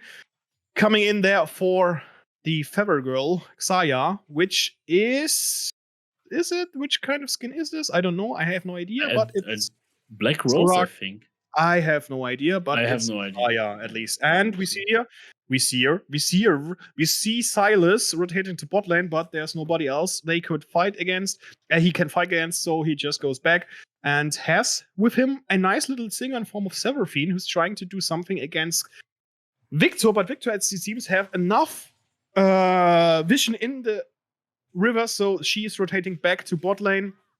While we see now Sejuani taking her top lane camp.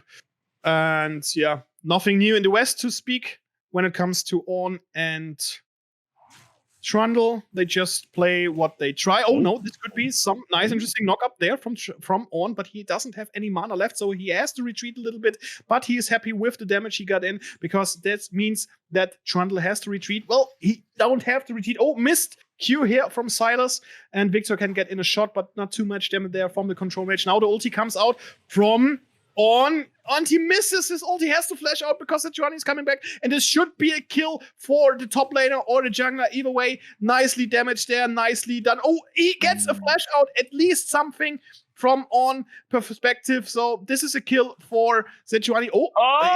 Is it? Yeah, it should be. It should be. Yes, it is. Okay. But he gets the flash out. Oh, the Silas. While in the mid lane, we see Silas going against Victor and wins the battle, even though Victor was able to use his ultimate attack. But never underestimate the possibility of Silas jumping onto you, because that's what he does when he uses his chains. And that was very well executed from both top lane and jungle as mid lane. So we are now evening out in terms of money. We have 11k on the side of Public Expanders, while we 10.8k away with 100 gold on the side. Now 400 gold on the side of the Rise of Phoenix. Yeah, absolutely correct.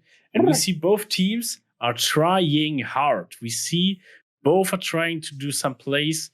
They're not afraid of getting in and beating the enemy. So that's a really that would be an intense final game for the AGL.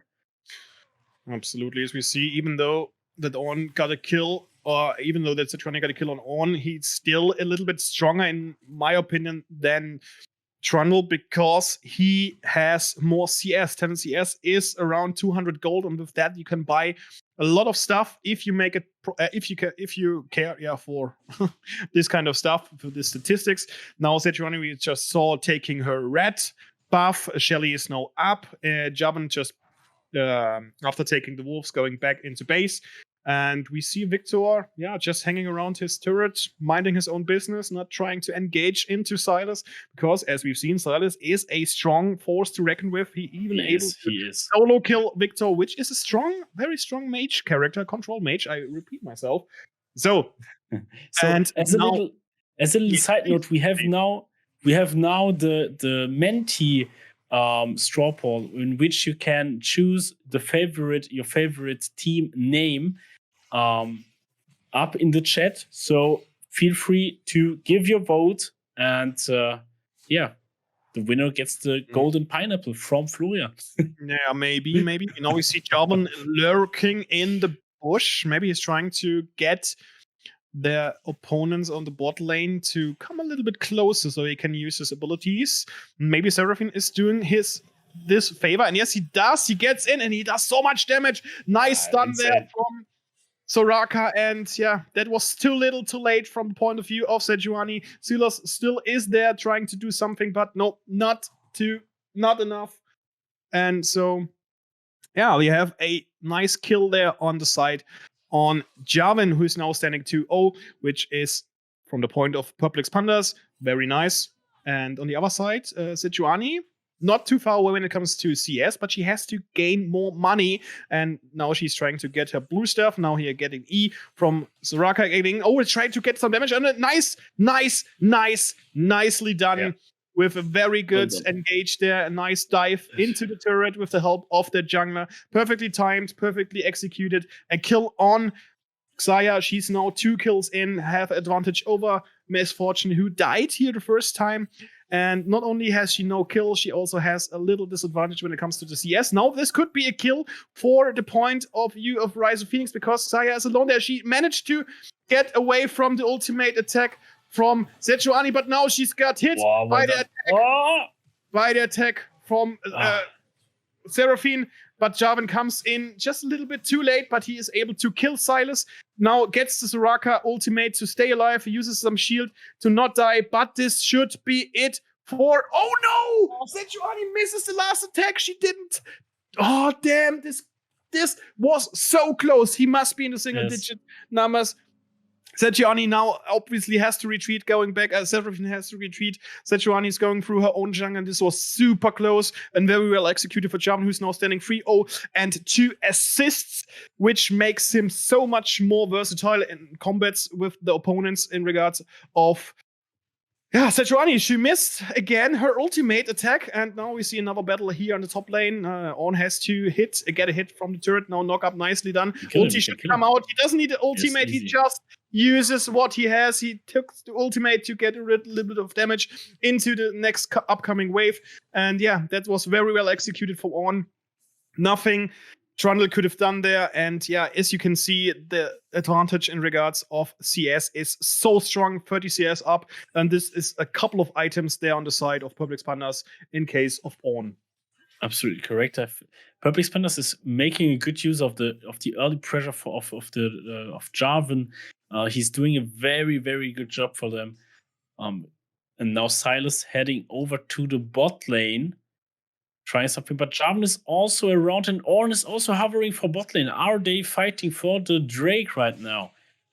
Silas is there, but Trundle is going to top side. Yeah. And TP is on cooldown for Trundle, so he cannot join the fight. They will now go for Drake, sorry. Sejuani. No, please go ahead. But Sejuani was just changing places with Silas, who is now going back into mid lane because Victor is back as well. And maybe there could be a flank on the mid lane because Victor is a little bit ahead now. He sees that there's Sejuani. What does he do? He just jump into it, and Everfrost coming out from Silas, but not hitting them. Instead, Victor just does some damage from himself, and this should be Drake for Publix Pandas because they are not interrupted in any way, and that's nicely done. Drake now coming out the TP from On, which was nicely timed because he can just divert the attack from Trundle in the top lane. So this was a nice play, very well executed. From a macro perspective, it was very nice. Absolutely, in the very first Drake of the game. Hex tech, to be precise, for the case of Publix Panda. But in the mid lane, we see Victor going... What was that? Holy shit, it's enough. It's super enough. I was really perplexed because I didn't see Sejuani's ultimate hit. Actually, if you play Sejuani, you should not hit your ultimate, as it seems. But yeah, Silas just do enough damage with their own ability. Oh, flash there in the top lane. Nice attack there. On is too strong for Trundle to be handled with. Now Sejuani is coming in. This should be a kill for top lane if he doesn't get any help there. Nope, Sejuani's going through the tri-brush instead of the river. So, yeah. He's just going back alive on. And yeah, just wanted to say is Sylas just used the ultimate of Victor to get another solo kill on the mid laner.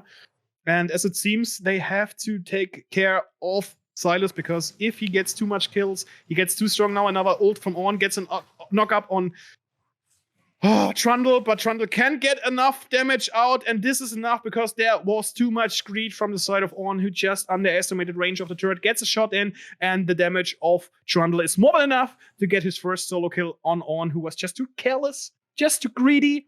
Yes. And that's what you get if you don't take care of the turret. And now On needs to pay attention, because if the Trundle has his Blade of the Rune King, I think he will get a huge power spike and be able to kill the On in the 1v1 scenario. So now Sylas in enough danger, but more than enough heal from the side of Soraka, but this makes very good ultimate, very nice. Yeah. Nicely done, averted to get killed here, and she lured her opponents in Misfortune and Seraphine have to use their own abilities. They tried to get a kill on Xayah, but she was just like, okay, no, I'm using my own ultimate attack to get away from you guys, and then just step out of the ultimate attack of Misfortune. And now she can just use her pots she has left in her pocket as her attack to heal herself up. Now we see another fight in the top lane. With the help of Sejuani, now she hits her ultimate, gets a stun and freeze on. He's trying to get away, but this should be a kill for the top lane. But no, there's no death in the top lane, so to speak. But on the other side, we have 4 against 3, and the mid lane, Sylas should be dead. This should be a dead Sylas, but he isn't dead yet. But come on, minions. 1 hit from the minions, and that's a Seal Sylas gun. And they just chase after him, and oh no, so close! Too close! No close! What the hell? Nobody is getting him, but this should be it. Sylas on the run, and he's just staying alive. He's trying to get a execute on himself. In the meantime, top lane, we see a death by Trundle. The turret's done by Trundle, and Sylas really gets an freaking execute himself. He was just running away. And in the meantime, damn, Shelly is doing too much damage in top lane. Ornn was used and needed in the battle on the bot lane, but still, he should be taking care about his lane as well. And now he could be possibly dead. Yes, that should be a kill for Trundle. He has no mana. He has no mana. He just eats him and then, he has no mana. He has no mana. Right. Guys, unfortunate. What is wrong with you guys? You're just too greedy. You don't respect the turret's damage. You can having just 1 HP left. If the turret is there, make sure you are dead and away before you go into the range of the turret. If you're alone. And this was just the same situation for Trundle now as for Ornn before. Yeah, exactly that. Really, really weird. And also what we have seen before when the Sylas was executed, Rise of the Phoenix tried to make plays on 2 different sides of the map. So Sejuani was top with the Herald, with Trundle killing the turret. But on the other side, they tried to fight 4 people, Jarvan, Victor, and the entire bot lane. So that's really, really hard to do. You can, so my opinion, you can only start one at one point in the map. You can start the fight, and then. But here we see Misfortune going in. Oh, again, she's getting 2 for 1 ultimate there. She was really nicely done. She got the stun on Misfortune, not enough damage to kill her. Oh, this is super interesting. Nice stun there on Sylas, and this was absolutely necessary. They used 2 ultimates from Victor and Jarvan, but they killed the most strongest member of the team of Rise of Phoenix, and this should be the second Drake for Purple Expander, who gaining the upper hand here, slowly but steady. 2 Drakes now, and almost 4,000k gold lead. And yeah, in the mid lane, we see Ornn defending the turrets, while on the top lane, Trundle is trying to push in more and more minions down to the bottom, to the top lane, because the turret was hit. It was struck by Shelly, and now it should be defended, which is now the job of Ornn again. And here, a little battle there with Victor, accompanied by Xayah against Sejuani, but Sejuani, as we know, can just jump over the wall, and Trundle is, I don't know, trying to do some funny things, but gets stunned by Miss Xayah. And yeah, but to no avail. And so we have a stalemate in the mid lane. So Jarvan is popping off, is doing a very good job for the Purple Expanders. He was securing 2 Drakes already. They have a 3k gold lead in the 19th minute. So Purple Expanders in a very good position right now to maybe be able to win the game in the end. But of course, Rise of the Phoenix will defend themselves and will fight for their win. So yeah, let's see how it will continue. Jarvan going for the crab. We have a typical side lane Victor and Silas, and also the Orn against the Trundle. Normally, right now, if I look at the items, Trundle should be able to fight Orn and to side lane against him. And we have both bot lanes going mid lane and just clearing some waves, waiting for the next objectives, the next place. Jarvan at the Raptors of Rise of the Phoenix. Strong from Trundle. This could be it. Does he have the ultimate ready? Yes, he does. Jarvan but coming up. He's rather. He's luring. Okay, he smelled that, but he now gets a knock up. Really nicely done. Jarvan anticipated that, jumped over the wall. Now he's using the ulti and forced Trundle to use his flash. Well done, well executed. Yep. While in the mid lane, everybody was like, "Okay, what's going on? We should head up, right? Should we? Yes, we should, but it's too late. No. Oh, damn." Maybe they can get him engaged. Everfrost there from nice ulti, 3 ultis on Victor, and that's too much stuff now going in. Xayah using her she should go after him, and she should. No, I forgot that he has a Sonya. Holy shit! No, coming in there. Oh, he's healing so much. But now comes the Jarvan damage is too high. They just do damage. They too tanky, too much Jarvan, too much on, and that's almost a completely team wipe for Purple Expander. They were losing. Xayah was able to almost kill Silas, but hey, he has a stopwatch. I didn't look at the items. Yeah, same. I wasn't expecting that, but yeah, that's why he went in and lured Xayah to attack him again. And this was really well executed from the Pandas, and now standing 14-7 with 4.7 or almost 5k gold lead.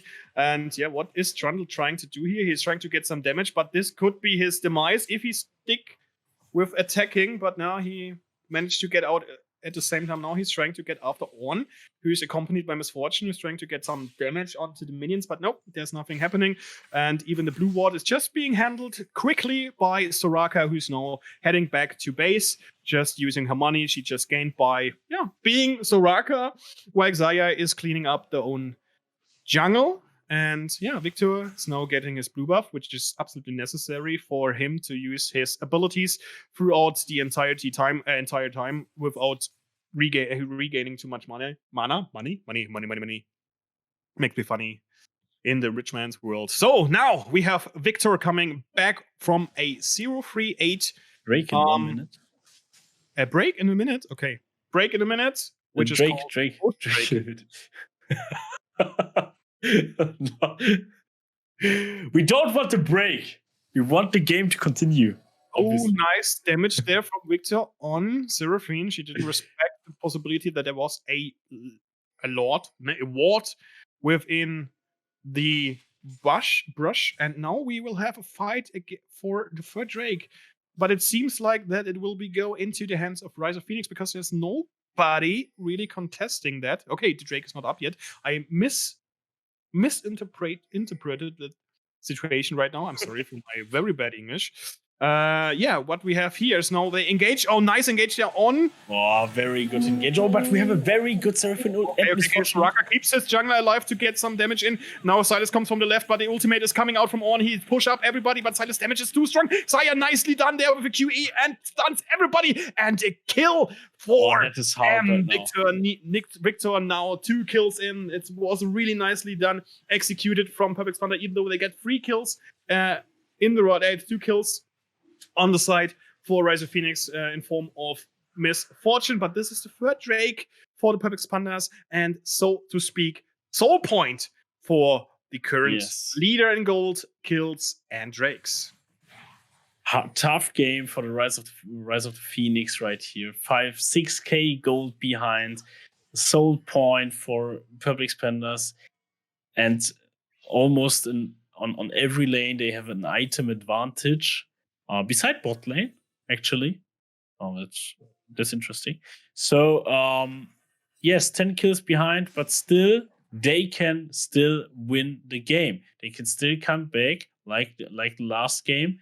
Maybe a little bit harder this game, but they can still manage to do so. So Jarvan is really popping off this game. That's Well, Jarvan feels like Kha'Zix in the games before. Yes. So yeah, I guess very well done. But he executed everything he's done so far very good. When he died, he used himself as a bait or sacrifice for his team members. So yeah, Jarvan could be and is currently the game changer for Public Expander. But I have to be honest, both teams are acting and working on a very good level as a team. That doesn't feel like they don't. That doesn't feel like that part of the team is doing one thing and the other one something else. So really well executed from both teams so far, with a little bit more macro management and micromanagement from the perspective of Public Expanders. And yeah, from the draft, I would say both teams could win this from the draft. Oh, Jarvan standing there. Hey, thanks for the wards. I give it to my support. Thank you. And yeah. Okay, now engage there from... Oh, the ultimate from Jarvan comes out, but it is a kill from Sylas on Jarvan, but enough damage coming in from the opposite on with the ultimate knockup on 3 players now going in for a kill. Soraka just keeps everybody alive, and Sylas is trying to do his things, and Sejuani is going after support and AD carry, while we have one keeping 3 players alive. No, Saya can she? Can she? No, she can't. She can't stun. She can't get enough feathers in to stun the opponents, and this should be... Oh, don't respect the turret, guys. Respect the turret. You should respect the turret. Oh, stun on, who's able to kill Sylas, and 3 for 4. This could have been better for the perspective of the Rise of Phoenix. They shouldn't have gone after On, who's just able to withstand a lot of attack there. And yeah, this was a semi-good attack, a semi-good attempt from Rise of the Phoenix to keep their opponents in check. But yeah, they lost more than they should have lost in the end. And yeah, nicely done, but not well done, I'd say. They get a kill more, but yeah, not enough. Not enough to keep up with Public Expanders, unfortunately. But this shows that they can compete with the opponents, but they have to have a better plan, a better execution plan, because otherwise they will just get under the They started very well with the Jarvan they used the Jarvan ult as an engage ult for Misfortune and Seraphine, and then Sylas used his ult to steal Soraka's ult to heal everybody up. But still, the damage from Xayah and On was too high.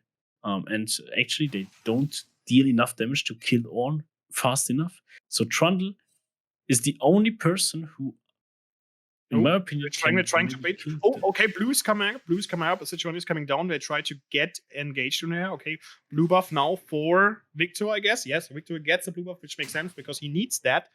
Not only because of the downtime for his abilities, also by possibility to use it much more. Now they try to get a bot lane turret. Jarvan just goes in. He doesn't care. Hey, Trundle, what do you want? Ultimate of Sejuani is coming flying in, not hitting anything. And this could be another turret for the bot lane. On just using his ulti to get a knock up on MF. And he does, and he gets it, does. And on Jarvan is just Jarvan doing Jarvan things. Nicely done there, anticipating that On knocks the AD carry of Rise of Phoenix up. And then Xayah just comes in, cleans the slate, and another kill for Public Expanders. And they preparing to get the soul, because Drake is coming up in less than a minute, and they have currently the advantage on the riverside of the Dragon Pit. But don't underestimate Sylas. His damage and his possibility to steal things from the opponents is too strong. And now maybe Sejuani will be picked up.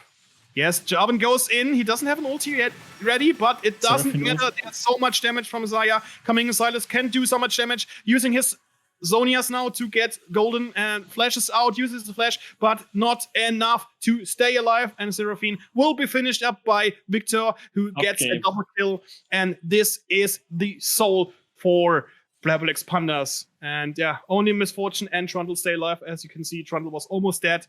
And yeah, That was really well executed, very well done by Public Spanners. Sold for Public Spanners. Really, really good play there. And Rise of Phoenix, they didn't have any vision in the river, and they tried to get something. But hey, you also always have the possibility to get ganked or to get surprised, and this happened.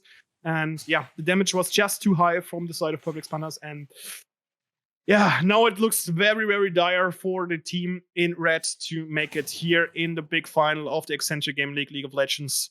And yeah, Public Spanner is almost there with the big trophy at their hand. They can grasp it almost. So yeah, let's see what's happening here in the next couple of minutes. But it is hugely going in favor of Public Spanners. Yeah, I think one of the biggest problems is the Ornn. They don't manage to kill Ornn. They have not enough damage to kill him. Then the Jarvan comes up and ults everyone, and then then Victor is just clearing up everything with his ult. So and also the Xayah, of course.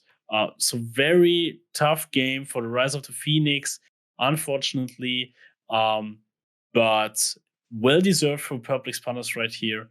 They play a really good game, and maybe we will see them now head over to the Baron.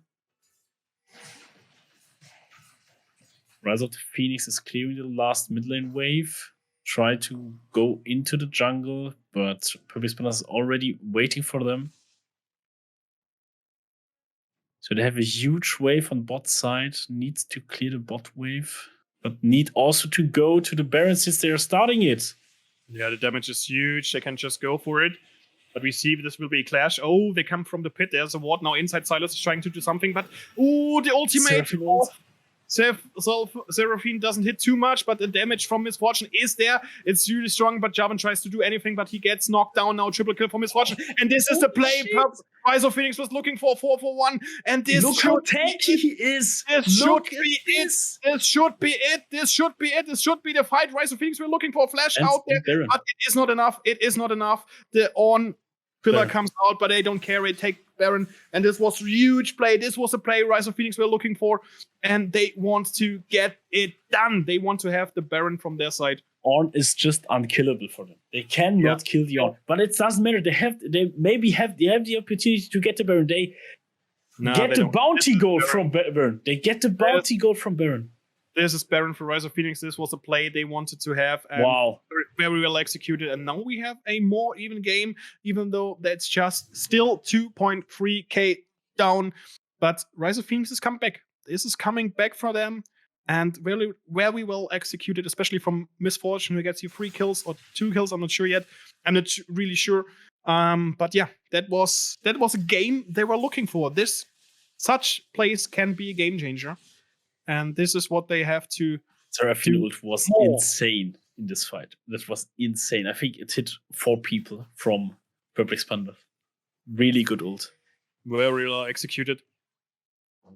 So, Ornn just calling in his ultimate, knocking up one player, but Sejuani is coming back on with his ultimate. We're able to do something. Oh, this should be a kill on Seraphine. Yeah, Seraphine is done, killed by Soraka, but on the other side, Jarvan gets killed by Misfortune as well. Ultimates coming left and right. Here we see now on the left side, on the team on the run. They get the Baron, but it's nothing to done.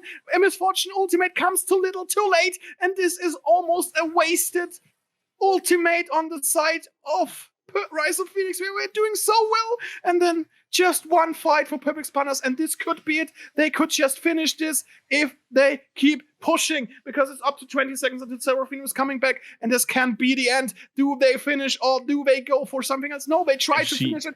Misfortune is still there, but she doesn't have any chance against 4 against the Nets. No, but there she has to flash out, and Soraka keeps on alive. What does he do? Please don't underestimate the turret.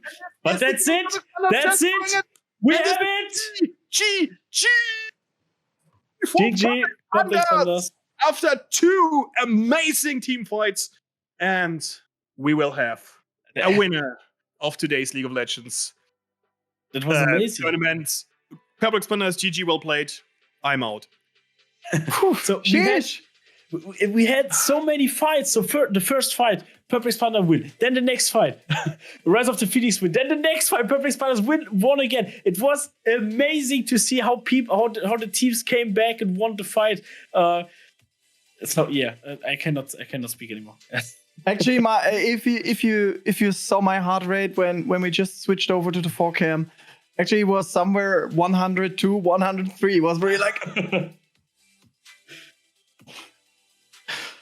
Shish! Congratulations, my dear pandas.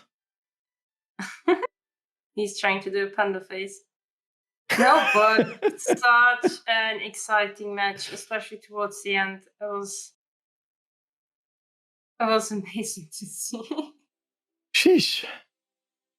Okay, let's calm down a bit. Yeah, we have well played by both teams. Well played by both teams. That was intense.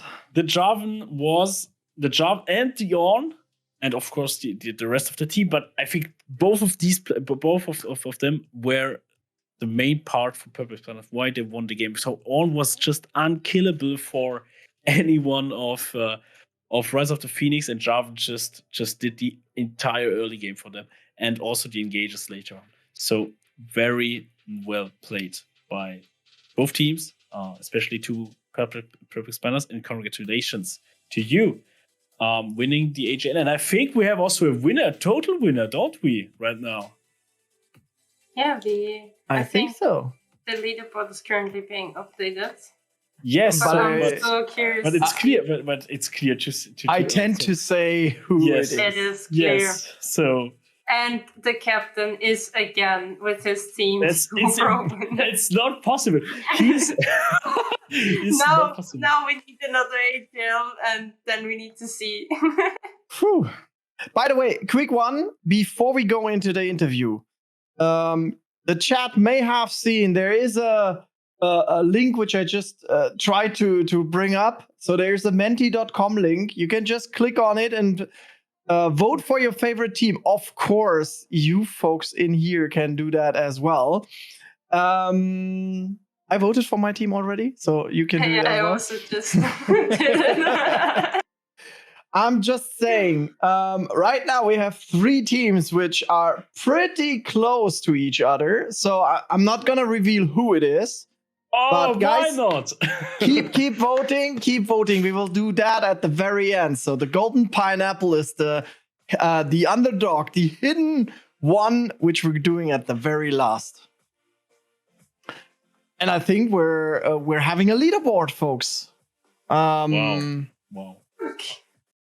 So we have an overall final leaderboard, and guess what? It's the purple pandas, the Perplex Pandas on place 1. So congratulations for not only winning the League of Legends tournament, but also winning the overall Accenture Gaming League. Second time. That's the second time. That's so possible. Phew. And place number 2. Kate, give me the honor. Place number 2, Smoke, greater than Frag. And then on the 3rd place, technically as per points, we have 2 teams on the 3rd place, aren't we? We do. Yes. We have.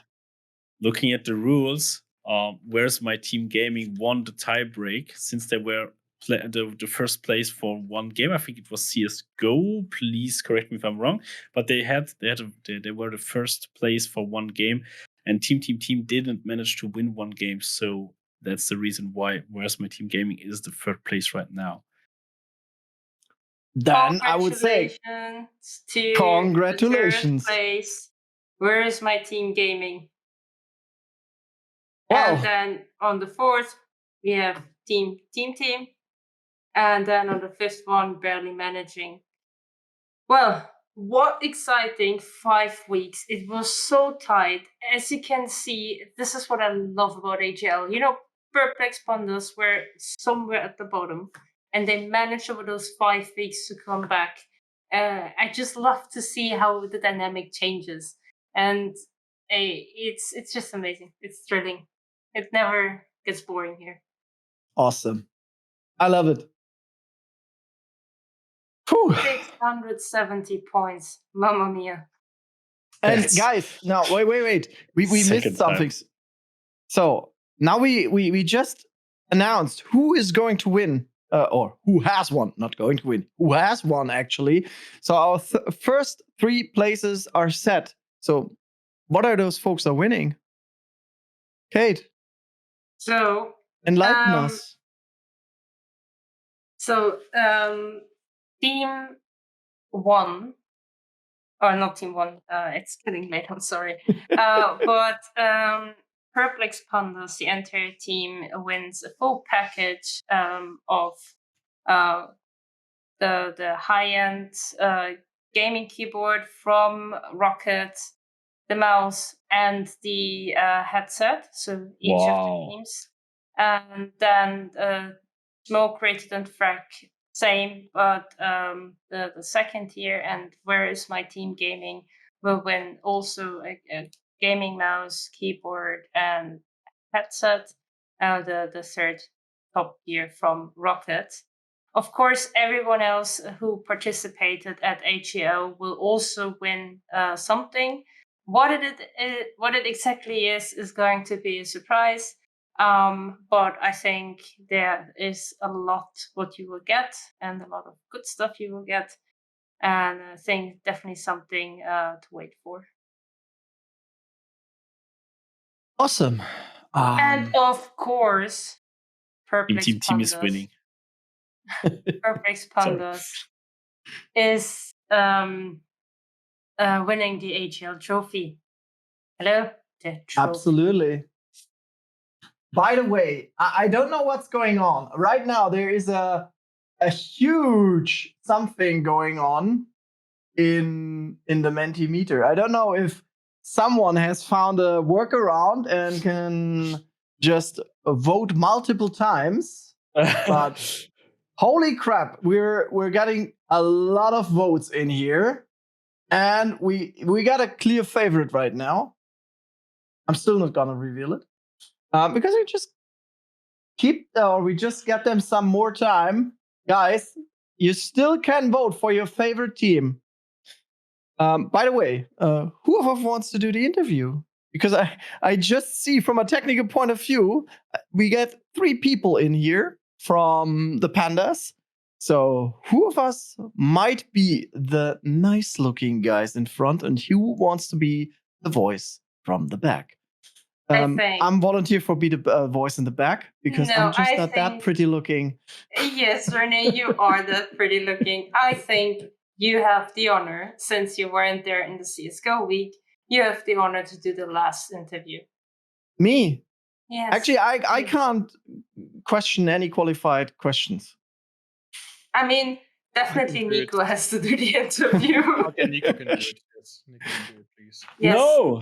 Yes. Okay, it's fine. I can do it. I don't want to talk of too much. Fiilou is already out of order. So here, team. Exactly. Yeah. Yeah, place 4. Oh, it's It heartbreaking. Hurts, Heartbreaking. Sheesh. Okay, but I think we need a little bit of time to get that prepared. Anyway, I think it's time for a quick ad to make the interview. No. We can bridge that before we go to the ad. Oh, we can absolutely. I just want to go for the golden pineapple, but if you want to go for ad, go for ad. Yeah, let's go for the pineapple. I want to get it done. Who is it gonna be? Seriously, I think we got a very clear winner right now. So if it's Perplex Pandas, I'm gonna eat my shoe. Well, you gotta eat your shoe. You're going Crap, to then it's Perplex Pandas. You're going to do a shoey.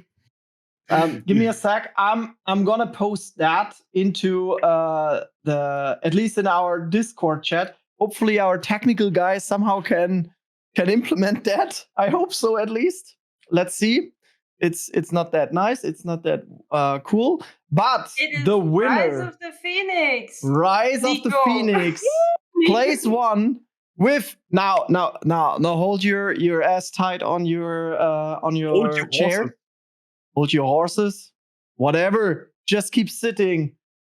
Rise of the Phoenix got 14 votes. Second place would be Perplex Pandas with 6 votes. Just 6.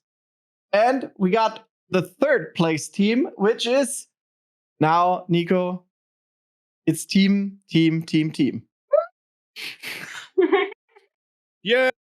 Oh, that's lovely. I love that. So, by the way, thanks again to our Good Game Global technical guy who's sitting in here, and I'm just throwing over a screenshot, and he's just bringing that in. That's amazing. How it works, guys. Amazing, awesome. So yeah, that's your favorite team name, and that means Rise of the Phoenix has won the Golden Pineapple. Congratulations! Congratulations! Nice. All right. So let's quickly check. How are we good with our interview? Else we're just putting one ad maybe, and then we're back with hopefully a couple of players and a couple of qualified questions. Then we go for a ad. Yes.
And here we are, Hey. back again. So Awesome. No The cameras in Perplex front of us. Pandas. Once again. Folks. Once again. So again, you're just looking like a brother from another mother, all 3 of you. Seems like you're 3 of a kind, but okay. And enough of the flat jokes. Seriously, if Felix is not there, somebody need to do them. Now, as we just clarified, Nicolas will do the qualified questions. I'm just doing the stupid ones. So my after the first game, you were like, woohoo! First game done, nicely. Second game was like, oh fuck, they screwed us over. What was happening in your head? I mean, the first game, we had the perfect top laner, the on ult on the 5-man. Oh, yeah. I lost so hard on the voice chat. Oh, it was insane. The angle was perfect. I just ulted with Yazoo, and we just decimated them. But the second game, I'll be honest, we couldn't do anything against Corky. He just poked us low life, and we were very desperate to win the game. I think I killed them once, but that was it. But they just was. I mean, I remember that was to catch them. There was quite some trade-off. I think the Corky kill cost you. I think it was 3 kills on their side for the Corky kill. Yes, basically. Yeah, and also it was pretty scary to go in to do some damage because they had Mumu and what was the second one? I think it was Sejuani or... Yeah, I think it was Sejuani. Yeah, Sejuani. Yeah, although I had my summoners up, I wasn't really confident to go in to do some damage. That was the mistake on my part, and also I missed so many Qs that made the game so hard for us. Don't blame it all on you. I mean, I never flashed Seju ults as well. I ate them like a magnet, so I'll be honest. I mean, in the third game, we saw how many times I got hit by that shit. Oh my god. Okay, but now when it was 1-1 and you started the final game, how was it? Come on, give me all that sweet love. Tell me, were you trying to cheer up everybody, or was it like, guys, get together your shit. We need to get that now, or I mean, we were pretty chill because we knew we were on the tournament overall, so we didn't have a lot of pressure to win the game, basically. But the thing was, we still wanted to win because we are a lot of competitive players in our team, and we don't take second places. You know, we want first, nothing else. So that's why we got very tilted in Rocket and in Apex. But it is what it is. We got the W today. Today we were the better team. Overall, So it was quite pretty happy fun. about that. But we were wondering why they never banned like Kha'Zix against us. Like I think we got it in every single game except for 2, right? Yeah, the last 2 games. Yeah, last 2 games. I was also thinking about that the entire stream. Yeah. Sorry. I think yesterday when we played against Alta 4, first we were wondering why they banned Lulu and Yumi and then picked Twitch. Yeah, that was questionable. That was kind of weird. And then they even left the Kha'Zix open again for the second game. Yeah, I'm fully with you. Yes, that was questionable. But how? So you went out of the second game. So how have you prepared for the draft then? Because I was like, okay, was it only the Corki, or did you have any other plans to ban, or what have you needed? Did you need to adapt something in your draft? Definitely ban the Vladimir. Obviously, we need to ban the Vladimir. I mean, he's one chick Vlad. And we watched OPGGs, and there were like 2 diamonds. The one was a support player, the other the mid laner, and the support usually doesn't carry. And we saw he plays Senna, and we know if they pick Senna, we have a lot of good counters. And the thing about that is, when we saw that we only needed to ban mid laners, a lot of things opened up for us. While they had to ban Veigar, Soraka, Ornn, Kha'Zix, anything.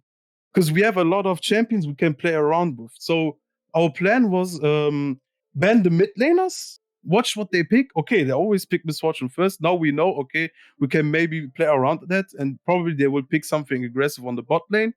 So we were thinking about, should we just go counter-aggressive, or should we just make them come into us, which was the second game. We were playing front to back, let them come into us, and we killed them one by one.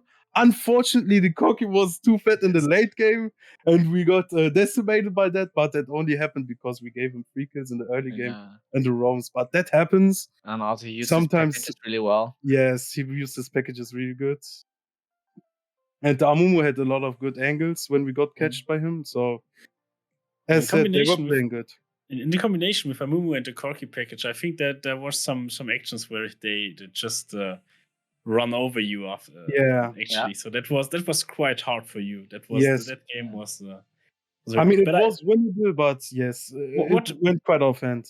So what went wrong in the second game? Maybe because you picked LeBlanc in mid lane. I think that's a very, very oppressive pick in the early game, and they just actually I had the impression that they just disrespected you by picking Corki into LeBlanc. Yes, exactly. That's what I thought. That's why what the fuck? Yes. I think you guys saw it. Level 1, 2, or 3. I was like denying CS left, right, and center. Yes. He shouldn't be allowed to farm. Yes, but unfortunately, he got the roam with the package and got the double kill. So he went. His package is too much. He had a lot of respect for me. He bought Hexdrinker first. I mean, I basically had no damage done.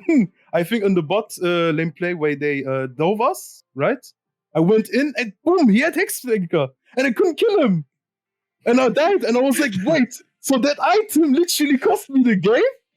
So I got really mad, so that tilted me a lot, but he played that really well. So he played that really well, yes. As you said, he was buying Hexdrinker first. He knew that matchup, I think. So yes, I think otherwise he wouldn't have picked Corki, actually. Yes. So but he played that really well, and I think Rise of the Phoenix, they were a strong team, I think. They were a really strong team. What do you think? What made the difference in the third game? and maybe also in the first game. But what made it different in the third game? Since it was also it was close. You had Yes. fights. You had fights in which you won it, and they had very good fights in which they could won against you. But Yeah. actually, one didn't die. That's something else. But but what made the difference in this game? What do you think? What was it? Your team play? Was it the Jarvan at all alone? Was it? What was it?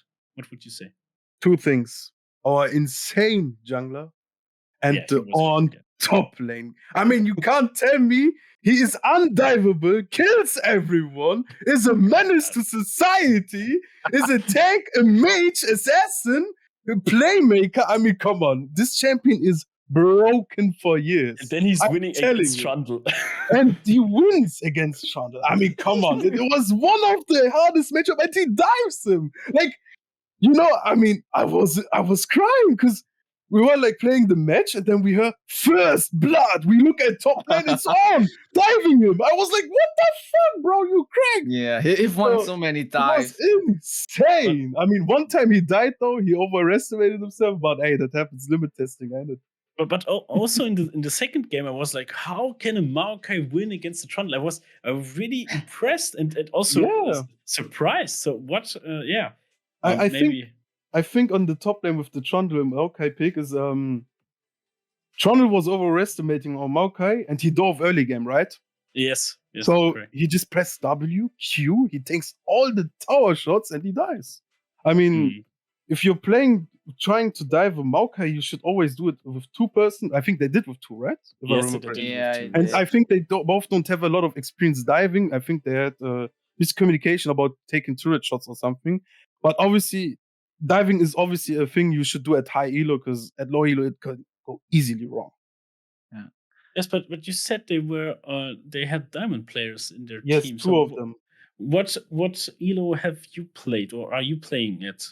I'll be currently? honest, I don't play a lot, but I'm a plat free. A plat free Katarina main who molds at the jungler. and the rest of your team, what is the let's say the average elo that you I have think played? the average elo was like plat 2. I mean, our top lane was silver 1. Our jungler was what, silver 1? Yes, he The was. Dior, you're I'm talking telling about you, Dior. yeah, Okay. I'm telling you, he was cracked.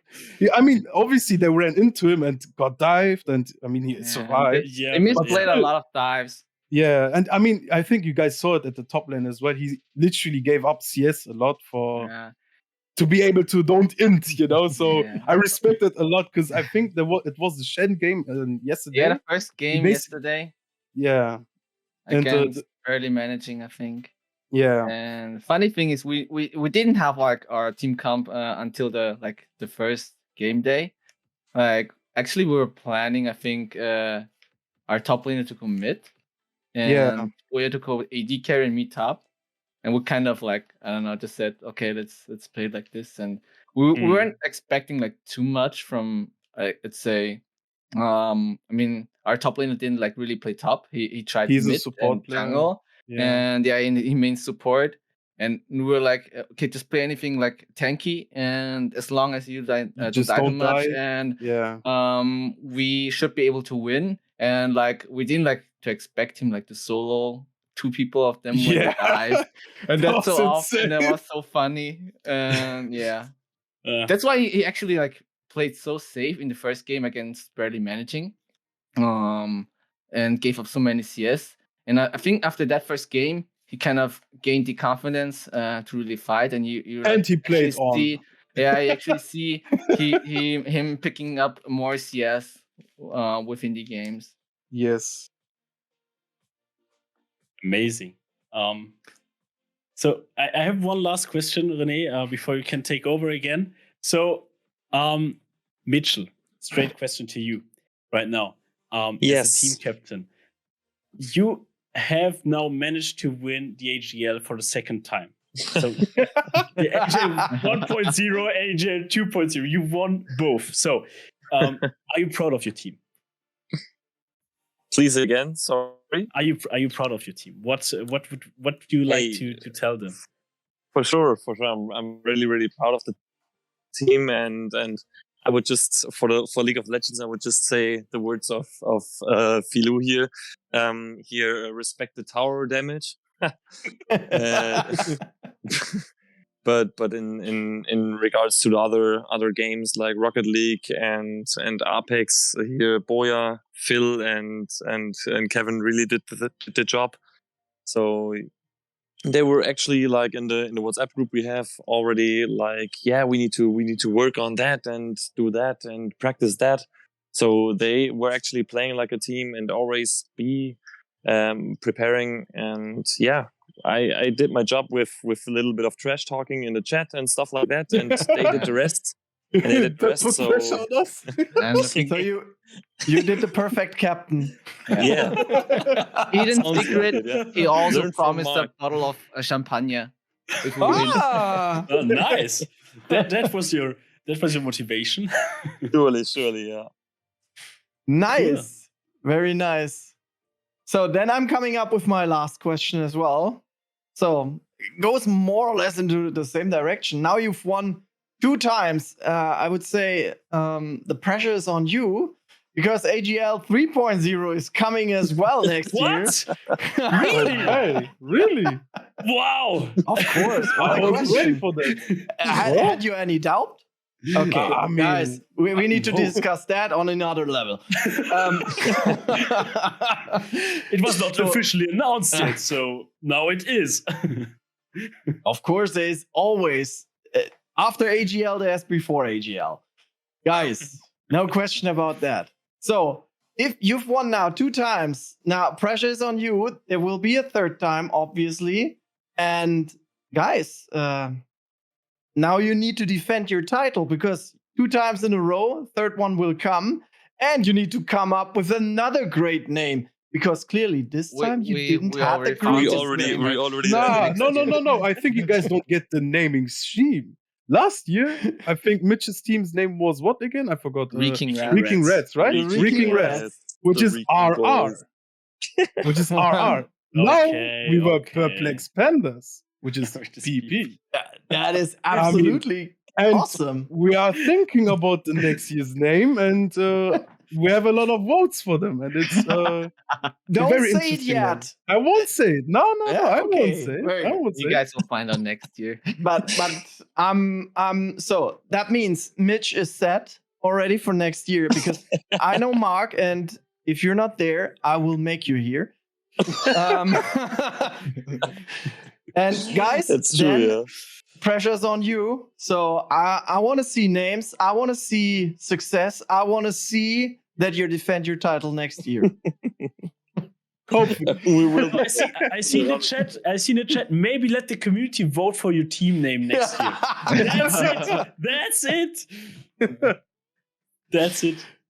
All right. Then question to Kate and to Fiilou, to all of you guys. Do you have anything? So last question to our not seen hosts and commentators. Anything you want to ask? Else, I just want to say, Perplex Pandas. Last words always to you. So it was seems very Kate fun is game. speechless. I'm completely speechless. Well, I don't have any questions. You've already asked all the questions, but once more, congratulations, guys. Thank you. It was again amazing. Florian, to watch. neither. No, nothing to ask.